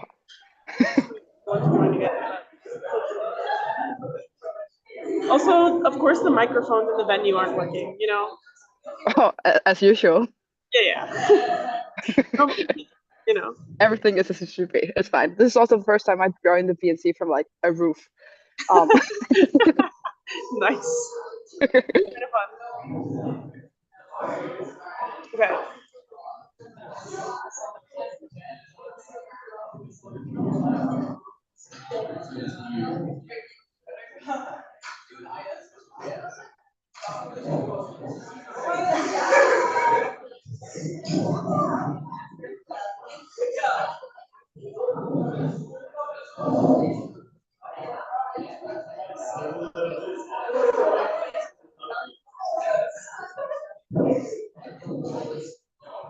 We're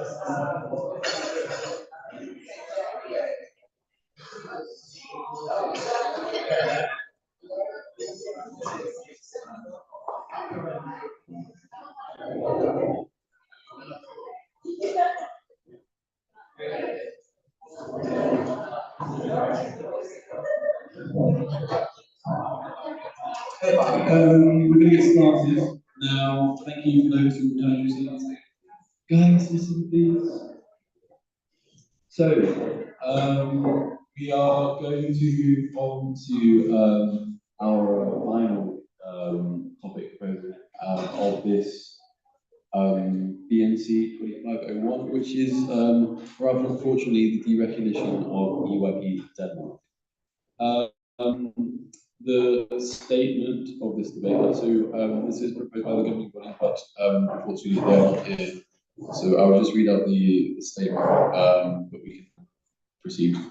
So the recognition of EYP Denmark should be withdrawn following their request, as they will not be able to fulfill the requirements of a national committee. So I'm going to read through this. Because not mine, but yeah, continue.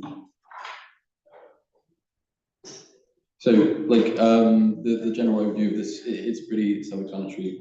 But so the prospect action plan is 2 votes, 1 derecognition. Igor says still some new people can start it up. And we have a request which is going on now. So this formal request was submitted by the governing body, which is a request for a vote to adopt a statement or question on behalf of the BNC. The statement is as follows. The BNC expresses its thanks to EYP Denmark for their years of supporting EYP in Denmark and bringing many great volunteers to the community, which we warmly invite to stay active. Since this is a formal request, we would like to raise our placards in support of this statement. So please.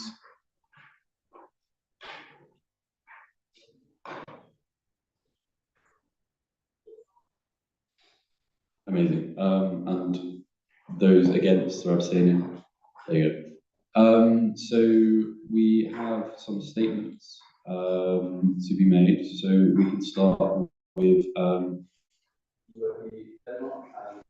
who is with us online. Straight. Hello. Is my sound through? Yeah. Amazing, thank you. Also, thank you for like the best streaming quality we've ever had at the BNC. Yeah, I just wanted to make a few closing remarks on a few closing remarks on the state of EYP Denmark. As you probably read in the proposal, we are not closing down, but a few of you have known for some time. I've been with EYP Denmark for almost 9 years, so almost since the beginning. And I just want to thank you both, all the Danish volunteers that have been there, as well as all the volunteers from other countries who have really done a shit ton of work to make this organization run. Especially all the Norwegians, both founding and running this organization for the first a lot of years, and afterwards all the internationals who have really helped us with our sessions, sending delegates and inviting officials and board members, etc. I think not the only one, but we're one of the entities who have had board members from like basically every country but Denmark for a long time. Now having it from everywhere. We really loved doing the EYP work, and for quite some time it looked like we could work through this. COVID was a bitch, so put it in the most formal words I can, which definitely killed a lot of the encouragement and the engagement in the organization. So I want to thank everyone who has been partaking in the sessions afterwards and really strive to make this organization run, both the current officials of our now council NATS, the officials for the smaller NATS that we've had the past years. I wish that we could continue, but our human resources are not for it, and our engagement in this organization has come to an end, I think. So obviously we hope that some days is again to take out the task. But until then, it's a wait and stand from here. But thank you for everyone working with us, both in the GB, the IO, BNC board, and every official from all the NCs.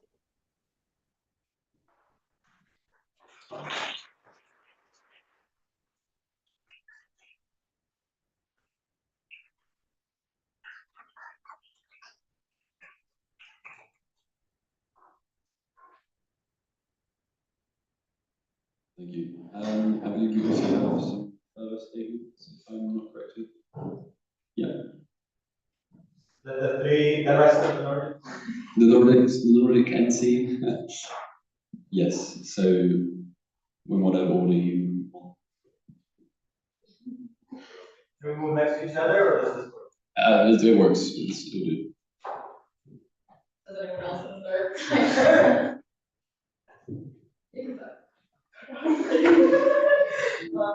Yeah, we just also wanted to thank Go to Denmark for all the hard work and the organization that has done so many things, like trying to work within the NC and nationally.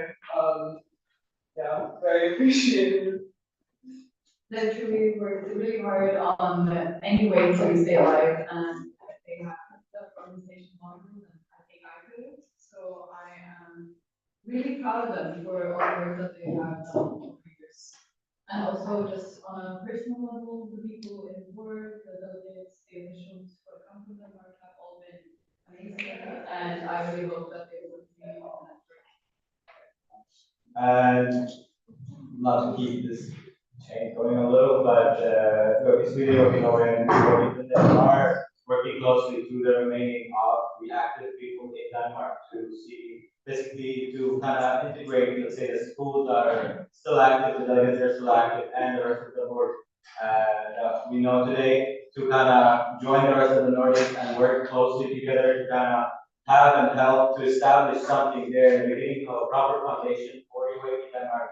Hopefully one day be restarted, but this basically the Nordic cooperation will continue, and UAP Denmark will always be on our agenda, discussing and seeing how much further we can keep on supporting them, because it's really sad to see one of the Nordics, another one basically, horizon. Basically be recognized, and hopefully in the upcoming few years we might have something, but Thank you very much. So that being said, there's no more to return to, so we'll move on to the debate. Debate structure is all general, so are there anyone want to make any points? We can move on. No? Okay. Yes.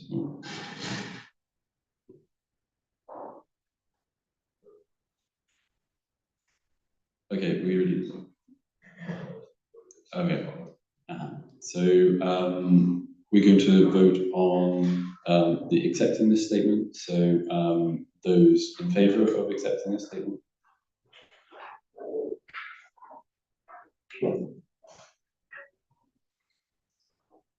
Yeah. Those abstaining and those against. Perfect. So that statement is adopted. Great.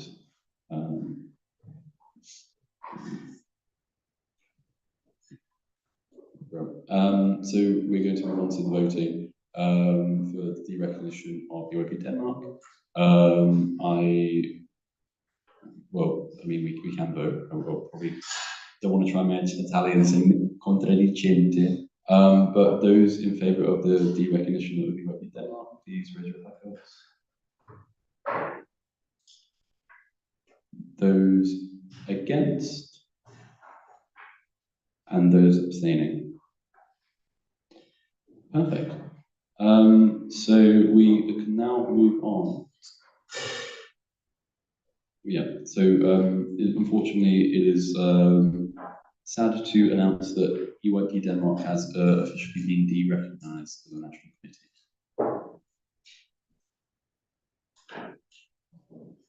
That's depressing. Moving on, workshop results. Thank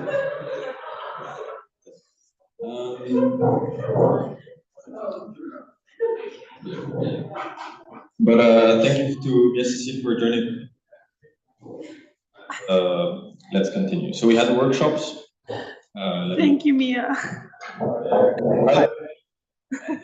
Workshops that wish to share their findings. If yes, please raise your flag. It can also be the IO, but yeah, we can start with the IO and then we'll pass the mic.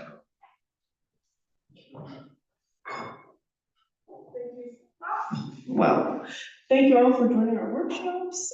Obviously, the workshop givers aren't here, but I know that a lot of notes were taken. So everything you've said will really be taken on and usually really influences actually our day-to-day work. So know that what you say will actually leave this room and come with us into our work. And do also please leave comments in the evaluation form on what you thought of the workshops, because that helps us make better workshops next time.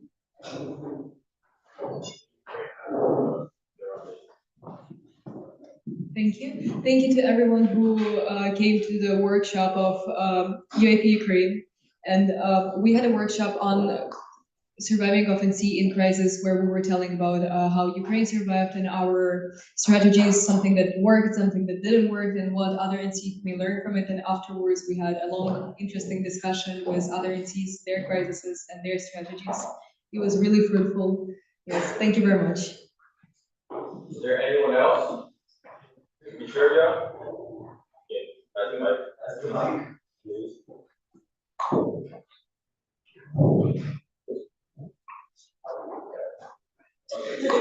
Anyways, we had a workshop on different institutions in Serbia on this protest going on.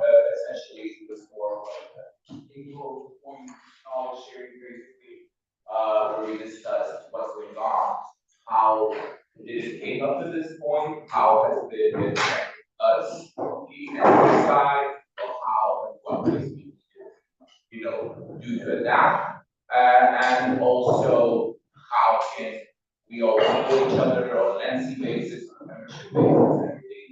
So we have to do this survey. I would really like to thank everyone who participated, us here, and to express our really true gratitude for all of your support, because it does keep our Thank you.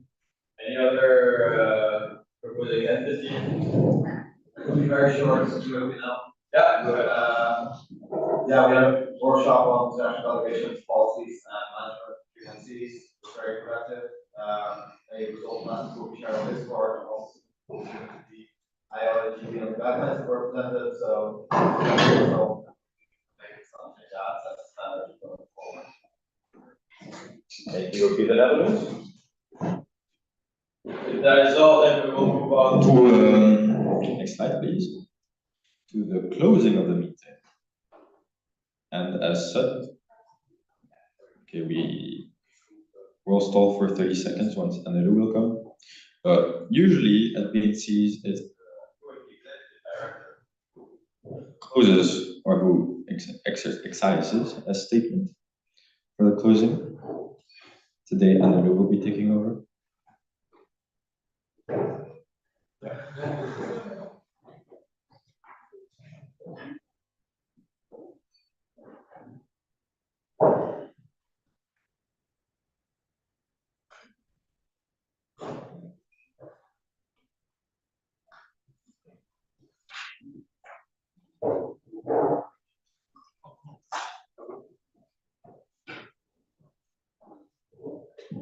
Here I am again. I'm obviously not Anya, but I will try to fill her shoes for this short 10 minutes.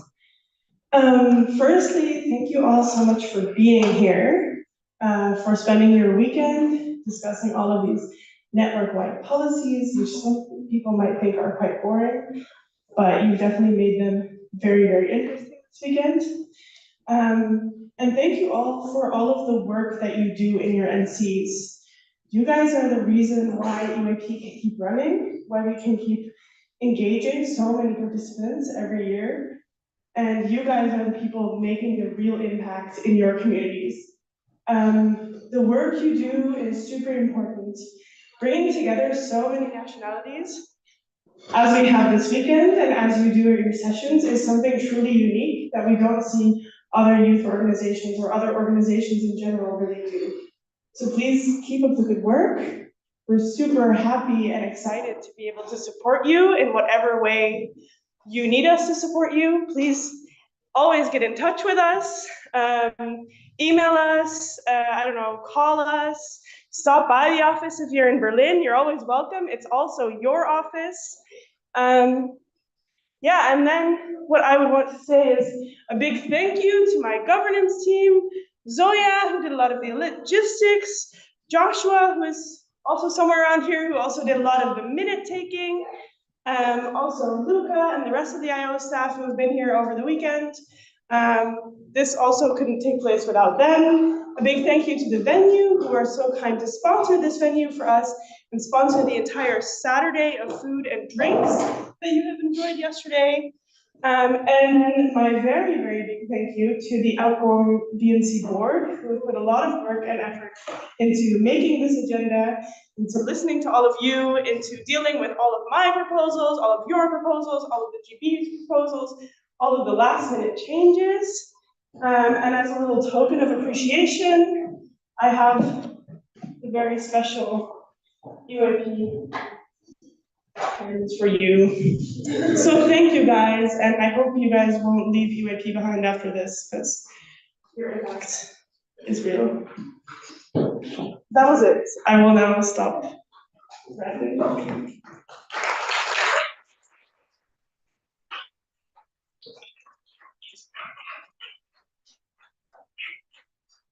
Okay, not Adriano, and I won't try my best to tab. Yeah, so unfortunately, he's the honor of closing this BNC meeting. But firstly, just like to thank you guys on just the sort of fact that this is a record number of proposals that we managed to fit into a weekend. It's absolutely insane. And we still didn't manage to fit all of them, which hopefully the newfound power will help to manage in future. But thank you so much for helping us get through such a broad variety of topics. Some spicy, some weird, some about showers. So just like a lot of different things. And just to reiterate, you probably would have had at some point someone come up to you and sit next to you and go, "Have you thought of running for BNC board this month?" I really do encourage you to do so. It's the amount of work that we've done has been so rewarding, and the bonds that you create between, for example, Nico and Adriano and I, the BNC boys, it could be you. But it's like a really rewarding experience. You get to meet so many new people, and it's also such a unique perspective of EYP, which I think I've really appreciated, and I know Adriano and Nico have as well. So please, if you are thinking about running, do get in contact with us. We will be more than happy to talk to you about it, our experiences, and just advertise you have a cheeky weekend with the boys in Berlin at some point, if you do get it. Anyway, so I'd just like to thank the IO for all the hard work and putting this event together and supporting us for everything. I know Discord is slightly annoying and our replies are sometimes delayed, but we do appreciate all your hard work and helping us put this together, so we couldn't have done it without you. Other thank yous go to the GB. Ivor's not here anymore. Rem's also not here. But as you see, lots of the proposals and lots of the changes have come from them. And I was talking to Joshua about this earlier, but it's so, I think usually the GB BNC relations in the past tend to be a bit frustrated, but I feel now, like having been to 4 BNCs, the relationship seems so amicable and understanding, and in fact, agreeing on basically any points, or most points that have been made. So I'd just like to thank the GB for their hard work in supporting us, and also being so open and approachable, and in a way, right about things. So I'm going to pass on to Nico for some announcements. Yeah, my announcements are mainly about the feedback. You're soon gonna get feedback forms. If you could be on the feedback forms. They're for the IO, but you can also tell us stuff about the BNC board. So that could help us as individuals, but also it could help it could help us in the handover to the next BNC board. If I'm taking time for this now, I'm also very interested in what you guys think about the BNC guide, which was shared to you at the beginning. I know it's short, but I would really appreciate having feedback on that, as I was mainly the one writing it. And everyone's very excited, but please stay tuned for the online vote. We spoke about online participation. We're nearly in the month of May, and somewhere in July or June, there should be the next online vote. So let's keep our promises and vote to reach the quorum for that one. Back to Dan. Awesome. Okay, the fun stuff. So I would like to announce that we had a total of 32 statements, 205 points, and 107 direct responses. Doesn't surprise you that I think UOP Romania made the most points. So congratulations, guys. We loved your podcasts. And I think Igor was up there as well. Okay. So in terms of seating orders, who had the one who got it on the first day? What was it? I forgot.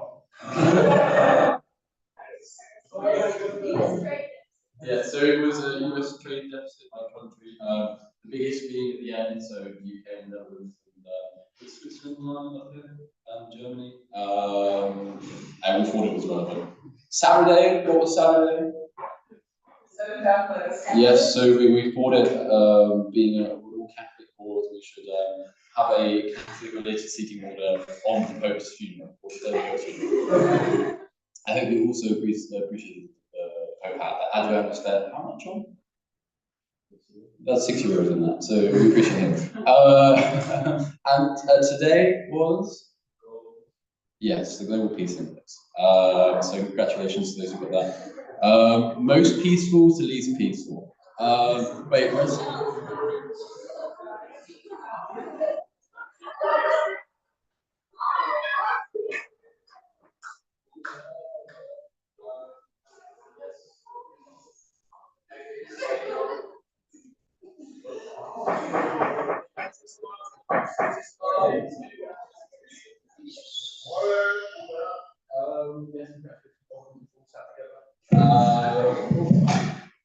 But yes, so with that being said, it is my pleasure to officially announce that the BNC 2501 is officially closed.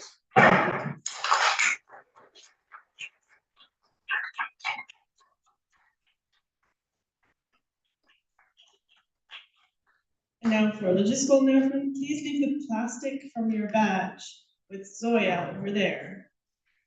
We want to reuse it. We are sustainable. You can keep your lanyard though, so you know, little free goodie. And then please make sure to put your placards and everything in the envelope so that you don't lose it, and we can take it with us for next time. And then please take all your belongings, and then you grab a drink or a coffee, but also please move outside so we can clean up. Thank you.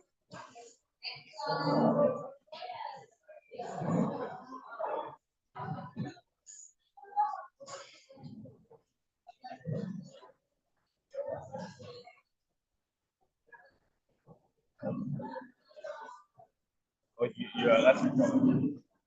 You know how to do it.